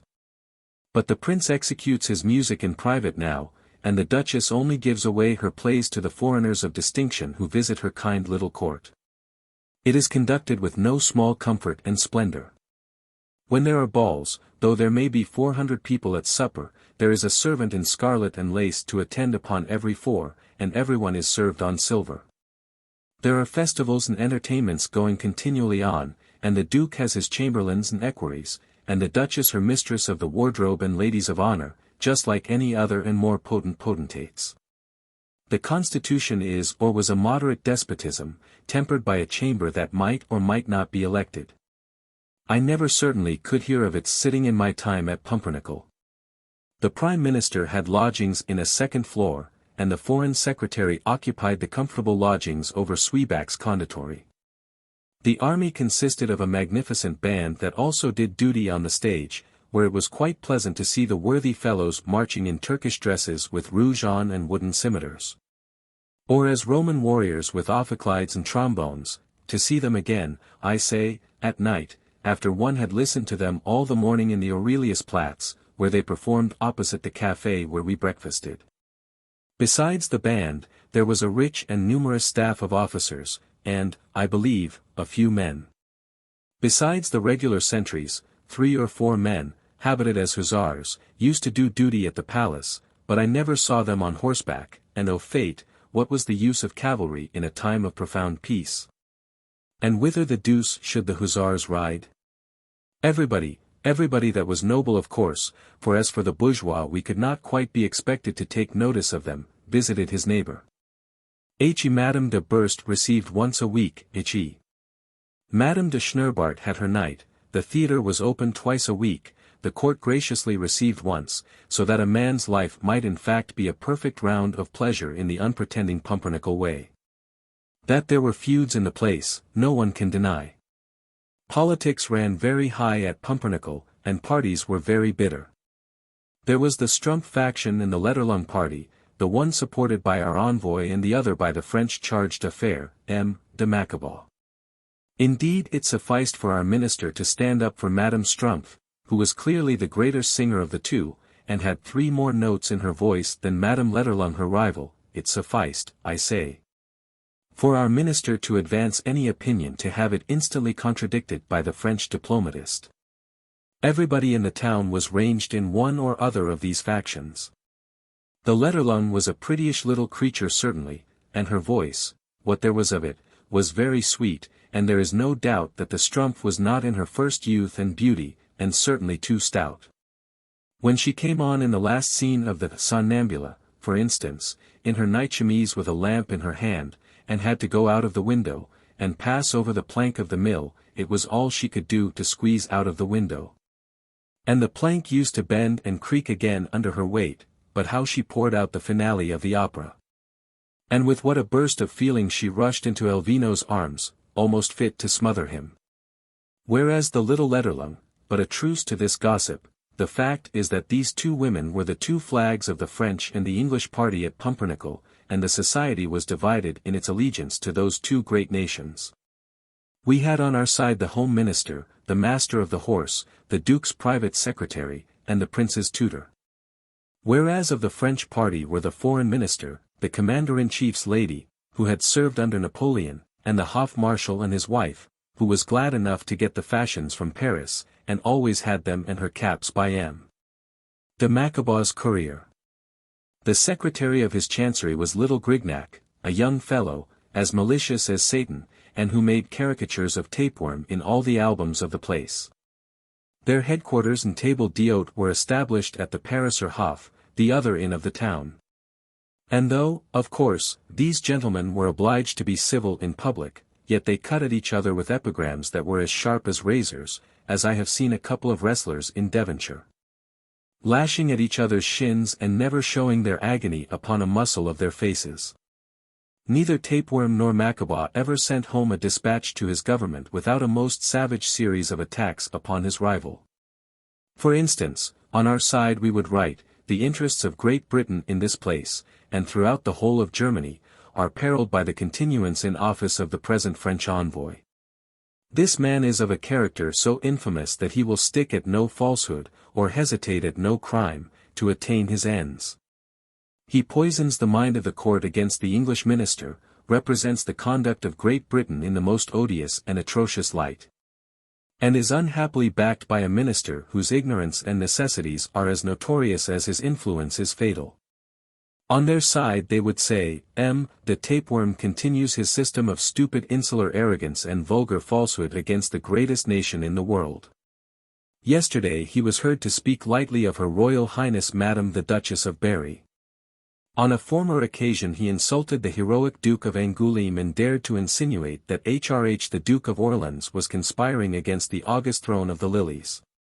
His gold is prodigated in every direction which his stupid menaces fail to frighten. By one and the other, he has won over creatures of the court here, and, in fine, Pumpernickel will not be quiet, Germany tranquil, France respected, or Europe content until this poisonous viper be crushed under heel, and so on. When one side or the other had written any particularly spicy dispatch, news of it was sure to slip out. Before the winter was far advanced, it is actually on record that Emmy took a night and received company with great propriety and modesty. She had a French master, who complimented her upon the purity of her accent and her facility of learning. The fact is she had learned long ago and grounded herself subsequently in the grammar so as to be able to teach it to George. And Madame Strumpf came to give her lessons in singing, which she performed so well and with such a true voice that the Major's windows, who had lodgings opposite under the Prime Minister, were always open to hear the lesson. Some of the German ladies, who are very sentimental and simple in their tastes, fell in love with her and began to call her Due at once. These are trivial details, but they relate to happy times. The Major made himself George's tutor and read Caesar and mathematics with him, and they had a German master and rode out of evenings by the side of Emmy's carriage. She was always too timid, and made a dreadful outcry at the slightest disturbance on horseback. So she drove about with one of her dear German friends, and Joss asleep on the back seat of the barouche. He was becoming very sweet upon the Gräfin Fanny de Butterbrod, a very gentle, tender-hearted and unassuming young creature, a canoness and countess in her own right, but with scarcely £10 per year to her fortune. And Fanny for her part declared that to be Amelia's sister was the greatest delight that heaven could bestow on her, and Joss might have put a countess's shield and coronet by the side of his own arms on his carriage and forks. When events occurred, and those grand fates given upon the marriage of the hereditary Prince of Pumpernickel with the lovely Princess Amelia of Hamburg-Schlippenschlappen took place. At this festival the magnificence displayed was such as had not been known in the little German place since the days of the prodigal Victor XIV. All the neighboring princes, princesses, and grandees were invited to the feast. Beds rose to £half-a-crown per night in Pumpernickel, and the army was exhausted in providing guards of honor for the highnesses, serenities, and excellencies who arrived from all quarters.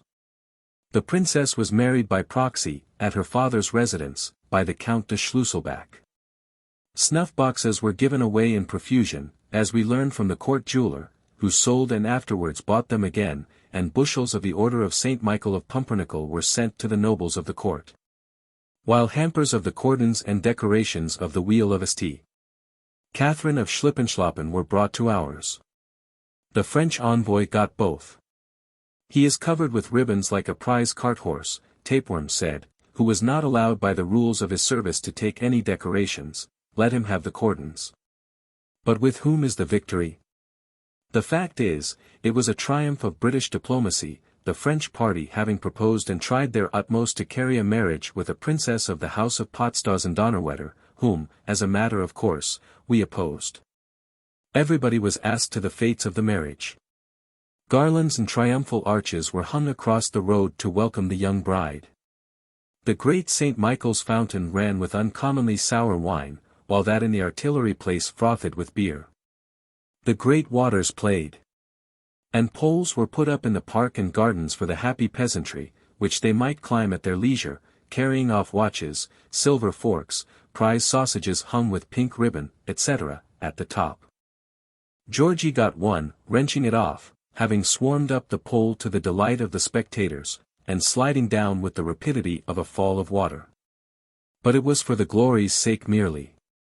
The boy gave the sausage to a peasant, who had very nearly seized it, and stood at the foot of the mast, blubbering, because he was unsuccessful. At the French Chancellery they had 6 more lampions in their illumination than ours had. But our transparency, which represented the young couple advancing and discord flying away, with the most ludicrous likeness to the French ambassador, beat the French picture hollow. And I have no doubt got Tapeworm the advancement and the Cross of the Bath which he subsequently attained. Crowds of foreigners arrived for the fêtes, and of English, of course. Besides the court balls, public balls were given at the town hall and the Redoute, and in the former place there was a room for 30-40 and roulette established, for the week of the festivities only, and by one of the great German companies from EMS or AIX-La Chapelle. The officers or inhabitants of the town were not allowed to play at these games, but strangers, peasants, ladies were admitted, and anyone who chose to lose or win money. That little scapegrace Georgy Osborne amongst others, whose pockets were always full of dollars and whose relations were away at the grand festival of the court, came to the Stadthouse ball in company of his uncle's courier, Mr. Kirsch, and having only peeped into a playroom at Baden-Baden when he hung on Dobbin's arm, and where, of course, he was not permitted to gamble, came eagerly to this part of the entertainment and hankered round the tables where the croupiers and the punters were at work. Women were playing, they were masked, some of them. This license was allowed in these wild times of carnival. A woman with light hair, in a low dress by no means so fresh as it had been, and with a black mask on, through the eyelets of which her eyes twinkled strangely, was seated at one of the roulette tables with a card and a pin and a couple of florins before her. As the croupier called out the color and number, she pricked on the card with great care and regularity, and only ventured her money on the colors after the red or black had come up a certain number of times. It was strange to look at her. But in spite of her care and assiduity she guessed wrong, and the last 2 florins followed each other under the croupier's rake, as he cried out with his inexorable voice the winning color and number. She gave a sigh, a shrug with her shoulders, which were already too much out of her gown, and dashing the pin through the card on to the table, sat thrumming it for a while. Then she looked round her and saw Georgy's honest face staring at the scene. The little scamp! What business had he to be there? When she saw the boy, at whose face she looked hard through her shining eyes and mask, she said, "Monsieur n'est pas joueur?" "Non, madame," said the boy. But she must have known, from his accent, of what country he was, for she answered him with a slight foreign tone. "You have never played. Will you do me a little favor?" "What is it?" said Georgy, blushing again. Mr. Kirsch was at work for his part at the Rouge et Noir and did not see his young master. "Play this for me, if you please, put it on any number, any number." And she took from her bosom a purse, and out of it a gold piece, the only coin there, and she put it into George's hand. The boy laughed and did as he was bid. The number came up sure enough. There is a power that arranges that, they say, for beginners. "Thank you," said she, pulling the money towards her, "thank you. What is your name?" "My name's Osborne," said Georgy, and was fingering in his own pockets for dollars, and just about to make a trial, when the Major, in his uniform, and Joss, and Marquis, from the court ball, made their appearance. Other people, finding the entertainment stupid and preferring the fun at the Stadthouse, had quitted the palace ball earlier.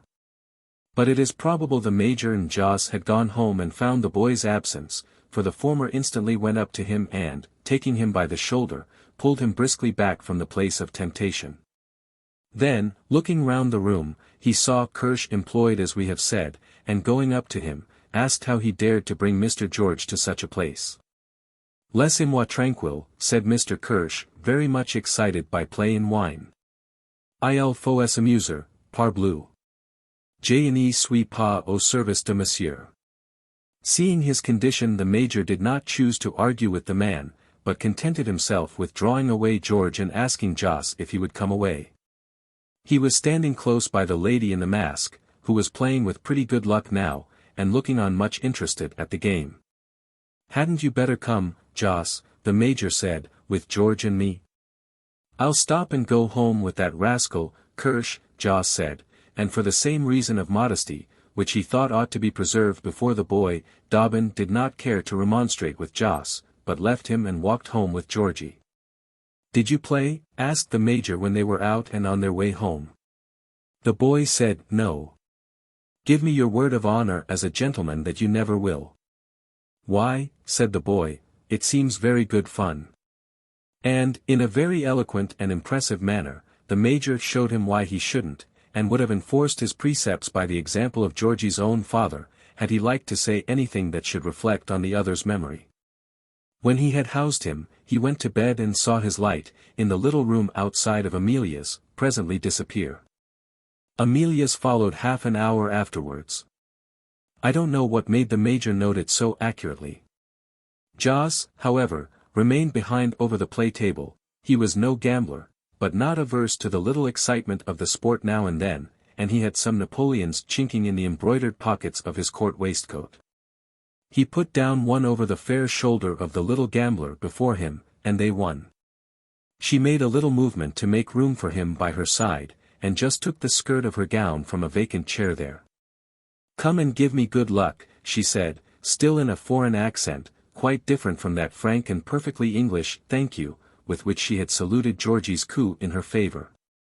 The portly gentleman, looking round to see that nobody of rank observed him, sat down. He muttered, "Ah, really, well now, God bless my soul.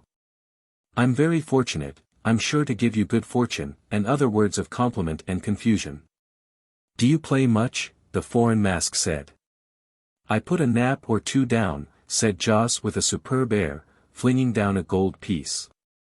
"Yes, I nap after dinner," said the mask archly. But Joss looking frightened, she continued, in her pretty French accent, "You do not play to win." "No more do I. I play to forget, but I cannot. I cannot forget old times, monsieur. Your little nephew is the image of his father. And you are not changed, but yes, you are. Everybody changes, everybody forgets, nobody has any heart." "Good God, who is it?" asked Joss in a flutter. "Can't you guess, Joseph Sedley?" said the little woman in a sad voice, and undoing her mask, she looked at him. "You have forgotten me." "Good heavens! Mrs. Crawley," gasped out Joss. "Rebecca," said the other, putting her hand on his. But she followed the game still, all the time she was looking at him. "I am stopping at the Elephant," she continued. "Ask for Madame de Rhein. I saw my dear Amelia today, how pretty she looked, and how happy. So do you. Everybody but me, who am wretched, Joseph Sedley." And she put her money over from the red to the black, as if by a chance movement of her hand, and while she was wiping her eyes with a pocket handkerchief fringed with torn lace. The red came up again, and she lost the whole of that stake. "Come away," she said. "Come with me a little, we are old friends, are we not, dear Mr. Sedley?" And Mr. Kirsch, having lost all his money by this time, followed his master out into the moonlight, where the illuminations were winking out and the transparency over our mission was scarcely visible. LXIV, a Vagabond chapter. We must pass over a part of Mrs.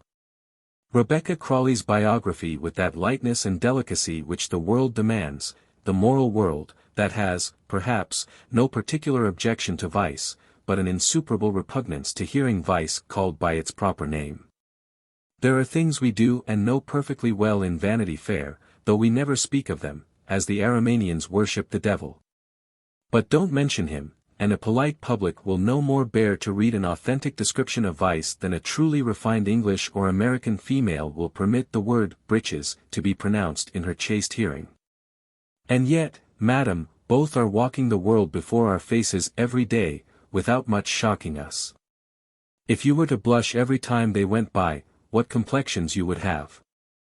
It is only when their naughty names are called out that your modesty has any occasion to show alarm or sense of outrage, and it has been the wish of the present writer, all through this story, deferentially to submit to the fashion at present prevailing, and only to hint at the existence of wickedness in a light, easy, and agreeable manner, so that nobody's fine feelings may be offended. I defy anyone to say that our Becky, who has certainly some vices, has not been presented to the public in a perfectly genteel and inoffensive manner. In describing this siren, singing and smiling, coaxing and cajoling, the author, with modest pride, asks his readers all round, has he once forgotten the laws of politeness, and showed the monster's hideous tail above water? No. Those who like may peep down under waves that are pretty transparent and see it writhing and twirling, diabolically hideous and slimy, flapping amongst bones, or curling round corpses. But above the waterline, I ask, has not everything been proper, agreeable, and decorous, and has any the most squeamish immoralist in Vanity Fair a right to cry fie? When, however, the siren disappears and dives below, down among the dead men, the water of course grows turbid over her, and it is labor lost to look into it ever so curiously. They look pretty enough when they sit upon a rock, twanging their harps and combing their hair, and sing, and beckon to you to come and hold the looking-glass. But when they sink into their native element, depend on it, those mermaids are about no good, and we had best not examine the fiendish marine cannibals, reveling and feasting on their wretched pickled victims. And so, when Becky is out of the way, be sure that she is not particularly well employed, and that the less that is said about her doings is in fact the better. If we were to give a full account of her proceedings during a couple of years that followed after the Curzon Street catastrophe, there might be some reason for people to say this book was improper. The actions of very vain, heartless, pleasure-seeking people are very often improper, as are many of yours, my friend with the grave face and spotless reputation, but that is merely by the way. And what are those of a woman without faith, or love, or character? And I am inclined to think that there was a period in Mrs. Becky's life when she was seized, not by remorse, but by a kind of despair, and absolutely neglected her person and did not even care for her reputation. This abatement and degradation did not take place all at once. It was brought about by degrees, after her calamity, and after many struggles to keep up, as a man who goes overboard hangs on to a spar whilst any hope is left, and then flings it away and goes down, when he finds that struggling is in vain. She lingered about London whilst her husband was making preparations for his departure to his seat of government, and it is believed made more than one attempt to see her brother-in-law, Sir Pitt Crawley, and to work upon his feelings, which she had almost enlisted in her favour. As Sir Pitt and Mr. Wenham were walking down to the House of Commons, the latter spied Mrs. Rawdon in a black veil, and lurking near the palace of the legislature. She sneaked away when her eyes met those of Wenham, and indeed never succeeded in her designs upon the baronet. Probably Lady Jane interposed. I have heard that she quite astonished her husband by the spirit which she exhibited in this quarrel, and her determination to disown Mrs. Becky. Of her own movement, she invited Rawdon to come and stop in Gaunt Street until his departure for Coventry Island, knowing that with him for a guard Mrs. Becky would not try to force her door. And she looked curiously at the superscriptions of all the letters which arrived for Sir Pitt, lest he and his sister-in-law should be corresponding. Not but that Rebecca could have written had she a mind, but she did not try to see or to write to Pitt at his own house. And after one or two attempts consented to his demand that the correspondence regarding her conjugal differences should be carried on by lawyers only. The fact was that Pitt's mind had been poisoned against her. A short time after Lord Steyne's accident Wenham had been with the baronet and given him such a biography of Mrs. Becky as had astonished the member for Queen's Crawley. He knew everything regarding her, who her father was, in what year her mother danced at the opera, what had been her previous history, and what her conduct during her married life, as I have no doubt that the greater part of the story was false and dictated by interested malevolence, it shall not be repeated here. But Becky was left with a sad reputation in the esteem of a country gentleman and relative who had been once rather partial to her. The revenues of the governor of Coventry Island are not large. A part of them were set aside by His Excellency for the payment of certain outstanding debts and liabilities. The charges incident on his high situation required considerable expense. Finally, it was found that he could not spare to his wife more than £300 a year, which he proposed to pay to her on an undertaking that she would never trouble him. Otherwise, scandal, separation, Doctors' Commons would ensue. But it was Mr. Wenham's business, Lord Steyne's business, Rawdon's, everybody's, to get her out of the country, and hush up a most disagreeable affair. She was probably so much occupied in arranging these affairs of business with her husband's lawyers that she forgot to take any step whatever about her son, the little Rawdon, and did not even once propose to go and see him. That young gentleman was consigned to the entire guardianship of his aunt and uncle, the former of whom had always possessed a great share of the child's affection. His mamma wrote him a neat letter from Boulogne, when she quitted England, in which she requested him to mind his book, and said she was going to take a continental tour, during which she would have the pleasure of writing to him again. But she never did for a year afterwards, and not, indeed, until Sir Pitt's only boy, always sickly, died of whooping cough and measles. Then Rawdon's mamma wrote the most affectionate composition to her darling son. who was made heir of Queen's Crawley by this accident, and drawn more closely than ever to the kind lady, whose tender heart had already adopted him. Rawdon Crawley, then grown a tall, fine lad, blushed when he got the letter. "Oh, Aunt Jane, you are my mother," he said, and not that one." But he wrote back a kind and respectful letter to Mrs. Rebecca, then living at a boarding house at Florence. But we are advancing matters. Our darling Becky's first flight was not very far. She perched upon the French coast at Boulogne, that refuge of so much exiled English innocence, and there lived in rather a genteel, widowed manner, with a femme de chambre and a couple of rooms, at an hotel. She dined at the table d'hôte, where people thought her very pleasant, and where she entertained her neighbours by stories of her brother, Sir Pitt, and her great London acquaintance, talking that easy, fashionable slip-slop which has so much effect upon certain folks of small breeding. She passed with many of them for a person of importance. She gave little tea-parties in her private room and shared in the innocent amusements of the place in sea-bathing, and in jaunts in open carriages, in strolls on the sands, and in visits to the play. Mrs. Burjoice, the printer's lady, who was boarding with her family at the hotel for the summer, and to whom her Burjoice came of a Saturday and Sunday, voted her charming, until that little rogue of a Burjoice began to pay her too much attention. But there was nothing in the story, only that Becky was always affable, easy, and good-natured, and with men especially. Numbers of people were going abroad as usual at the end of the season, and Becky had plenty of opportunities of finding out by the behaviour of her acquaintances of the great London world the opinion of society, as regarded her conduct. One day it was Lady Partlet and her daughters whom Becky confronted as she was walking modestly on Boulogne Pier, the cliffs of Albion shining in the distance across the deep blue sea. Lady Partlet marshalled all her daughters round her with a sweep of her parasol and retreated from the pier, darting savage glances at poor little Becky who stood alone there. On another day the packet came in. It had been blowing fresh, and it always suited Becky's humour to see the droll woebegone faces of the people as they emerged from the boat. Lady Slingstone happened to be on board this day. Her ladyship had been exceedingly ill in her carriage, and was greatly exhausted and scarcely fit to walk up the plank from the ship to the pier. But all her energies rallied the instant she saw Becky smiling roguishly under a pink bonnet, and giving her a glance of scorn such as would have shrivelled up most women. She walked into the custom-house quite unsupported. Becky only laughed, but I don't think she liked it.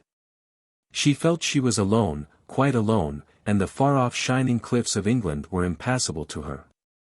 The behaviour of the men had undergone too I don't know what change. Grinstone showed his teeth and laughed in her face with a familiarity that was not pleasant. Little Bob Suckling, who was cap in hand to her 3 months before, and would walk a mile in the rain to see for her carriage in the line at Gaunt House, was talking to Fitzofe of the Guards, Lord Heha's son, one day upon the jetty. As Becky took her walk there, little Bobby nodded to her over his shoulder, without moving his hat, and continued his conversation with the air of hee-haw. Tom Raikes tried to walk into her sitting-room at the inn with a cigar in his mouth, but she closed the door upon him, and would have locked it, only that his fingers were inside. She began to feel that she was very lonely indeed. If he'd been here, she said, those cowards would never have dared to insult me. She thought about him with great sadness and perhaps longing, about his honest, stupid, constant kindness and fidelity, his never-ceasing obedience, his good humour, his bravery and courage. Very likely she cried, for she was particularly lively, and had put on a little extra rouge, when she came down to dinner. She rouged regularly now. And her maid got cognac for her besides that which was charged in the hotel bill. Perhaps the insults of the men were not, however, so intolerable to her as the sympathy of certain women. Mrs. Crackenbury and Mrs. Washington White passed through Boulogne on their way to Switzerland. The party were protected by Colonel Horner, young Beaumoris, and of course old Crackenbury, and Mrs. White's little girl. They did not avoid her.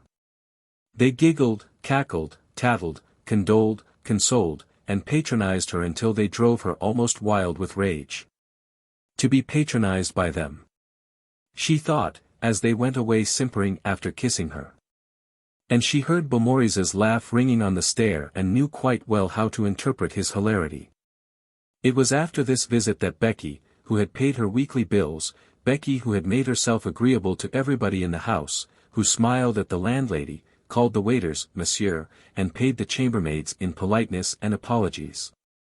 What far more than compensated for a little niggardliness in point of money, of which Becky never was free, that Becky, we say, received a notice to quit from the landlord, who had been told by someone that she was quite an unfit person to have at his hotel, where English ladies would not sit down with her.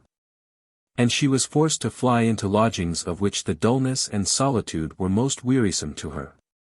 Still she held up, in spite of these rebuffs, and tried to make a character for herself and conquer scandal.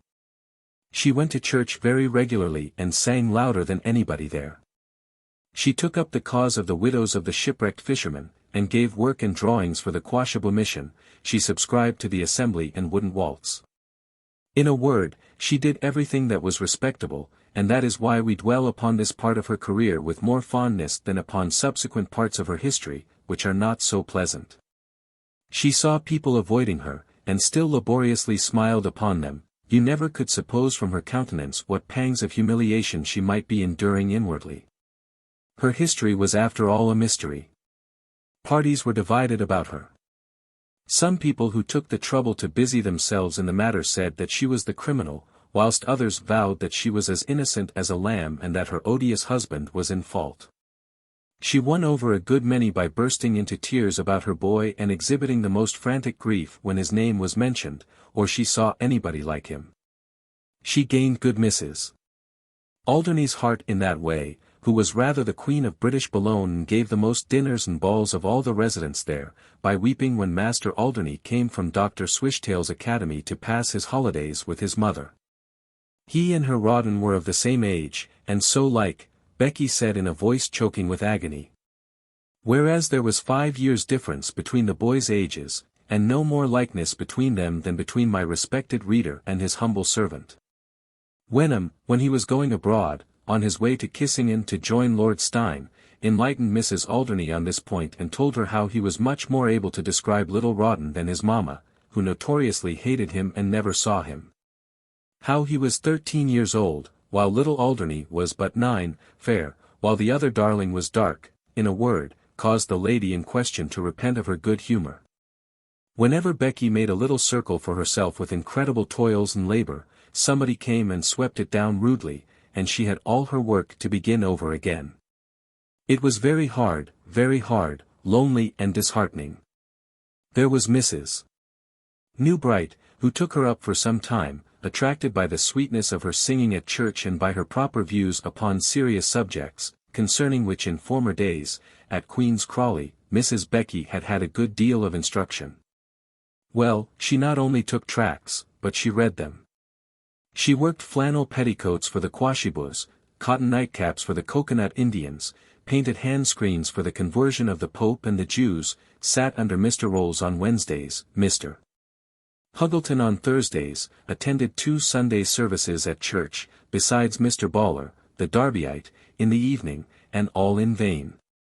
Mrs. Newbright had occasion to correspond with the Countess of Southdown about the Warming-Pan Fund for the Fiji Islanders, for the management of which admirable charity both these ladies formed part of a female committee.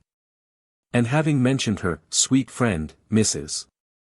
Rawdon Crawley, the Dowager Countess wrote back such a letter regarding Becky, with such particulars, hints, facts, falsehoods, and general combinations, that intimacy between Mrs. Newbright and Mrs. Crawley ceased forthwith, and all the serious world of Tours, where this misfortune took place, immediately parted company with the reprobate. Those who know the English colonies abroad know that we carry with us our pride, pills, prejudices, Harvey sauces, cayenne peppers, and other laras, making a little Britain wherever we settle down. From one colony to another Becky fled uneasily. From Boulogne to Dieppe, from Dieppe to Cannes, from Cannes to Tours, trying with all her might to be respectable, and alas! Always found out some day or other and pecked out of the cage by the real daws. Mrs. Hook Eagles took her up at one of these places, a woman without a blemish in her character and a house in Portman Square. She was staying at the hotel at Dieppe, whither Becky fled, and they made each other's acquaintance first at sea, where they were swimming together, and subsequently at the table d'hôte of the hotel. Mrs. Eagles had heard, who indeed had not, some of the scandal of the Stein affair, but after a conversation with Becky, she pronounced that Mrs. Crawley was an angel, her husband a ruffian, Lord Stein an unprincipled wretch, as everybody knew, and the whole case against Mrs. Crawley an infamous and wicked conspiracy of that rascal Wenham. If you were a man of any spirit, Mr. Eagles, you would box the wretch's ears the next time you see him at the club, she said to her husband. But Eagles was only a quiet old gentleman, husband to Mrs. Eagles, with a taste for geology, and not tall enough to reach anybody's ears. The Eagles then patronized Mrs. Rawdon, took her to live with her at her own house at Paris, quarrelled with the ambassador's wife because she would not receive her protégé, and did all that lay in woman's power to keep Becky straight in the paths of virtue and good repute. Becky was very respectable and orderly at first, but the life of humdrum virtue grew utterly tedious to her before long. It was the same routine every day, the same dullness and comfort, the same drive over the same stupid Bois de Boulogne, the same company of an evening. The same Blair's sermon of a Sunday night, the same opera always being acted over and over again. Becky was dying of weariness, when, luckily for her, young Mr. Eagles came from Cambridge, and his mother, seeing the impression which her little friend made upon him, straightway gave Becky warning. Then she tried keeping house with a female friend, then the double menage began to quarrel and get into debt. Then she determined upon a boarding-house existence and lived for some time at that famous mansion kept by Madame de Saint-Amour, in the Rue Royale, at Paris, where she began exercising her graces and fascinations upon the shabby dandies and fly-blown beauties who frequented her landlady's salons. Becky loved society and, indeed, could no more exist without it than an opium-eater without his dram, and she was happy enough at the period of her boarding-house life. The women here are as amusing as those in Mayfair, she told an old London friend who met her, only, their dresses are not quite so fresh. The men wear cleaned gloves, and are sad rogues, certainly, but they are not worse than Jack this and Tom that. The mistress of the house is a little vulgar, but I don't think she is so vulgar as Lady, and here she named the name of a great leader of fashion that I would die rather than reveal. In fact, when you saw Madame de Saint-Amour's rooms lighted up of a night, men with plaques and cordons at the écarté tables, and the women at a little distance, you might fancy yourself for a while in good society. And that madam was a real countess. Many people did so fancy, and Becky was for a while one of the most dashing ladies of the countess's salons. But it is probable that her old creditors of 1815 found her out and caused her to leave Paris, for the poor little woman was forced to fly from the city rather suddenly, and went thence to Brussels. How well she remembered the place! She grinned as she looked up at the little entresol which she had occupied, and thought of the Bareacres family, bawling for horses and flight, as their carriage stood in the porte-cochere of the hotel. She went to Waterloo and to Laeken, where George Osborne's monument much struck her. She made a little sketch of it.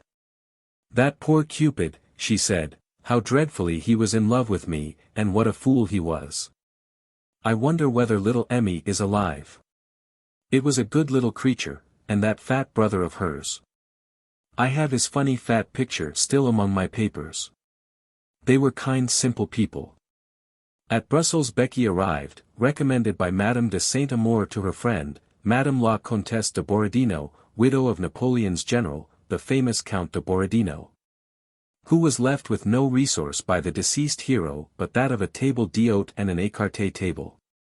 Second-rate dandies and roués, widow ladies who always have a lawsuit, and very simple English folks, who fancy they see continental society at these houses, put down their money, or ate their meals, at Madame de Borodino's tables.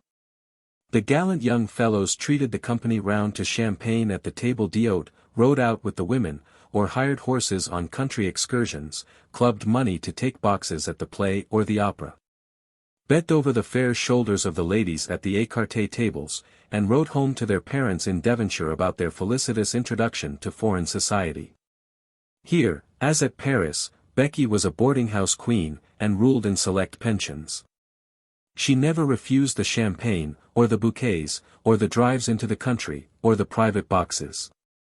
But what she preferred was the écarté at night, and she played audaciously. First she played only for a little, then for 5-franc pieces, then for Napoleons. Then for notes, then she would not be able to pay her month's pension, then she borrowed from the young gentleman, then she got into cash again and bullied Madame de Borodino, whom she had coaxed and wheedled before, then she was playing for 10 sous at a time, and in a dire state of poverty, then her quarter's allowance would come in. And she would pay off Madame de Borodino's score and would once more take the cards against Monsieur de Rossignol, or the Chevalier de Raff. When Becky left Brussels, the sad truth is that she owed 3 months' pension to Madame de Borodino, of which fact, and of the gambling, and of the drinking, and of the going down on her knees to the Reverend Mr.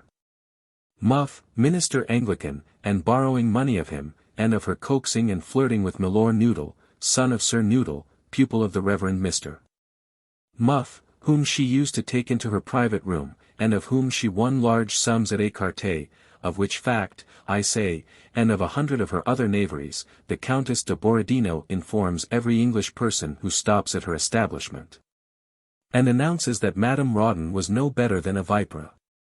So our little wanderer went about setting up her tent in various cities of Europe, as restless as Ulysses or Bampfylde Carew. Her taste for disrespectability grew more and more remarkable. She became a perfect bohemian ere long, herding with people whom it would make your hair stand on end to meet. There is no town of any mark in Europe but it has its little colony of English raffs, men whose names Mr. Hemp the officer reads out periodically at the sheriff's court, young gentlemen of very good family often, only that the latter disowns them, frequenters of billiard rooms and estaminets, patrons of foreign races and gaming tables. They people the debtors' prisons, they drink and swagger, they fight and brawl, they run away without paying, they have duels with French and German officers, they cheat Mr. Spooney at écarté, they get the money and drive off to Baden in magnificent britchkas, they try their infallible martingale and lurk about the tables with empty pockets, shabby bullies, penniless bucks. Until they can swindle a Jew banker with a sham bill of exchange, or find another Mr. Spooney to rob. The alternations of splendor and misery which these people undergo are very queer to view. Their life must be one of great excitement. Becky, must it be owned, took to this life, and took to it not unkindly. She went about from town to town among these bohemians. The lucky Mrs. Rawdon was known at every play-table in Germany. She and Madame de Crucicassy kept house at Florence together. It is said she was ordered out of Munich, and my friend Mr. Frederick Pigeon avers that it was at her house at Lausanne that he was hocussed at supper and lost £800 to Major Loder and the Honourable Mr. Deuceace. We are bound, you see, to give some account of Becky's biography, but of this part, the less, perhaps, that is said the better. They say that, when Mrs. Crawley was particularly down on her luck, she gave concerts and lessons in music here and there. There was a Madame de Rawdon, who certainly had a matinée musicale at Wildbad, accompanied by her Spoff, premier pianist to the Hospodar of Wallachia, and my little friend Mr. Eves, who knew everybody and had travelled everywhere, always used to declare that he was at Strasbourg in the year 1830, when a certain Madame Rebecque made her appearance in the opera of the Dame Blanche, giving occasion to a furious row in the theatre there. She was hissed off the stage by the audience, partly from her own incompetency, but chiefly from the ill-advised sympathy of some persons in the parquet, where the officers of the garrison had their admissions. And Eves was certain that the unfortunate debutante in question was no other than Mrs. Rawdon Crawley. She was, in fact, no better than a vagabond upon this earth. When she got her money she gambled. When she had gambled it she was put to shifts to live, who knows how or by what means she succeeded. It is said that she was once seen at St. Petersburg, but was summarily dismissed from that capital by the police, so that there cannot be any possibility of truth in the report that she was a Russian spy at Toplitz and Vienna afterwards. I have even been informed that at Paris she discovered a relation of her own, no less a person than her maternal grandmother, who was not by any means a Montmorency, but a hideous old box-opener at a theatre on the boulevards. The meeting between them, of which other persons, as it is hinted elsewhere, seem to have been acquainted, must have been a very affecting interview. The present historian can give no certain details regarding the event. It happened at Rome once that Mrs. de Rawdon's half-year's salary had just been paid into the principal bankers there, and, as everybody who had a balance of above 500 scudi was invited to the balls which this prince of merchants gave during the winter, Becky had the honor of a card, and appeared at one of the Prince and Princess Polonia's splendid evening entertainments. The princess was of the family of Pompili, lineally descended from the second king of Rome, and Egeria of the house of Olympus, while the prince's grandfather, Alessandro Polonia, sold washballs, essences, tobacco, and pocket handkerchiefs, ran errands for gentlemen, and lent money in a small way. All the great company in Rome thronged to his saloons, princes, dukes, ambassadors, artists, fiddlers, monsignori, young bears with their leaders, every rank and condition of man. His halls blazed with light and magnificence, were resplendent with gilt frames, containing pictures, and dubious antiques.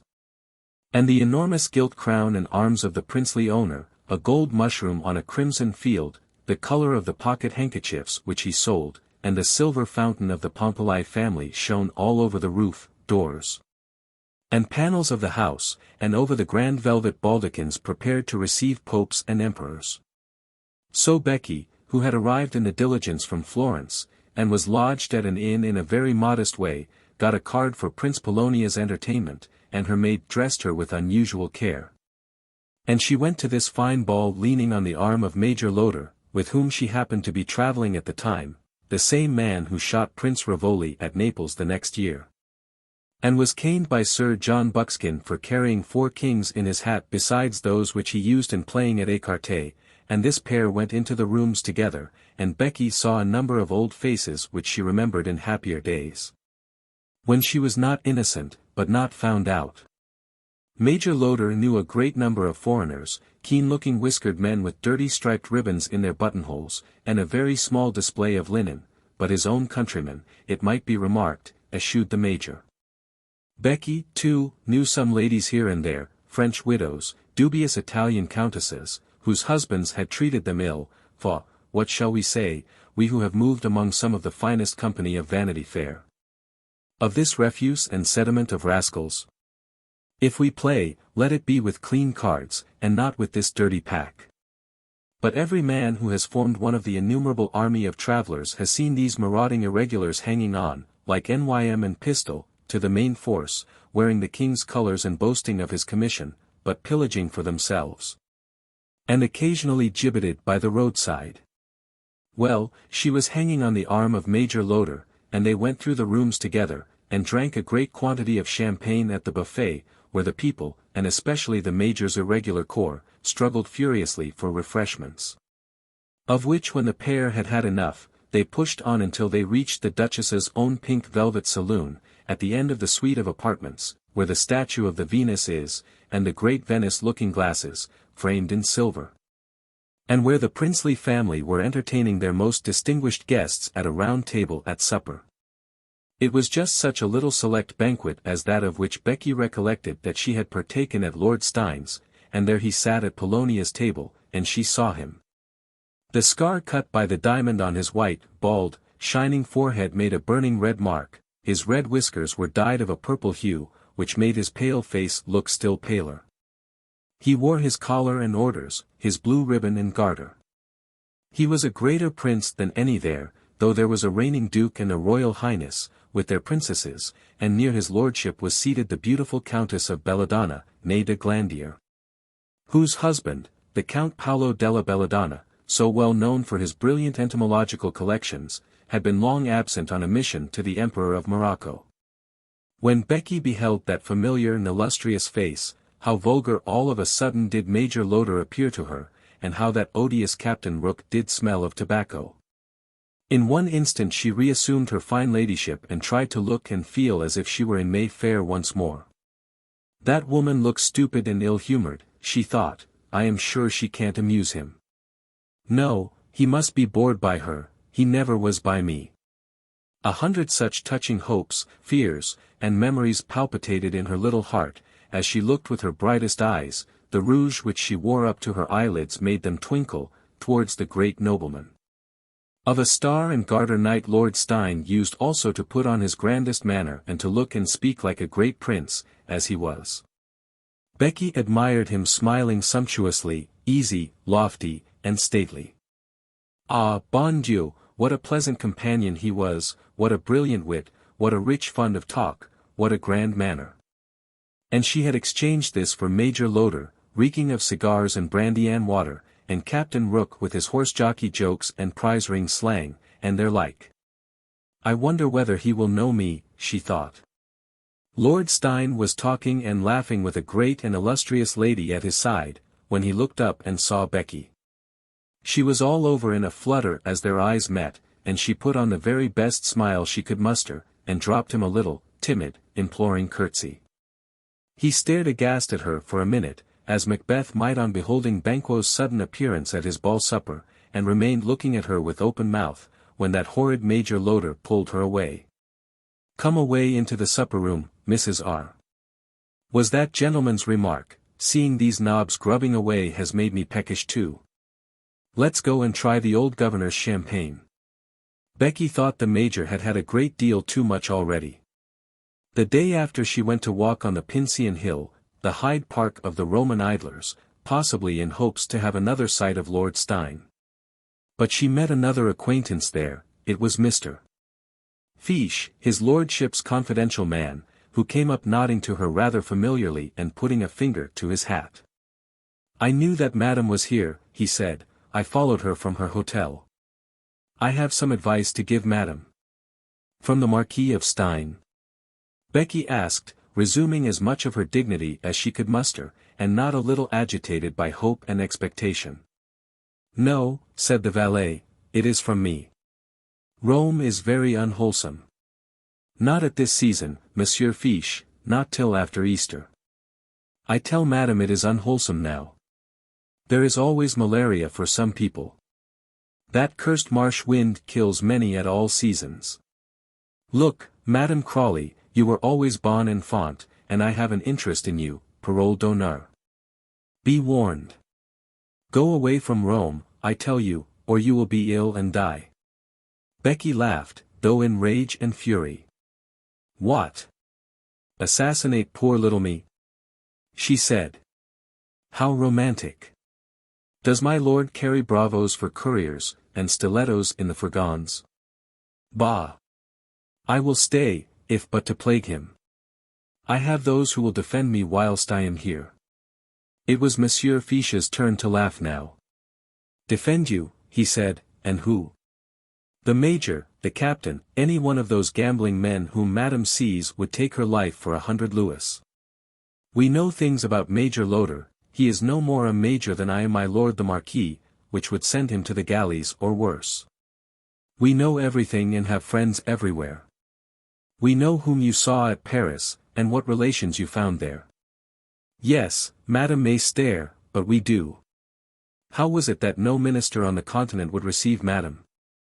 She has offended somebody, who never forgives, whose rage redoubled when he saw you. He was like a madman last night when he came home. Madame de Belladonna made him a scene about you and fired off in one of her furies. Oh, it was Madame de Belladonna, was it? Becky said, relieved a little, for the information she had just got had scared her. No, she does not matter, she is always jealous. I tell you it was Monseigneur. You did wrong to show yourself to him. And if you stay here you will repent it.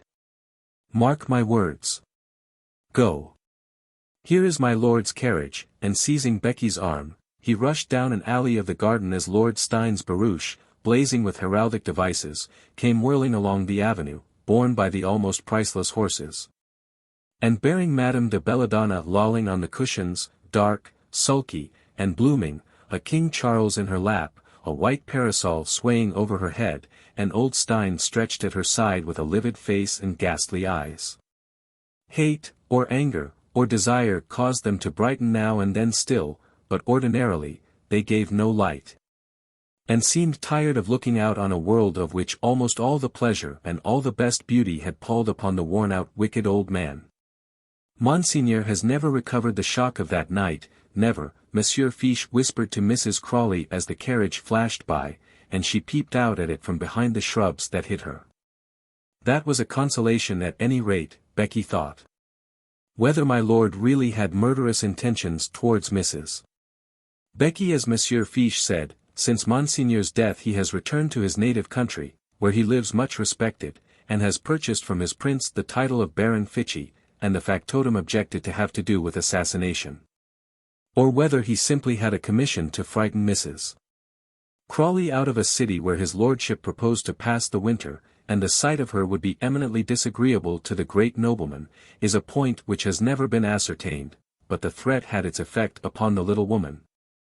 And she sought no more to intrude herself upon the presence of her old patron.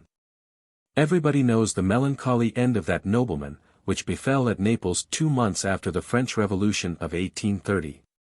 When the most honourable George Gustavus, Marquis of Stein, Earl of Gaunt and of Gaunt Castle, in the peerage of Ireland, Viscount Helborough, Baron Pitchley and Grilsby, a knight of the most noble order of the Garter, of the Golden Fleece of Spain, of the Russian Order of St. Nicholas of the first class, of the Turkish Order of the Crescent, First Lord of the Powder Closet and Groom of the Back Stairs, Colonel of the Gaunt or Regent's Own Regiment of Militia, a trustee of the British Museum, an elder brother of the Trinity House, a governor of the White Friars, and D.C.L., died after a series of fits brought on, as the papers said, by the shock occasioned to his lordship's sensibilities by the downfall of the ancient French monarchy. An eloquent catalogue appeared in a weekly print, describing his virtues, his magnificence, his talents, and his good actions. His sensibility, his attachment to the illustrious house of Bourbon, with which he claimed an alliance, were such that he could not survive the misfortunes of his august kinsman. His body was buried at Naples, and his heart, that heart which always beat with every generous and noble emotion, was brought back to Castle Gaunt in a silver urn.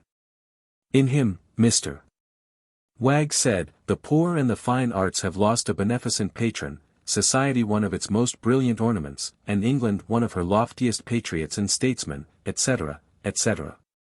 His will was a good deal disputed, and an attempt was made to force from Madame de Belladonna the celebrated jewel called the Jew's Eye diamond, which his lordship always wore on his forefinger, and which it was said that she removed from it after his lamented demise.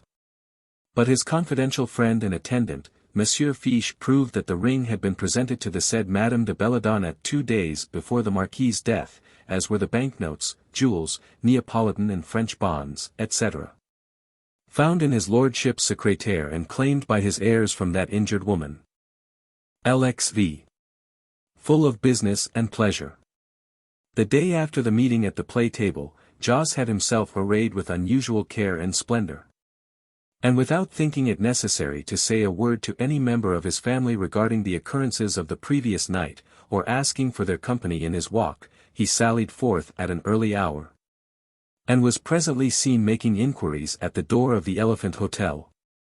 In consequence of the fates, the house was full of company. The tables in the street were already surrounded by persons smoking and drinking the national small beer, the public rooms were in a cloud of smoke, and Mr.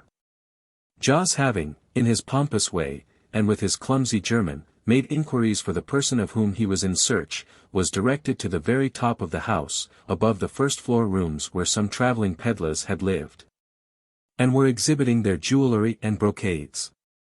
Above the second-floor apartments occupied by the état-major of the gambling firm, above the third-floor rooms, tenanted by the band of renowned Bohemian vaulters and tumblers, and so on to the little cabins of the roof, where, among students, bagmen, small tradesmen, and country folks come in for the festival, Becky had found a little nest, as dirty a little refuge as ever beauty lay hid in. Becky liked the life.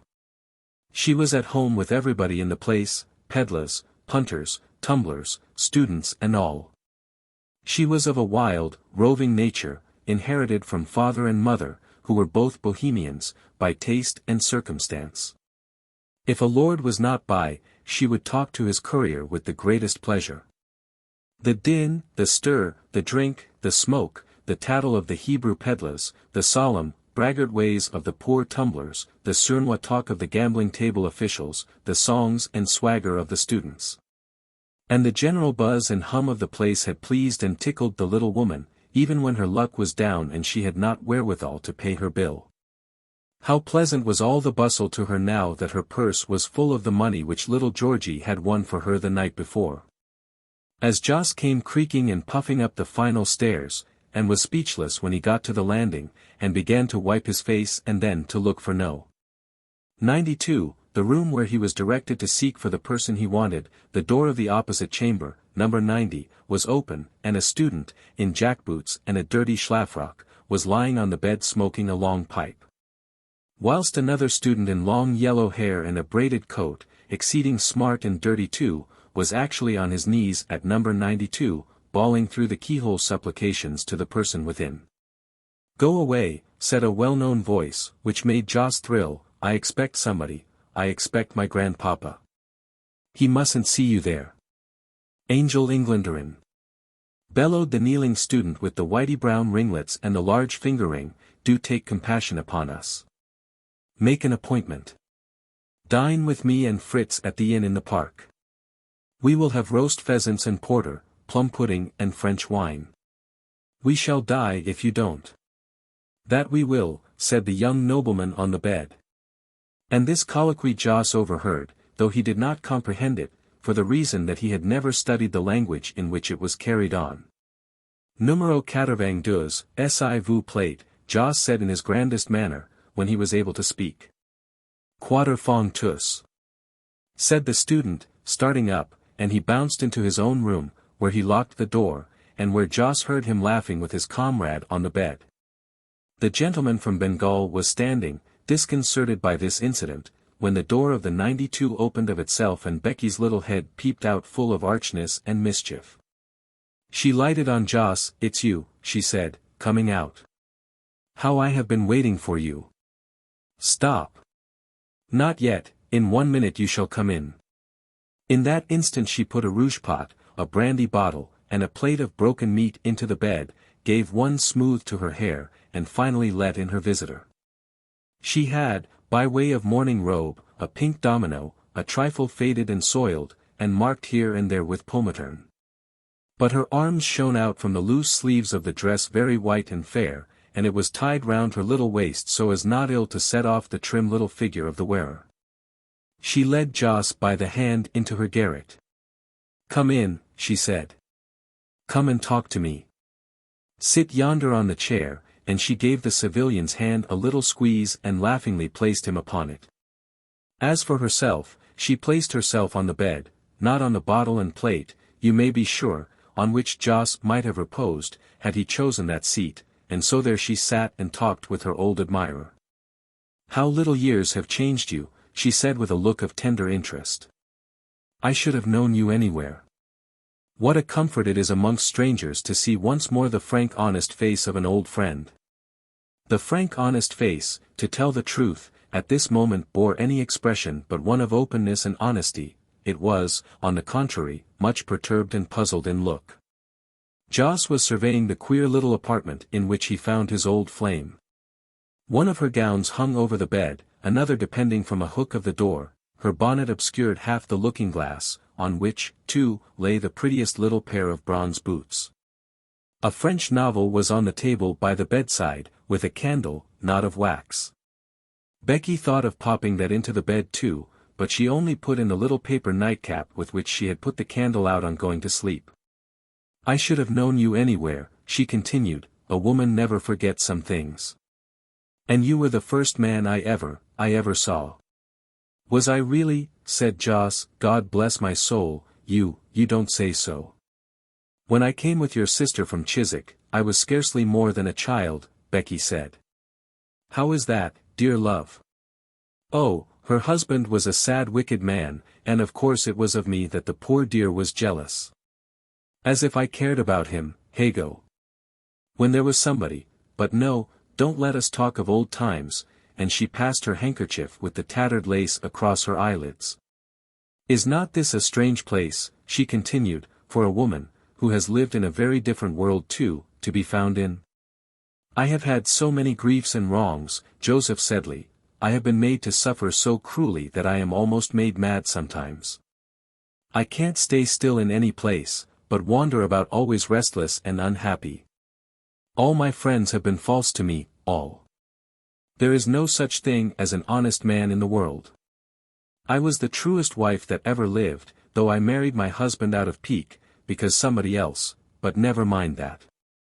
I was true, and he trampled upon me and deserted me. I was the fondest mother. I had but one child, one darling, one hope, one joy, which I held to my heart with a mother's affection, which was my life, my prayer, my blessing, and they tore it from me, tore it from me. And she put her hand to her heart with a passionate gesture of despair, burying her face for a moment on the bed. The brandy bottle inside clinked up against the plate which held the cold sausage. Both were moved, no doubt, by the exhibition of so much grief. Max and Fritz were at the door, listening with wonder to Mrs. Becky's sobs and cries. Jos, too, was a good deal frightened and affected at seeing his old flame in this condition. And she began, forthwith, to tell her story, a tale so neat, simple, and artless that it was quite evident from hearing her that if ever there was a white-robed angel escaped from heaven to be subject to the infernal machinations and villainy of fiends here below, that spotless being, that miserable unsullied martyr, was present on the bed before Jos, on the bed, sitting on the brandy bottle. They had a very long, amicable, and confidential talk there, in the course of which Jos Sedley was somehow made aware, but in a manner that did not in the least scare or offend him, that Becky's heart had first learned to beat at his enchanting presence. That George Osborne had certainly paid an unjustifiable court to her, which might account for Amelia's jealousy and their little rupture. But that Becky never gave the least encouragement to the unfortunate officer, and that she had never ceased to think about Jos from the very first day she had seen him, though, of course, her duties as a married woman were paramount, duties which she had always preserved, and would, to her dying day, or until the proverbially bad climate in which Colonel Crawley was living should release her from a yoke which his cruelty had rendered odious to her. Jos went away, convinced that she was the most virtuous, as she was one of the most fascinating of women, and revolving in his mind all sorts of benevolent schemes for her welfare. Her persecutions ought to be ended, she ought to return to the society of which she was an ornament. He would see what ought to be done. She must quit that place and take a quiet lodging. Amelia must come and see her and befriend her. He would go and settle about it, and consult with the Major. She wept tears of heartfelt gratitude as she parted from him, and pressed his hand as the gallant stout gentleman stooped down to kiss hers. So Becky bowed Jos out of her little garret with as much grace as if it was a palace of which she did the honors. And that heavy gentleman having disappeared down the stairs, Max and Fritz came out of their hole, pipe in mouth. And she amused herself by mimicking Jos to them as she munched her cold bread and sausage and took draughts of her favorite brandy and water. Jos walked over to Dobbin's lodgings with great solemnity and there imparted to him the affecting history with which he had just been made acquainted, without, however, mentioning the play business of the night before. And the two gentlemen were laying their heads together and consulting as to the best means of being useful to Mrs. Becky, while she was finishing her interrupted déjeuner à la fourchette. How was it that she had come to that little town? How was it that she had no friends and was wandering about alone? Little boys at school are taught in their earliest Latin book that the path of Avernus is very easy of descent. Let us skip over the interval in the history of her downward progress. She was not worse now than she had been in the days of her prosperity, only a little down on her luck. As for Mrs. Amelia, she was a woman of such a soft and foolish disposition that when she heard of anybody unhappy, her heart straightway melted towards the sufferer. And as she had never thought or done anything mortally guilty herself, she had not that abhorrence for wickedness which distinguishes moralists much more knowing. If she spoiled everybody who came near her with kindness and compliments, if she begged pardon of all her servants for troubling them to answer the bell, if she apologized to a shop boy who showed her a piece of silk, or made a curtsy to a street sweeper with a complimentary remark upon the elegant state of his crossing, and she was almost capable of every one of these follies, the notion that an old acquaintance was miserable was sure to soften her heart. Nor would she hear of anybody's being deservedly unhappy. A world under such legislation as hers would not be a very orderly place of abode, but there are not many women, at least not of the rulers, who are of her sort. This lady, I believe, would have abolished all jails, punishments, handcuffs, whippings, poverty, sickness, hunger, in the world, and was such a mean-spirited creature that, we are obliged to confess it, she could even forget a mortal injury. When the Major heard from Jos of the sentimental adventure which had just befallen the latter, he was not, it must be owned, nearly as much interested as the gentleman from Bengal. On the contrary, his excitement was quite the reverse from a pleasurable one. He made use of a brief but improper expression regarding a poor woman in distress, saying, in fact, the little minx, has she come to light again? He never had had the slightest liking for her, but had heartily mistrusted her from the very first moment when her green eyes had looked at, and turned away from, his own. That little devil brings mischief wherever she goes, the Major said disrespectfully. Who knows what sort of life she has been leading? And what business has she here abroad and alone? Don't tell me about persecutors and enemies. An honest woman always has friends and never is separated from her family.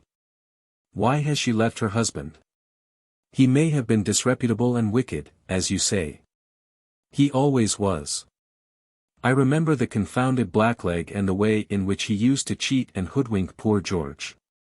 Wasn't there a scandal about their separation? I think I heard something, cried out Major Dobbin, who did not care much about gossip, and whom Jos tried in vain to convince that Mrs. Becky was in all respects a most injured and virtuous female. Well, well, let's ask Mrs. George, said that arch-diplomatist of a Major. Only let us go and consult her. I suppose you will allow that she is a good judge at any rate, and knows what is right in such matters. Emmy is very well, said Jos, who did not happen to be in love with his sister. Very well. By gad, sir, she's the finest lady I ever met in my life, bounced out the Major. I say at once, let us go and ask her if this woman ought to be visited or not. I will be content with her verdict. Now this odious, artful rogue of a Major was thinking in his own mind that he was sure of his case. Emmy, he remembered, was at one time cruelly and deservedly jealous of Rebecca, never mentioned her name but with a shrinking terror. A jealous woman never forgives, thought Dobbin, and so the pair went across the street to Mrs. George's house, where she was contentedly warbling at a music lesson with Madame Strumpf. When that lady took her leave, Jos opened the business with his usual pomp of words. Amelia, my dear, said he, I have just had the most extraordinary, yes, God bless my soul. The most extraordinary adventure, an old friend, yes, a most interesting old friend of yours, and I may say in old times, has just arrived here, and I should like you to see her. Her, said Amelia, who is it? Major Dobbin, if you please not to break my scissors. The Major was twirling them round by the little chain from which they sometimes hung to their lady's waist, and was thereby endangering his own eye. It is a woman whom I dislike very much, said the Major, doggedly, and whom you have no cause to love. It is Rebecca, I'm sure it is Rebecca, Amelia said, blushing and being very much agitated. You are right. You always are, Dobbin answered. Brussels, Waterloo, old times, griefs, pangs, remembrances, rushed back into Amelia's gentle heart and caused a cruel agitation there. Don't let me see her, Emmy continued. I couldn't see her. I told you so, Dobbin said to Jos. She is very unhappy, and that sort of thing, Jos urged. She is very poor and unprotected, and has been ill, exceedingly ill, and that scoundrel of a husband has deserted her. Ah, said Amelia. She hasn't a friend in the world, Joss went on, not undexterously, and she said she thought she might trust in you. She's so miserable, Emmy. She has been almost mad with grief. Her story quite affected me, 'pon my word and honor, it did. Never was such a cruel persecution borne so angelically, I may say. Her family has been most cruel to her. Poor creature. Amelia said. And if she can get no friend, she says she thinks she'll die, Joss proceeded in a low tremulous voice. God bless my soul. Do you know that she tried to kill herself? She carries laudanum with her, I saw the bottle in her room, such a miserable little room, at a third-rate house, the Elephant, up in the roof at the top of all. I went there. This did not seem to affect Emmy. She even smiled a little. Perhaps she figured Joss to herself panting up the stair. She's beside herself with grief, he resumed. The agonies that woman has endured are quite frightful to hear of. She had a little boy, of the same age as Georgy. Yes, I think I remember, Emmy remarked. Well? The most beautiful child ever seen, Joss said, who was very fat, and easily moved, and had been touched by the story Becky told, a perfect angel, who adored his mother. The ruffians tore him shrieking out of her arms, and have never allowed him to see her.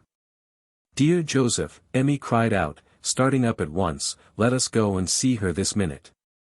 And she ran into her adjoining bedchamber, tied on her bonnet in a flutter, came out with her shawl on her arm, and ordered Dobbin to follow. He went and put her shawl, it was a white cashmere, consigned to her by the Major himself from India, over her shoulders. He saw there was nothing for it but to obey, and she put her hand into his arm, and they went away. It is number 92, up 4 pair of stairs, Joss said, perhaps not very willing to ascend the steps again. But he placed himself in the window of his drawing-room, which commands the place on which the Elephant stands, and saw the pair marching through the market. It was as well that Becky saw them too from her garret, for she and the 2 students were chattering and laughing there. They had been joking about the appearance of Becky's grandpapa, whose arrival and departure they had witnessed, but she had time to dismiss them, and have her little room clear before the landlord of the Elephant, who knew that Mrs. Osborne was a great favourite at the Serene Court, and respected her accordingly, led the way up the stairs to the roof-story, encouraging Melody and her Major as they achieved the ascent. Gracious lady, said the landlord, knocking at Becky's door. He had called her madam the day before, and was by no means courteous to her. Who is it? Becky said, putting out her head, and she gave a little scream. There stood Emmy in a tremble, and Dobbin, the tall Major, with his cane. He stood still watching, and very much interested at the scene. But Emmy sprang forward with open arms towards Rebecca, and forgave her at that moment, and embraced her and kissed her with all her heart. Ah, poor wretch, when was your lip pressed before by such pure kisses? LXVIII Amantium. Frankness and kindness like Amelia's were likely to touch even such a hardened little reprobate as Becky. She returned Emmy's caresses and kind speeches with something very like gratitude, and an emotion which, if it was not lasting, for a moment was almost genuine. That was a lucky stroke of hers about the child torn from her arms shrieking. It was by that harrowing misfortune that Becky had won her friend back, and it was one of the very first points, we may be certain, upon which our poor simple little Emmy began to talk to her new-found acquaintance. And so they took your darling child from you, our simpleton cried out. Oh, Rebecca, my poor dear suffering friend, I know what it is to lose a boy, and to feel for those who have lost one. But please heaven yours will be restored to you, as a merciful providence has brought me back mine. The child, my child. Oh, yes, my agonies were frightful, Becky owned, not perhaps without a twinge of conscience. It jarred upon her to be obliged to commence instantly to tell lies in reply to so much confidence and simplicity. But that is the misfortune of beginning with this kind of forgery. When one fib becomes due as it were, you must forge another to take up the old acceptance, and so the stock of your lies in circulation inevitably multiplies, and the danger of detection increases every day. My agonies, Becky continued, were terrible. I hope she won't sit down on the bottle. When they took him away from me, I thought I should die. But I fortunately had a brain fever, during which my doctor gave me up, and I recovered, and here I am, poor and friendless. How old is he? Emmy asked. 11, said Becky. 11, cried the other. Why, he was born the same year with Georgy, who is. I know, Becky cried out, who had in fact quite forgotten all about little Rawdon's age. Grief has made me forget so many things, dearest Amelia. I am very much changed, half wild sometimes. He was 11 when they took him away from me. Bless his sweet face, I have never seen it again. Was he fair or dark? Went on that absurd little Emmy. Show me his hair. Becky almost laughed at her simplicity. Not today, love, some other time, when my trunks arrive from Leipzig, whence I came to this place, and a little drawing of him, which I made in happy days. Poor Becky, said Emmy. How thankful I ought to be. Though I doubt whether that practice of piety inculcated upon us by our womankind in early youth, namely, to be thankful because we are better off than somebody else, be a very rational religious exercise, and then she began to think, as usual, how her son was the handsomest, the best, and the cleverest boy in the whole world. You will see my Georgy, was the best thing Emmy could think of to console Becky. If anything could make her comfortable that would. And so the two women continued talking for an hour or more, during which Becky had the opportunity of giving her new friend a full and complete version of her private history. She showed how her marriage with Rawdon Crawley had always been viewed by the family with feelings of the utmost hostility, how her sister-in-law, an artful woman, had poisoned her husband's mind against her. How he had formed odious connections, which had estranged his affections from her, how she had borne everything, poverty, neglect, coldness from the being whom she most loved, and all for the sake of her child. How, finally, and by the most flagrant outrage, she had been driven into demanding a separation from her husband. When the wretch did not scruple to ask that she should sacrifice her own fair fame so that he might procure advancement through the means of a very great and powerful but unprincipled man, the Marquis of Stein, indeed.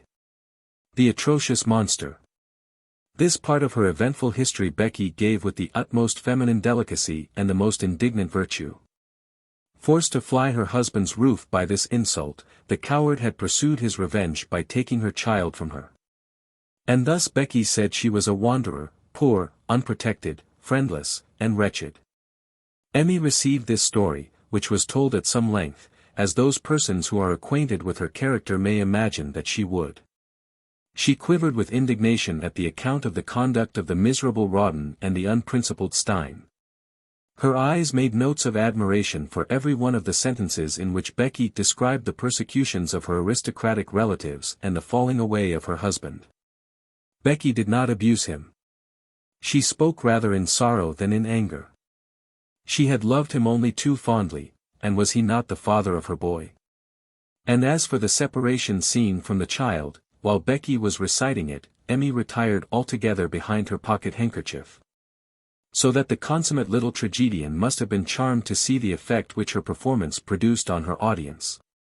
Whilst the ladies were carrying on their conversation, Amelia's constant escort, the Major, who, of course, did not wish to interrupt their conference, and found himself rather tired of creaking about the narrow stair passage of which the roof brushed the nap from his hat, descended to the ground floor of the house and into the great room common to all the frequenters of the Elephant, out of which the stair led. This apartment is always in a fume of smoke and liberally sprinkled with beer. On a dirty table stand scores of corresponding brass candlesticks with tallow candles for the lodgers, whose keys hang up in rows over the candles. Emmy had passed blushing through the room anon, where all sorts of people were collected, Tyrolese glove sellers and Danubian linen merchants, with their packs, students recruiting themselves with butterbrods and meat, idlers, playing cards or dominoes on the sloppy, beery tables, tumblers refreshing during the cessation of their performances, in a word, all the fumum and strepitus of a German in fair time. The waiter brought the Major a mug of beer, as a matter of course, and he took out a cigar and amused himself with that pernicious vegetable and a newspaper until his charge should come down to claim him. Max and Fritz came presently downstairs, their caps on one side, their spurs jingling, their pipes splendid with coats of arms and full-blown tassels, and they hung up the key of number 90 on the board and called for the ration of butterbrot and beer. The pair sat down by the Major and fell into a conversation of which he could not help hearing somewhat.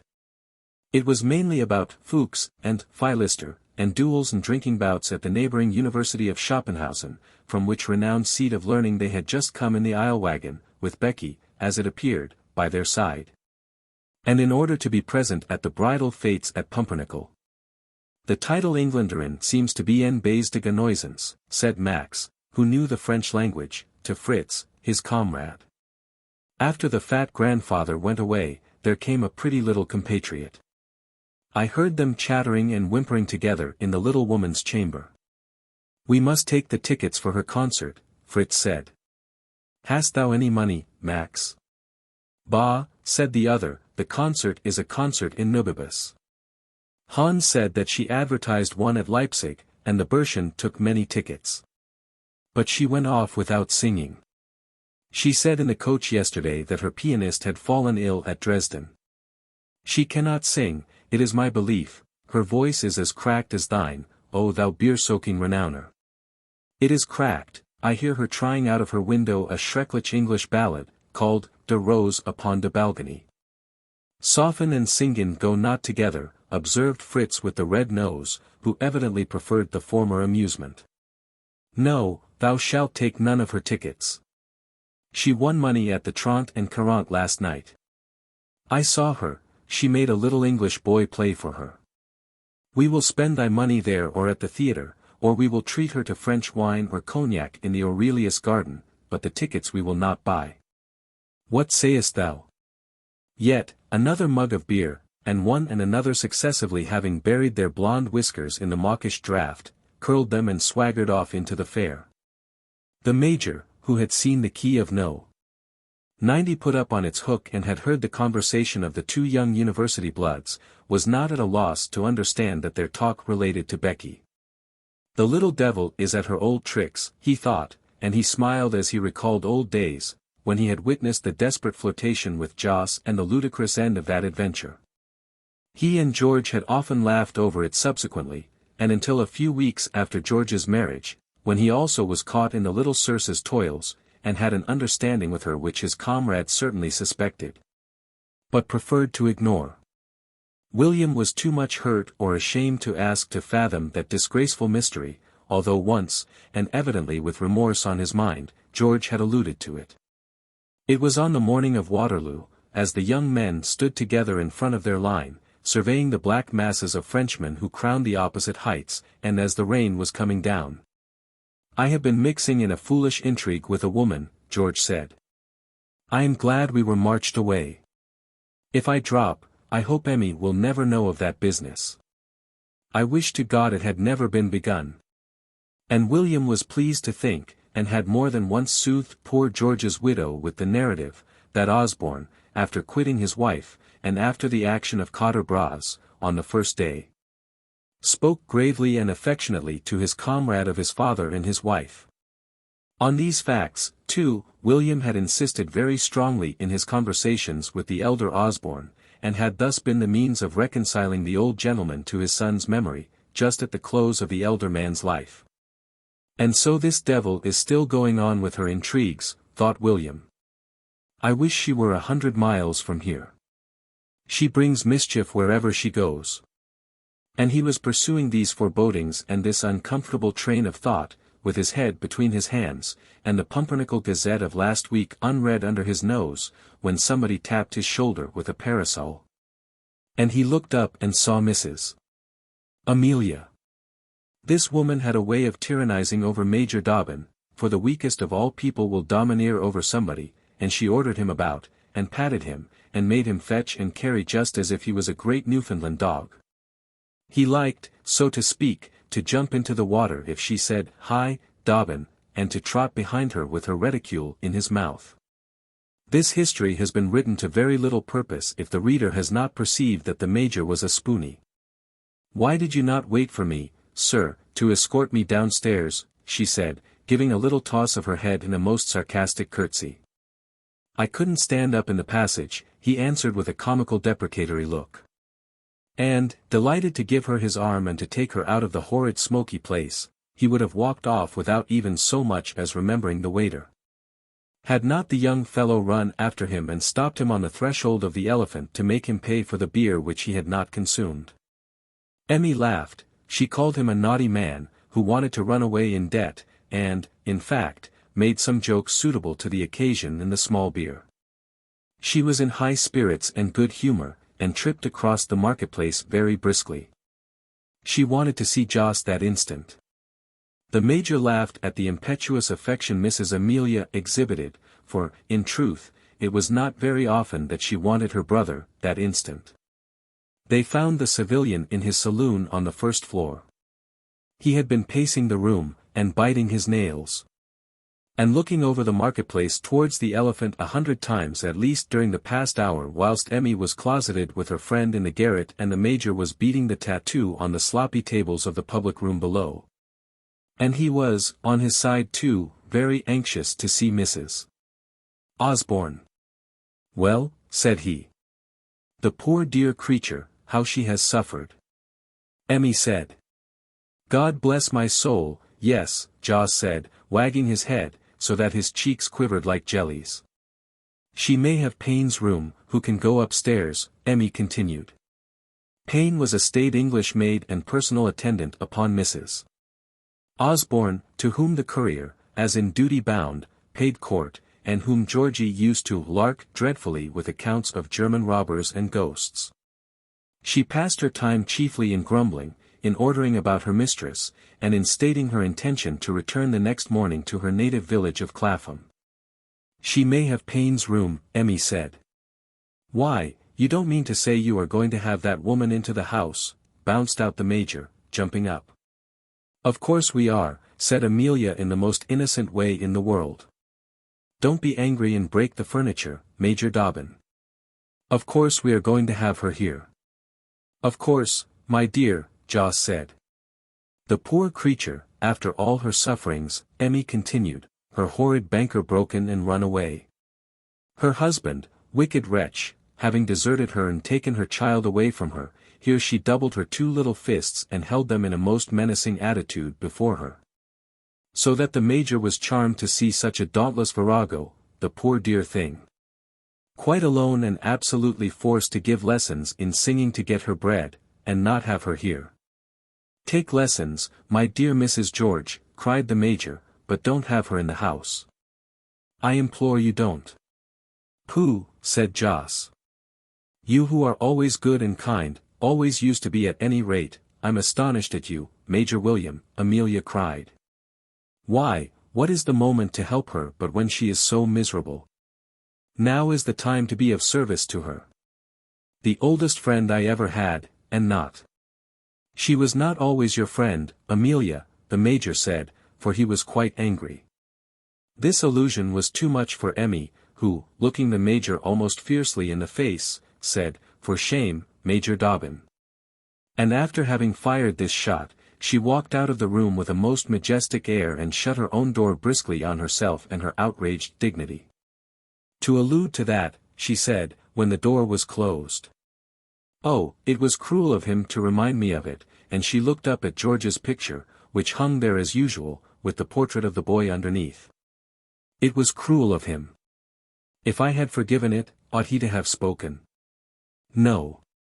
And it is from his own lips that I know how wicked and groundless my jealousy was, and that you were pure, oh, yes, you were pure, my saint in heaven." She paced the room, trembling and indignant. She went and leaned on the chest of drawers over which the picture hung, and gazed at it. Its eyes seemed to look down on her with a reproach that deepened as she looked. The early dear memories of that brief prime of love rushed back upon her.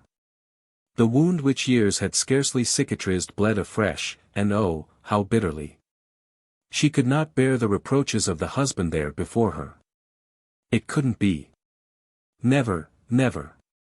Poor Dobbin, poor old William. That unlucky word had undone the work of many a year, the long laborious edifice of a life of love and constancy, raised too upon what secret and hidden foundations, wherein lay buried passions, uncounted struggles. Unknown sacrifices, a little word was spoken, and down fell the fair palace of hope, one word, and away flew the bird which he had been trying all his life to lure. William, though he saw by Amelia's looks that a great crisis had come, nevertheless continued to implore Sedley, in the most energetic terms, to beware of Rebecca, and he eagerly, almost frantically, adjured Jos not to receive her. He besought Mr. Sedley to inquire at least regarding her, told him how he had heard that she was in the company of gamblers and people of ill repute. Pointed out what evil she had done in former days, how she and Crawley had misled poor George into ruin, how she was now parted from her husband, by her own confession, and, perhaps, for good reason. What a dangerous companion she would be for his sister, who knew nothing of the affairs of the world. William implored Jos, with all the eloquence which he could bring to bear, and a great deal more energy than this quiet gentleman was ordinarily in the habit of showing, to keep Rebecca out of his household. Had he been less violent, or more dexterous, he might have succeeded in his supplications to Jos. But the civilian was not a little jealous of the airs of superiority which the Major constantly exhibited towards him, as he fancied, indeed, he had imparted his opinions to Mr. Kirsch, the courier, whose bills Major Dobbin checked on this journey, and who sided with his master, and he began a blustering speech about his competency to defend his own honor, his desire not to have his affairs meddled with, his intention, in fine, to rebel against the Major, when the colloquy, rather a long and stormy one, was put an end to in the simplest way possible, namely, by the arrival of Mrs. Becky with a porter from the Elephant Hotel in charge of her very meager baggage. She greeted her host with affectionate respect and made a shrinking, but amicable salutation to Major Dobbin, who, as her instinct assured her at once, was her enemy, and had been speaking against her. And the bustle and clatter consequent upon her arrival brought Amelia out of her room. Emmy went up and embraced her guest with the greatest warmth, and took no notice of the Major. Except to fling him an angry look, the most unjust and scornful glance that had perhaps ever appeared in that poor little woman's face since she was born. But she had private reasons of her own, and was bent upon being angry with him. And Dobbin, indignant at the injustice, not at the defeat, went off, making her a bow quite as haughty as the killing curtsy with which the little woman chose to bid him farewell. He being gone, Emmy was particularly lively and affectionate to Rebecca, and bustled about the apartments and installed her guest in her room with an eagerness and activity seldom exhibited by our placid little friend. But when an act of injustice is to be done, especially by weak people, it is best that it should be done quickly. And Emmy thought she was displaying a great deal of firmness and proper feeling and veneration for the late Captain Osborne in her present behavior. Georgy came in from the Fates for dinner time and found 4 covers laid as usual, but one of the places was occupied by a lady, instead of by Major Dobbin. "Hullo! Where's Dobb?" the young gentleman asked with his usual simplicity of language. "Major Dobbin is dining out, I suppose," his mother said, and, drawing the boy to her, kissed him a great deal, and put his hair off his forehead, and introduced him to Mrs. Crawley. "This is my boy, Rebecca, Mrs.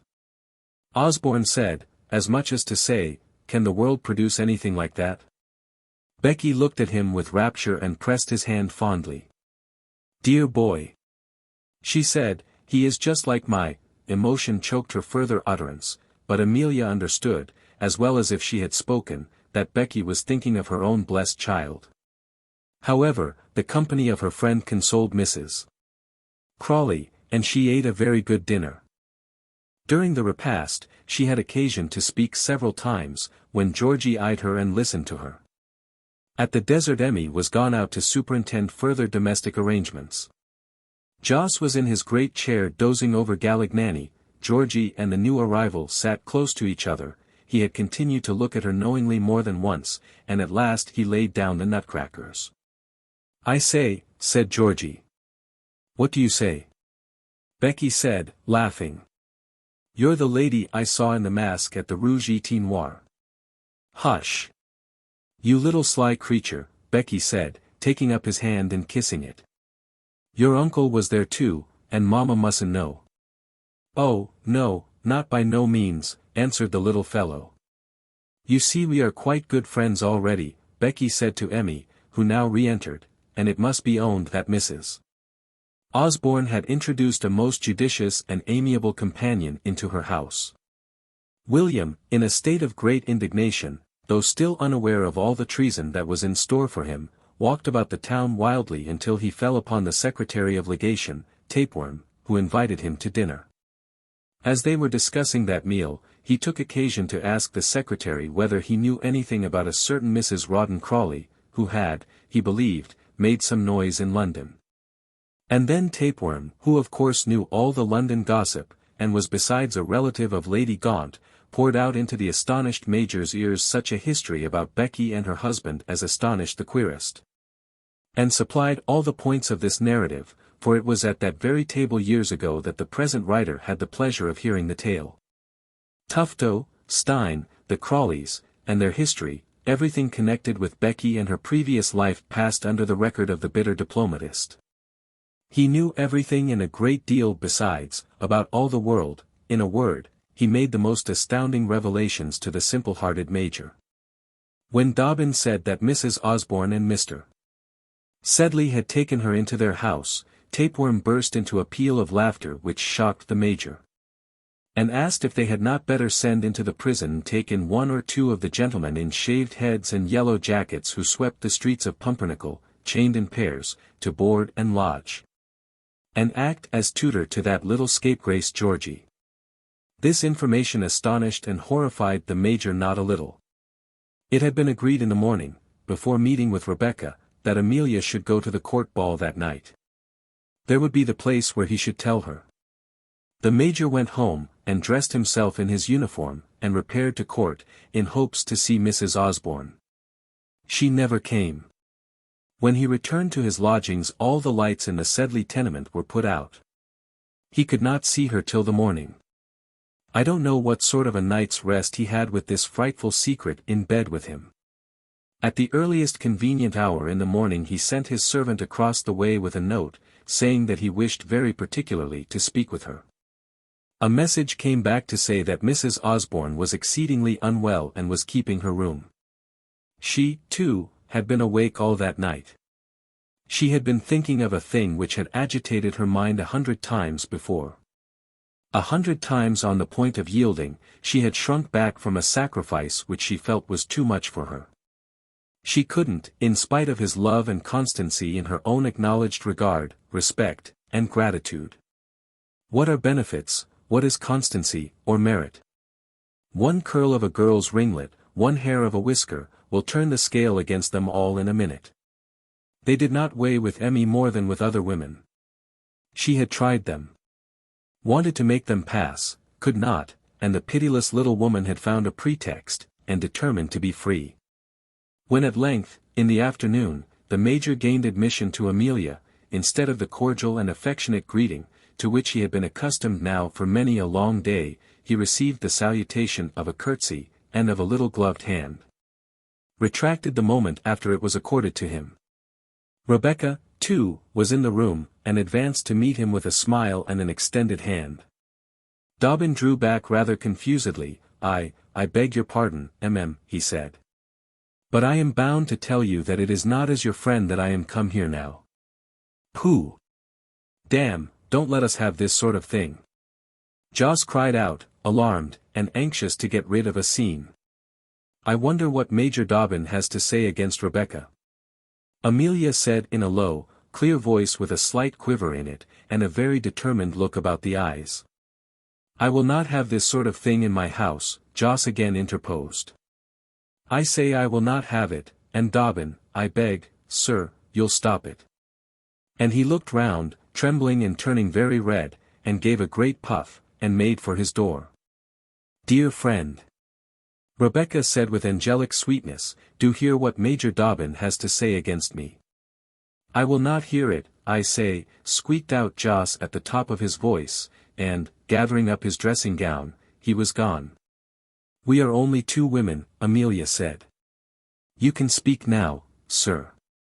This manner towards me is one which scarcely becomes you, Amelia, the Major answered haughtily, nor I believe am I guilty of habitual harshness to women. It is not a pleasure to me to do the duty which I am come to do. Pray proceed with it quickly, if you please, Major Dobbin, said Amelia, who was more and more in a pet. The expression of Dobbin's face, as she spoke in this imperious manner, was not pleasant. I came to say, and as you stay, Mrs. Crawley, I must say it in your presence, that I think you ought not to form a member of the family of my friends. A lady who is separated from her husband, who travels not under her own name, who frequents public gaming tables. It was to the ball I went, cried out Becky. Is not a fit companion for Mrs. Osborne and her son, Dobbin went on, and I may add that there are people here who know you, and who profess to know that regarding your conduct about which I don't even wish to speak before Mrs. Osborne. Yours is a very modest and convenient sort of calumny, Major Dobbin, Rebecca said. You leave me under the weight of an accusation which, after all, is unsaid. What is it? Is it unfaithfulness to my husband? I scorn it and defy anybody to prove it. I defy you, I say.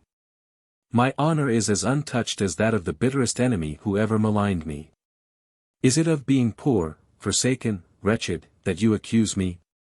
Yes, I am guilty of those faults, and punished for them every day. Let me go, Emmy.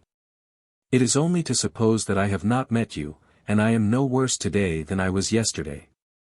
It is only to suppose that the night is over and the poor wanderer is on her way. Don't you remember the song we used to sing in dear old days? I have been wandering ever since then, a poor castaway, scorned for being miserable, and insulted because I am alone. Let me go, my stay here interferes with the plans of this gentleman. Indeed it does, madam, said the Major. If I have any authority in this house. Authority, none, broke out Amelia. Rebecca, you stay with me. I won't desert you because you have been persecuted, or insult you because Major Dobbin chooses to do so. Come away, dear.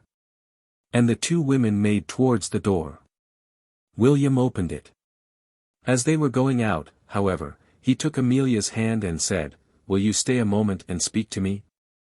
He wishes to speak to you away from me, said Becky, looking like a martyr. Amelia gripped her hand in reply. Upon my honor it is not about you that I am going to speak, Dobbin said. Come back, Amelia, and she came. Dobbin bowed to Mrs. Crawley, as he shut the door upon her. Amelia looked at him, leaning against the glass. Her face and her lips were quite white. I was confused when I spoke just now, the Major said after a pause, and I misused the word authority. You did, said Amelia with her teeth chattering. At least I have claims to be heard, Dobbin continued. It is generous to remind me of our obligations to you, the woman answered. The claims I mean are those left me by George's father, William said. Yes, and you insulted his memory. You did yesterday. You know you did. And I will never forgive you. Never, said Amelia. She shot out each little sentence in a tremor of anger and emotion. You don't mean that, Amelia? William said sadly. You don't mean that these words, uttered in a hurried moment, are to weigh against a whole life's devotion? I think that George's memory has not been injured by the way in which I have dealt with it, and if we are come to bandying reproaches, I at least merit none from his widow and the mother of his son. Reflect, afterwards when you are at leisure, and your conscience will withdraw this accusation. It does even now. Amelia held down her head. It is not that speech of yesterday, he continued, which moves you. That is but the pretext, Amelia, or I have loved you and watched you for 15 years in vain.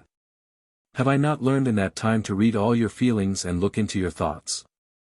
I know what your heart is capable of, it can cling faithfully to a recollection and cherish a fancy, but it can't feel such an attachment as mine deserves to mate with, and such as I would have won from a woman more generous than you. No, you are not worthy of the love which I have devoted to you. I knew all along that the prize I had set my life on was not worth the winning. That I was a fool, with fond fancies, too, bartering away my all of truth and ardor against your little feeble remnant of love. I will bargain no more, I withdraw. I find no fault with you. You are very good-natured, and have done your best, but you couldn't reach up to the height of the attachment which I bore you, and which a loftier soul than yours might have been proud to share. Goodbye, Amelia. I have watched your struggle. Let it end. We are both weary of it. Amelia stood scared and silent as William thus suddenly broke the chain by which she held him and declared his independence and superiority. He had placed himself at her feet so long that the poor little woman had been accustomed to trample upon him. She didn't wish to marry him, but she wished to keep him. She wished to give him nothing, but that he should give her all. It is a bargain not unfrequently levied in love. William's sally had quite broken and cast her down. Her assault was long since over and beaten back. Am I to understand then, that you are going away, William, she said. He gave a sad laugh. I went once before, he said, and came back after 12 years. We were young then, Amelia. Goodbye. I have spent enough of my life at this play. Whilst they had been talking, the door into Mrs. Osborne's room had opened ever so little. Indeed, Becky had kept a hold of the handle and had turned it on the instant when Dobbin quitted it, and she heard every word of the conversation that had passed between these two. What a noble heart that man has, she thought, and how shamefully that woman plays with it. She admired Dobbin, she bore him no rancor for the part he had taken against her. It was an open move in the game, and played fairly. Ah! She thought, if I could have had such a husband as that, a man with a heart and brains too, I would not have minded his large feet. And running into her room, she absolutely bethought herself of something, and wrote him a note, beseeching him to stop for a few days, not to think of going, and that she could serve him with a. The parting was over. Once more poor William walked to the door and was gone, and the little widow, the author of all this work, had her will, and had won her victory, and was left to enjoy it as she best might. Let the ladies envy her triumph. At the romantic hour of dinner, Mr. Georgy made his appearance and again remarked the absence of bold Dob. The meal was eaten in silence by the party. Jossa's appetite not being diminished, but Emmy taking nothing at all. After the meal, Georgy was lolling in the cushions of the old window, a large window, with 3 sides of glass abutting from the gable, and commanding on one side the marketplace, where the elephant is, his mother being busy hard by. When he remarked symptoms of movement at the Major's house on the other side of the street. "Hullo," said he, "there's Dobb's trap, they are bringing it out of the courtyard." The trap in question was a carriage which the Major had bought for £6 sterling, and about which they used to rally him a good deal. Emmy gave a little start, but said nothing. "Hullo!" Georgy continued, "There's Francis coming out with the portmanteaus, and Coons, the one-eyed postilion, coming down the market with 3 schimmels. Look at his boots and yellow jacket, ain't he a rum one? Why, they're putting the horses to Dobb's carriage. Is he going anywhere?" "Yes," said Emmy, "he is going on a journey." "Going on a journey, and when is he coming back?" "He is not coming back," answered Emmy. "Not coming back," cried out Georgy, jumping up. "Stay here, sir," roared out Joss. "Stay, Georgy," said his mother with a very sad face. The boy stopped, kicked about the room, jumped up and down from the window seat with his knees, and showed every symptom of uneasiness and curiosity. The horses were put to. The baggage was strapped on. Francis came out with his master's sword, cane, and umbrella tied up together, and laid them in the well, and his desk and old tin cocked hat case, which he placed under the seat. Francis brought out the stained old blue cloak lined with red camlet, which had wrapped the owner up any time these 15 years, and had mentioned Sturm Erlet, as a favorite song of those days said. It had been new for the campaign of Waterloo and had covered George and William after the night of Quatre Bras. Old Burke, the landlord of the lodgings, came out, then Francis, with more packages, final packages, then Major William. Burke wanted to kiss him. The Major was adored by all people with whom he had to do. It was with difficulty he could escape from this demonstration of attachment. "By Jove, I will go," screamed out George. "Give him this," said Becky, quite interested, and put a paper into the boy's hand. He had rushed down the stairs and flung across the street in a minute. The yellow postilion was cracking his whip gently. William had got into the carriage, released from the embraces of his landlord. George bounded in afterwards, and flung his arms round the Major's neck, as they saw from the window, and began asking him multiplied questions. Then he felt in his waistcoat pocket and gave him a note. William seized at it rather eagerly. He opened it trembling, but instantly his countenance changed, and he tore the paper in two and dropped it out of the carriage. He kissed Georgy on the head, and the boy got out, doubling his fists into his eyes, and with the aid of Francis. He lingered with his hand on the panel. "Fort, Schwager." The yellow postilion cracked his whip prodigiously. Up sprang Francis to the box, away went the schimmels, and Dobbin with his head on his breast. He never looked up as they passed under Amelia's window, and Georgy, left alone in the street, burst out crying in the face of all the crowd. Emmy's maid heard him howling again during the night and brought him some preserved apricots to console him. She mingled her lamentations with his. All the poor, all the humble, all honest folks, all good men who knew him, loved that kind-hearted and simple gentleman. As for Emmy, had she not done her duty? She had her picture of George for a consolation. 67. Which contains births, marriages, and deaths. Whatever Becky's private plan might be by which Dobbin's true love was to be crowned with success, the little woman thought that the secret might keep, and indeed, being by no means so much interested about anybody's welfare as about her own, she had a great number of things pertaining to herself to consider, and which concerned her a great deal more than Major Dobbin's happiness in this life. She found herself suddenly and unexpectedly in snug comfortable quarters, surrounded by friends, kindness, and good-natured simple people such as she had not met with for many a long day. And, wanderer as she was by force and inclination, there were moments when rest was pleasant to her. As the most hardened Arab that ever careered across the desert over the hump of a dromedary likes to repose sometimes under the date trees by the water, or to come into the cities, walk into the bazaars, refresh himself in the baths, and say his prayers in the mosques, before he goes out again marauding, so Jossa's tents and pillow were pleasant to this little Ishmaelite. She picketed her steed, hung up her weapons, and warmed herself comfortably by his fire. The halt in that roving, restless life was inexpressibly soothing and pleasant to her. So, pleased herself, she tried with all her might to please everybody. And we know that she was eminent and successful as a practitioner in the art of giving pleasure. As for Joss, even in that little interview in the garret at the Elephant Inn, she had found means to win back a great deal of his goodwill. In the course of a week, the civilian was her sworn slave and frantic admirer. He didn't go to sleep after dinner, as his custom was in the much less lively society of Amelia. He drove out with Becky in his open carriage. He asked little parties and invented festivities to do her honor. Tapeworm, the charge d'affaires, who had abused her so cruelly, came to dine with Joss, and then came every day to pay his respects to Becky. Poor Emmy, who was never very talkative, and more glum and silent than ever after Dobbin's departure, was quite forgotten when this superior genius made her appearance. The French minister was as much charmed with her as his English rival. The German ladies, never particularly squeamish as regards morals, especially in English people, were delighted with the cleverness and wit of Mrs.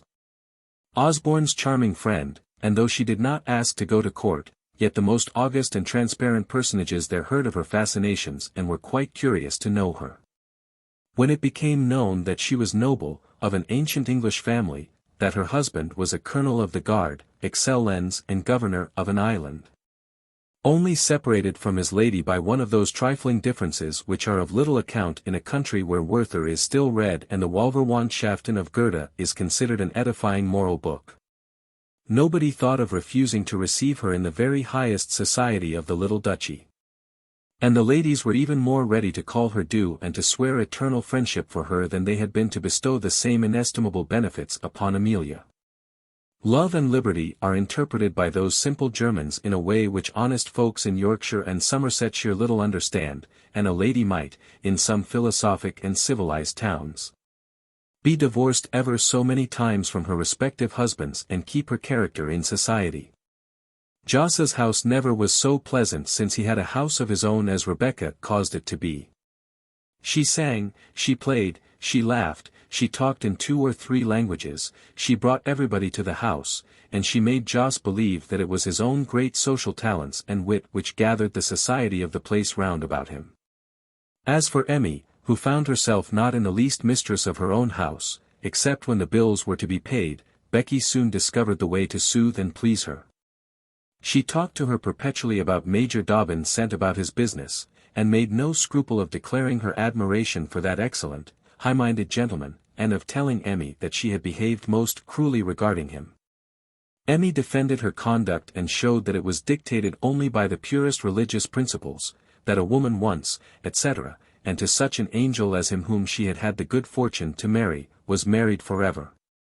But she had no objection to hear the Major praised as much as ever Becky chose to praise him, and indeed, brought the conversation round to the Dobbin subject a score of times every day.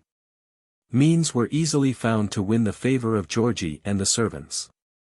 Amelia's maid, it has been said, was heart and soul in favour of the generous Major.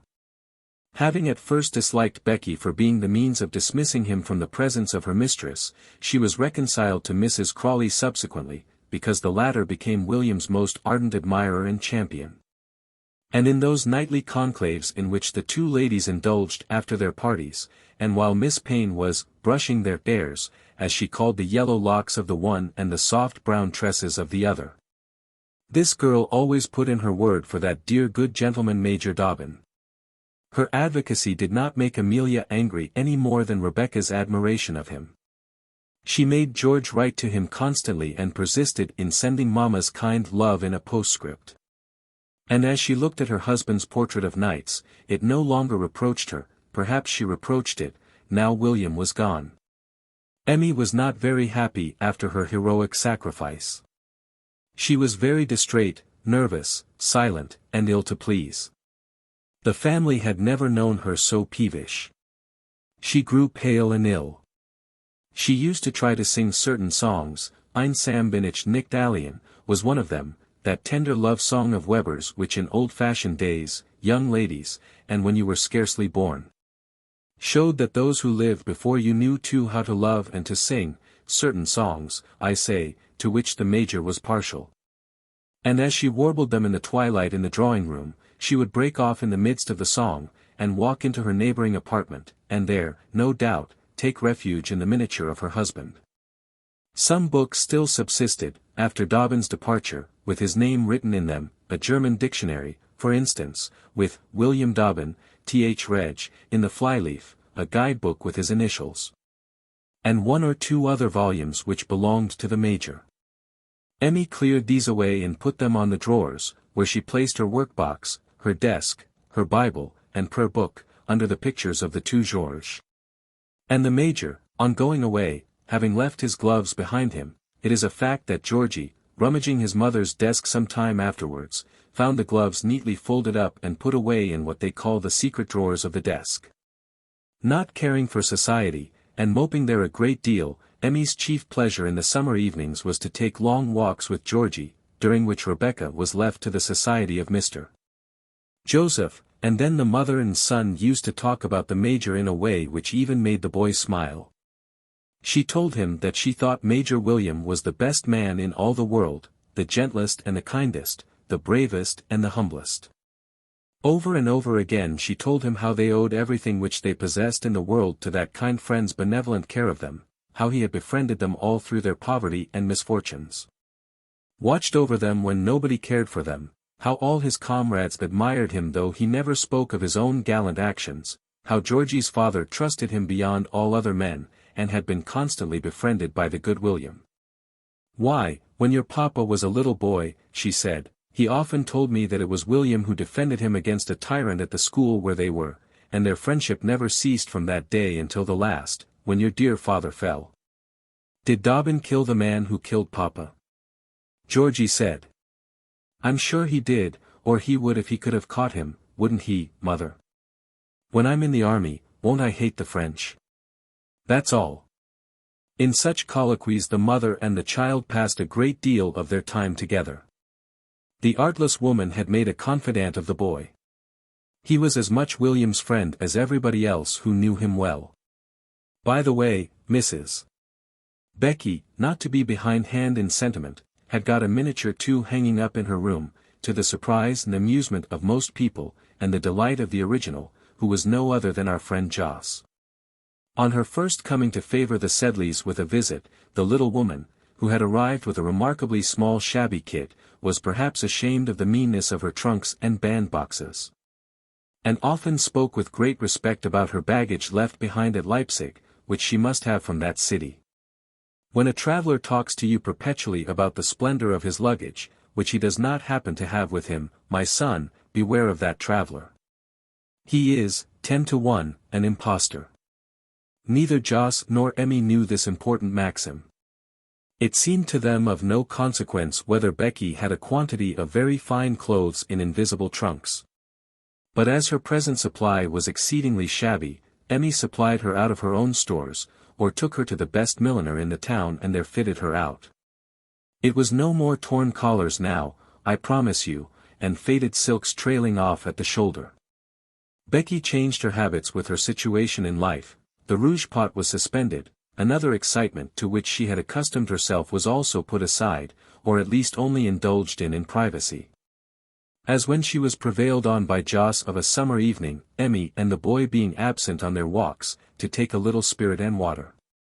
But if she did not indulge, the courier did. That rascal Kirsch could not be kept from the bottle, nor could he tell how much he took when he applied to it.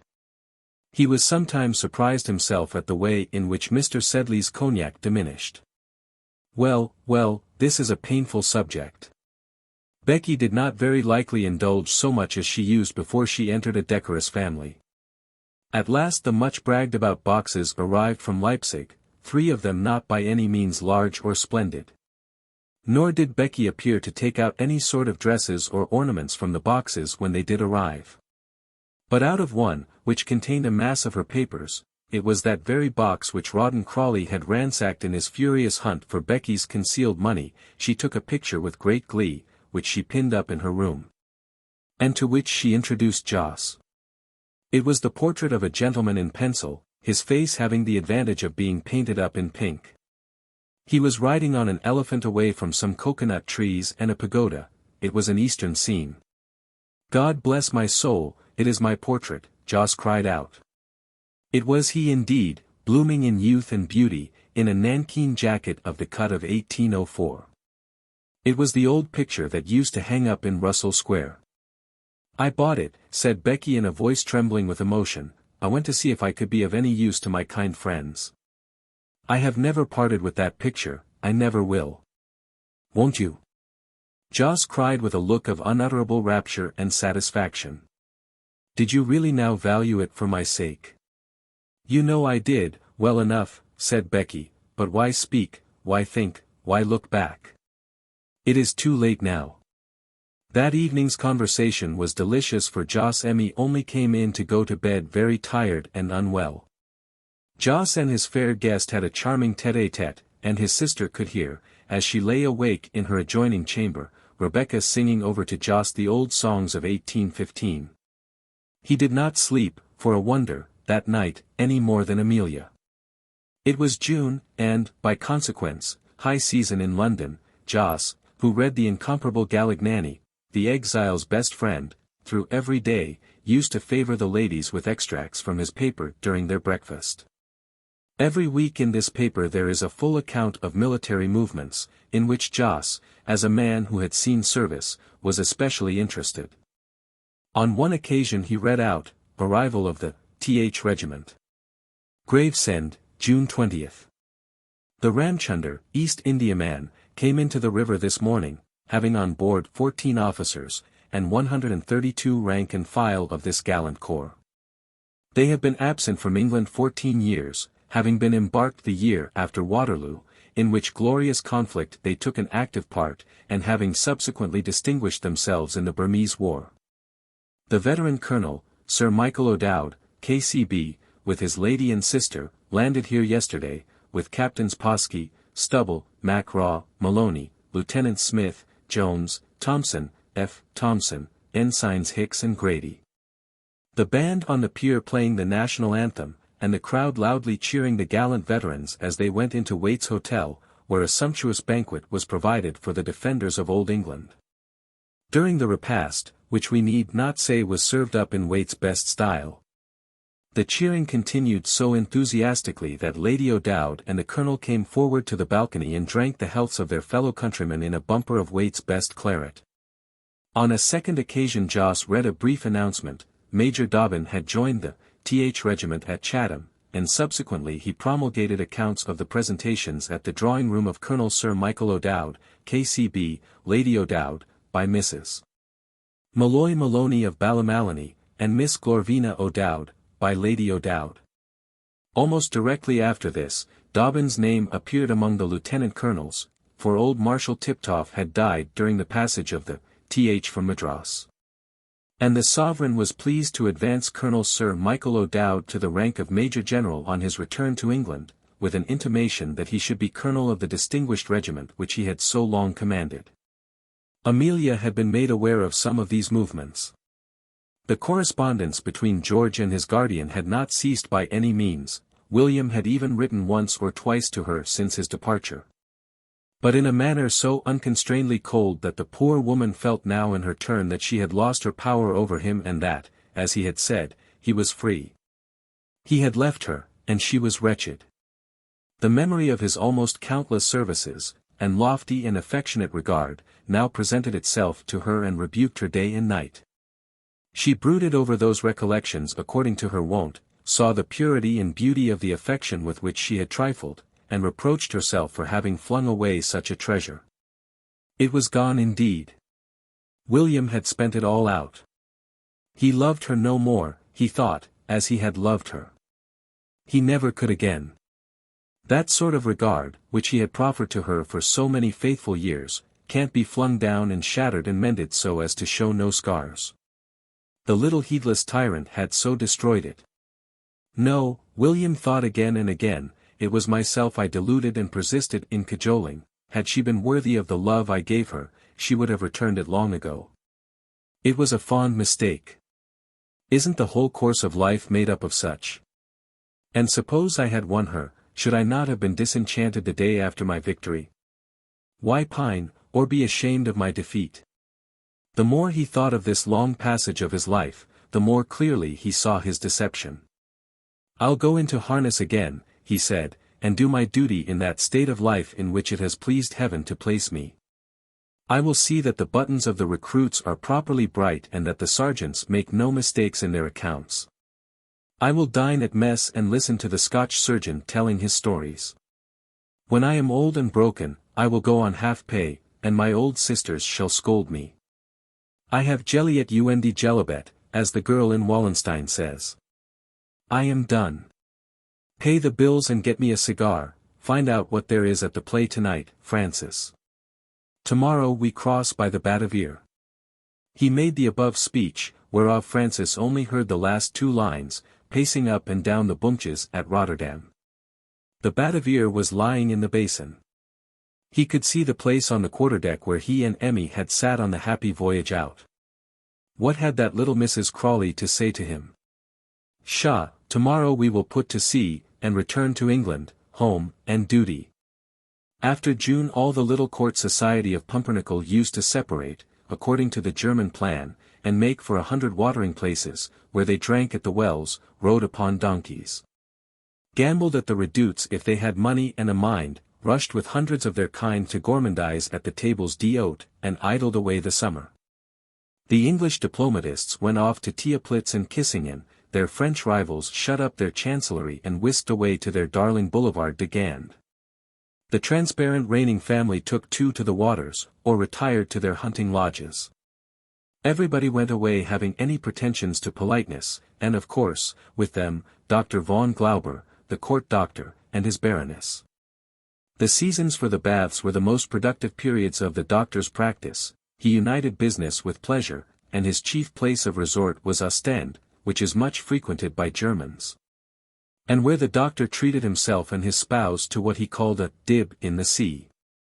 His interesting patient, Joss, was a regular milch cow to the doctor, and he easily persuaded the civilian, both for his own health's sake and that of his charming sister, which was really very much shattered, to pass the summer at that hideous seaport town. Emmy did not care where she went much. Georgy jumped at the idea of a move. As for Becky, she came as a matter of course in the fourth place inside of the fine barouche Mr. Joss had bought, the two domestics being on the box in front. She might have some misgivings about the friends whom she should meet at Ostend, and who might be likely to tell ugly stories, but bah! She was strong enough to hold her own. She had cast such an anchor in Joss now as would require a strong storm to shake. That incident of the picture had finished him. Becky took down her elephant and put it into the little box which she had had from Amelia ever so many years ago. Emmy also came off with her Laura's, her two pictures, and the party, finally, were lodged in an exceedingly dear and uncomfortable house at Ostend. There Amelia began to take baths and get what good she could from them, and those scores of people of Becky's acquaintance passed her and cut her, yet Mrs. Osborne, who walked about with her, and who knew nobody, was not aware of the treatment experienced by the friend whom she had chosen so judiciously as a companion. Indeed, Becky never thought fit to tell her what was passing under her innocent eyes. Some of Mrs. Rawdon Crawley's acquaintances, however, acknowledged her readily enough, perhaps more readily than she would have desired. Among those were Major Loder, unattached, and Captain Rook, late of the Rifles, who might be seen any day on the dike, smoking and staring at the women, and who speedily got an introduction to the hospitable board and select circle of Mr. Joseph Sedley. In fact they would take no denial, they burst into the house whether Becky was at home or not, walked into Mrs. Osborne's drawing room, which they perfumed with their coats and mustachios, called Joss Old Buck, and invaded his dinner table, and laughed and drank for long hours there. "What can they mean?" asked Georgy, who did not like these gentlemen. "I heard the Major say to Mrs. Crawley yesterday, 'No, no, Becky, you shan't keep the old buck to yourself. We must have the bones in, or, damme, I'll split.' What could the Major mean, Mamma?" "Major. Don't call him Major," Emmy said. "I'm sure I can't tell what he meant." His presence and that of his friend inspired the little lady with intolerable terror and aversion. They paid her tipsy compliments, they leered at her over the dinner table. And the captain made her advances that filled her with sickening dismay, nor would she ever see him unless she had George by her side. Rebecca, to do her justice, never would let either of these men remain alone with Amelia. The Major was disengaged too, and swore he would be the winner of her. A couple of ruffians were fighting for this innocent creature, gambling for her at her own table, and though she was not aware of the rascals' designs upon her, yet she felt a horror and uneasiness in their presence and longed to fly. She besought, she entreated Joss to go. Not he. He was slow of movement, tied to his doctor, and perhaps to some other leading strings. At least Becky was not anxious to go to England. At last she took a great resolution, made the great plunge. She wrote off a letter to a friend whom she had on the other side of the water, a letter about which she did not speak a word to anybody, which she carried herself to the post under her shawl. Nor was any remark made about it, only that she looked very much flushed and agitated when Georgy met her, and she kissed him, and hung over him a great deal that night. She did not come out of her room after her return from her walk. Becky thought it was Major Loder and the captain who frightened her. She mustn't stop here, Becky reasoned with herself. She must go away, the silly little fool. She is still whimpering after that gaby of a husband, dead, and served right. These 15 years. She shan't marry either of these men. It's too bad of Loder. No, she shall marry the bamboo cane, I'll settle it this very night. So Becky took a cup of tea to Amelia in her private apartment and found that lady in the company of her miniatures, and in a most melancholy and nervous condition. She laid down the cup of tea. "Thank you," said Amelia.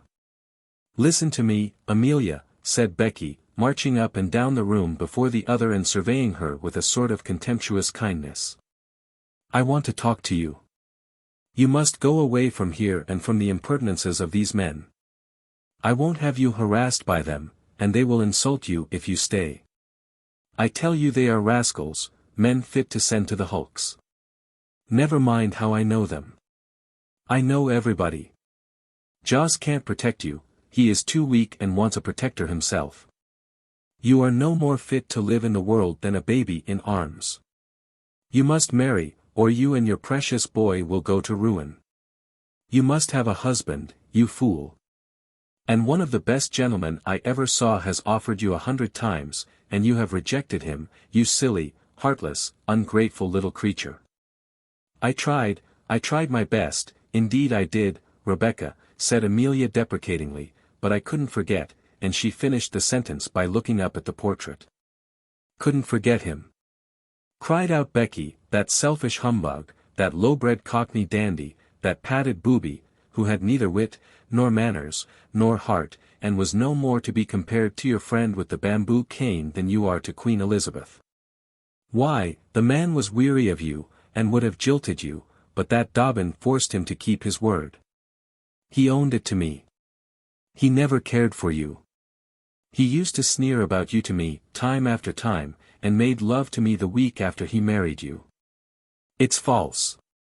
It's false." "Rebecca," cried out Amelia, starting up.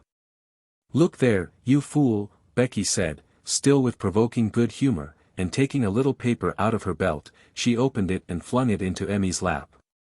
"You know his handwriting. He wrote that to me, wanted me to run away with him, gave it me under your nose, the day before he was shot, and served him right."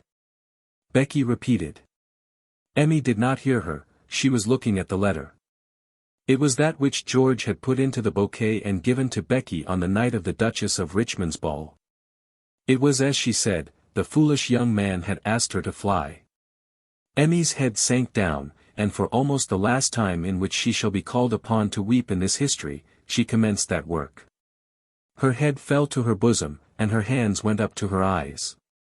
And there for a while, she gave way to her emotions, as Becky stood on and regarded her. Who shall analyze those tears and say whether they were sweet or bitter? Was she most grieved because the idol of her life was tumbled down and shivered at her feet, or indignant that her love had been so despised, or glad because the barrier was removed which modesty had placed between her and a new, a real affection? "There is nothing to forbid me now," she thought. "I may love him with all my heart now. Oh, I will, if he will but let me and forgive me." I believe it was this feeling rushed over all the others which agitated that gentle little bosom. Indeed, she did not cry so much as Becky expected, the other soothed and kissed her, a rare mark of sympathy with Mrs. Becky. She treated Emmy like a child and patted her head. "And now let us get pen and ink and write to him to come this minute," she said. I wrote to him this morning," Emmy said, blushing exceedingly. Becky screamed with laughter. Un biglietto, she sang out with Rosina, eccolo qua. The whole house echoed with her shrill singing. 2 mornings after this little scene, although the day was rainy and gusty, and Amelia had had an exceedingly wakeful night, listening to the wind roaring, and pitying all travelers by land and by water. Yet she got up early and insisted upon taking a walk on the dike with Georgy.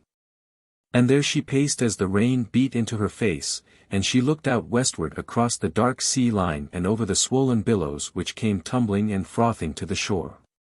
Neither spoke much, except now and then, when the boy said a few words to his timid companion, indicative of sympathy and protection. "I hope he won't cross in such weather," Emmy said. "I bet 10 to 1 he does," the boy answered. "Look, mother, there's the smoke of the steamer." It was that signal, sure enough.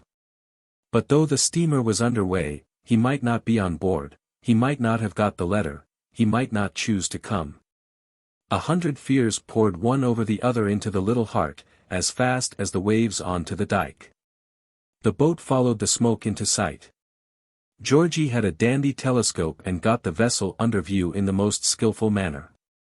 And he made appropriate nautical comments upon the manner of the approach of the steamer as she came nearer and nearer, dipping and rising in the water.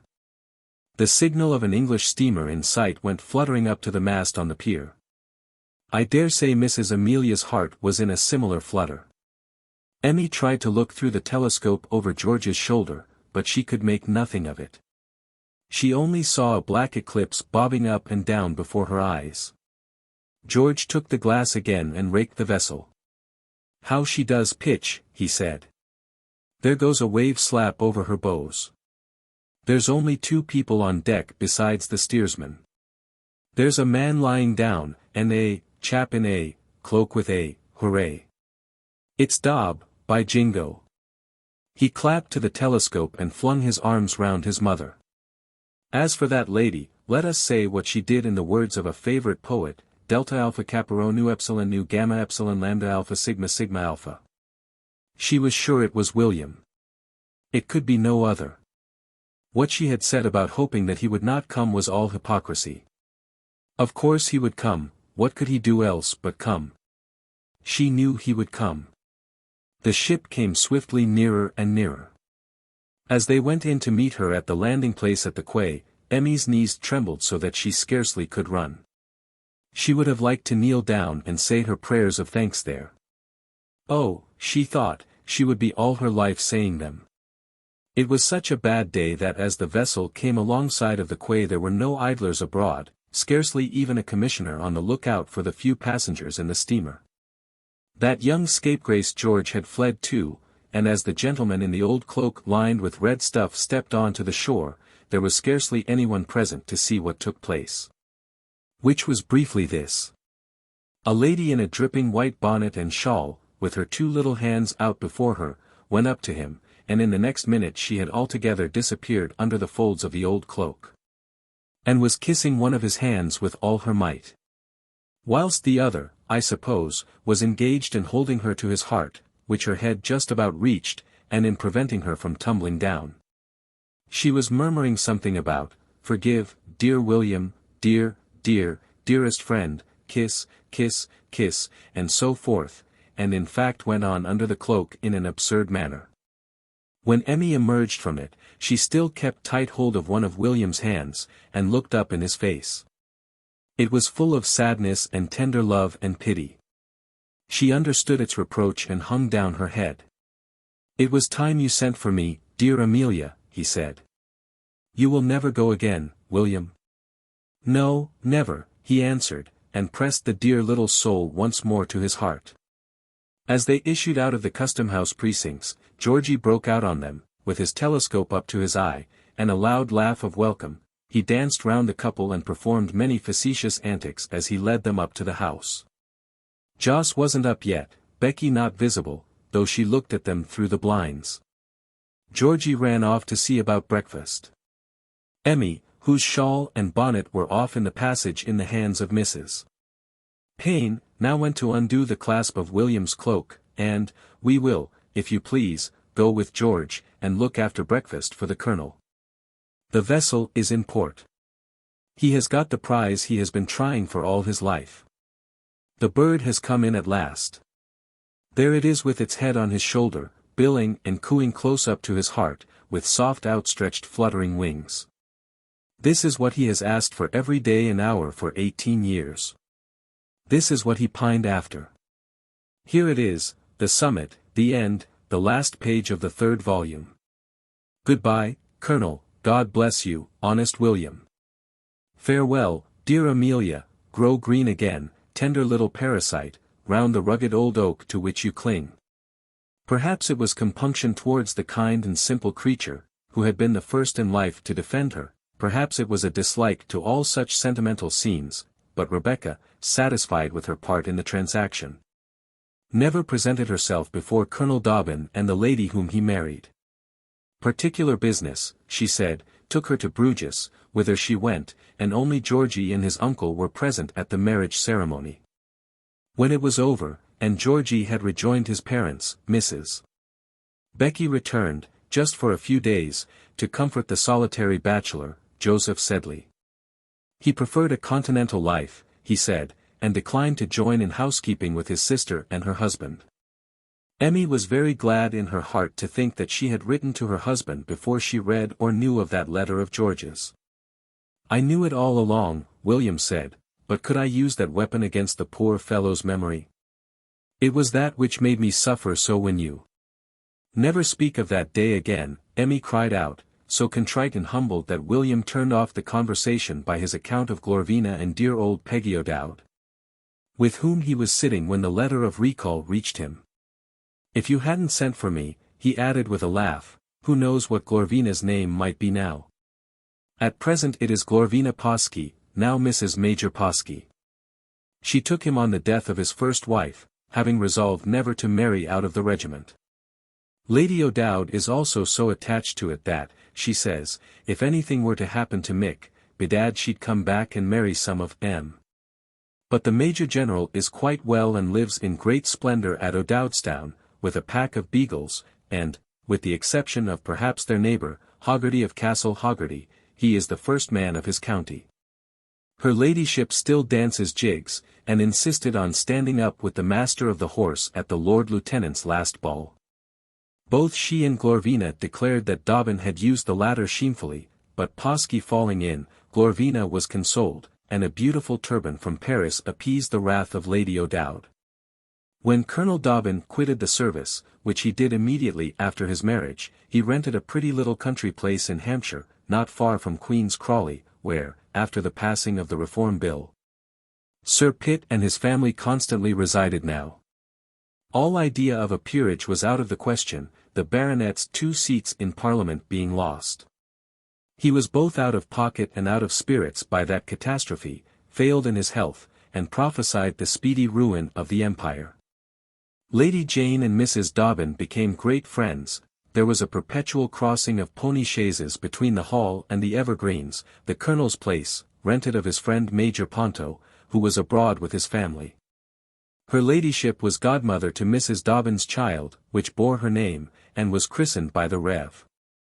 James Crawley, who succeeded his father in the living, and a pretty close friendship subsisted between the 2 lads, George and Rawdon, who hunted and shot together in the vacations, were both entered of the same college at Cambridge, and quarrelled with each other about Lady Jane's daughter, with whom they were both, of course, in love. A match between George and that young lady was long a favourite scheme of both the matrons, though I have heard that Miss Crawley herself inclined towards her cousin. Mrs. Rawdon Crawley's name was never mentioned by either family. There were reasons why all should be silent regarding her. For wherever Mr. Joseph Sedley went, she travelled likewise, and that infatuated man seemed to be entirely her slave. The Colonel's lawyers informed him that his brother-in-law had effected a heavy insurance upon his life, whence it was probable that he had been raising money to discharge debts. He procured prolonged leave of absence from the East India House, and indeed, his infirmities were daily increasing. On hearing the news about the insurance, Amelia, in a good deal of alarm, entreated her husband to go to Brussels, where Jos then was, and inquire into the state of his affairs. The Colonel quitted home with reluctance, for he was deeply immersed in his history of the Punjab which still occupies him, and much alarmed about his little daughter, whom he idolizes, and who was just recovering from the chicken-pox, and went to Brussels and found Jos living at one of the enormous hotels in that city. Mrs. Crawley, who had her carriage, gave entertainments, and lived in a very genteel manner, occupied another suite of apartments in the same hotel. The Colonel, of course, did not desire to see that lady, or even think proper to notify his arrival at Brussels, except privately to Jos by a message through his valet. Jos begged the Colonel to come and see him that night, when Mrs. Crawley would be at a soirée, and when they could meet alone. He found his brother-in-law in a condition of pitiable infirmity, and dreadfully afraid of Rebecca, though eager in his praises of her. She tended him through a series of unheard-of illnesses with a fidelity most admirable. She had been a daughter to him. But, oh, for God's sake, do come and live near me, and, see me sometimes," whimpered out the unfortunate man. The colonel's brow darkened at this. "We can't, Joss," he said. "Considering the circumstances, Amelia can't visit you." I swear to you on the Bible," gasped out Joseph, wanting to kiss the book, "that she is as innocent as a child, as spotless as your own wife." "It may be so," said the colonel gloomily, "but Emmy can't come to you. Be a man, Joss, break off this disreputable connection. Come home to your family. We hear your affairs are involved." "Involved," cried Joss, "who has told such calumnies? All my money is placed out most advantageously. Mrs. Crawley, that is, it is laid out to the best interest." "You are not in debt, then? Why did you insure your life?" "I thought, a little present to her, in case anything happened. And you know my health is so delicate, common gratitude you know, and I intend to leave all my money to you, and I can spare it out of my income, indeed I can," cried out William's weak brother-in-law. The colonel besought Joss to fly at once, to go back to India, whither Mrs. Crawley could not follow him, to do anything to break off a connection which might have the most fatal consequences to him. Joss clasped his hands and cried, he would go back to India. He would do anything, only he must have time. They mustn't say anything to Mrs. Crawley, she'd kill me if she knew it. "You don't know what a terrible woman she is," the poor wretch said. "Then, why not come away with me," said Dobbin in reply, but Joss had not the courage.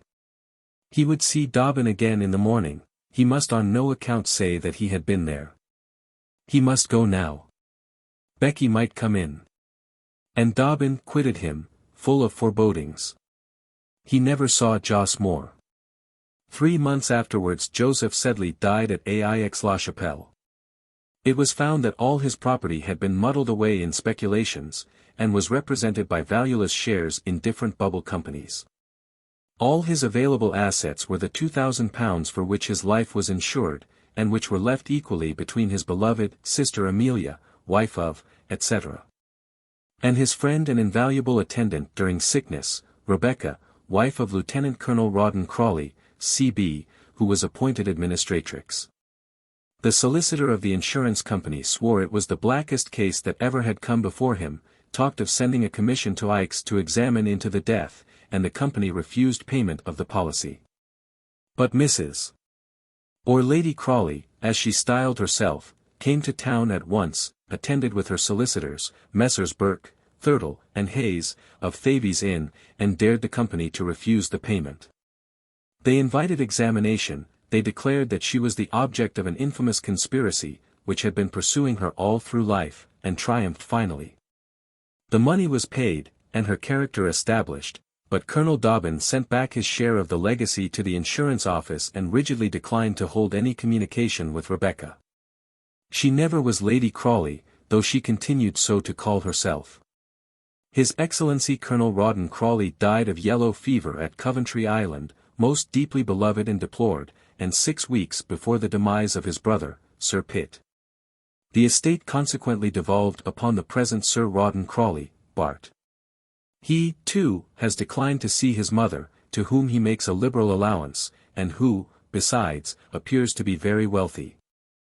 The baronet lives entirely at Queen's Crawley, with Lady Jane and her daughter, whilst Rebecca, Lady Crawley, chiefly hangs about Bath and Cheltenham, where a very strong party of excellent people consider her to be a most injured woman. She has her enemies. Who has not? Her life is her answer to them. She busies herself in works of piety. She goes to church, and never without a footman. Her name is in all the charity lists.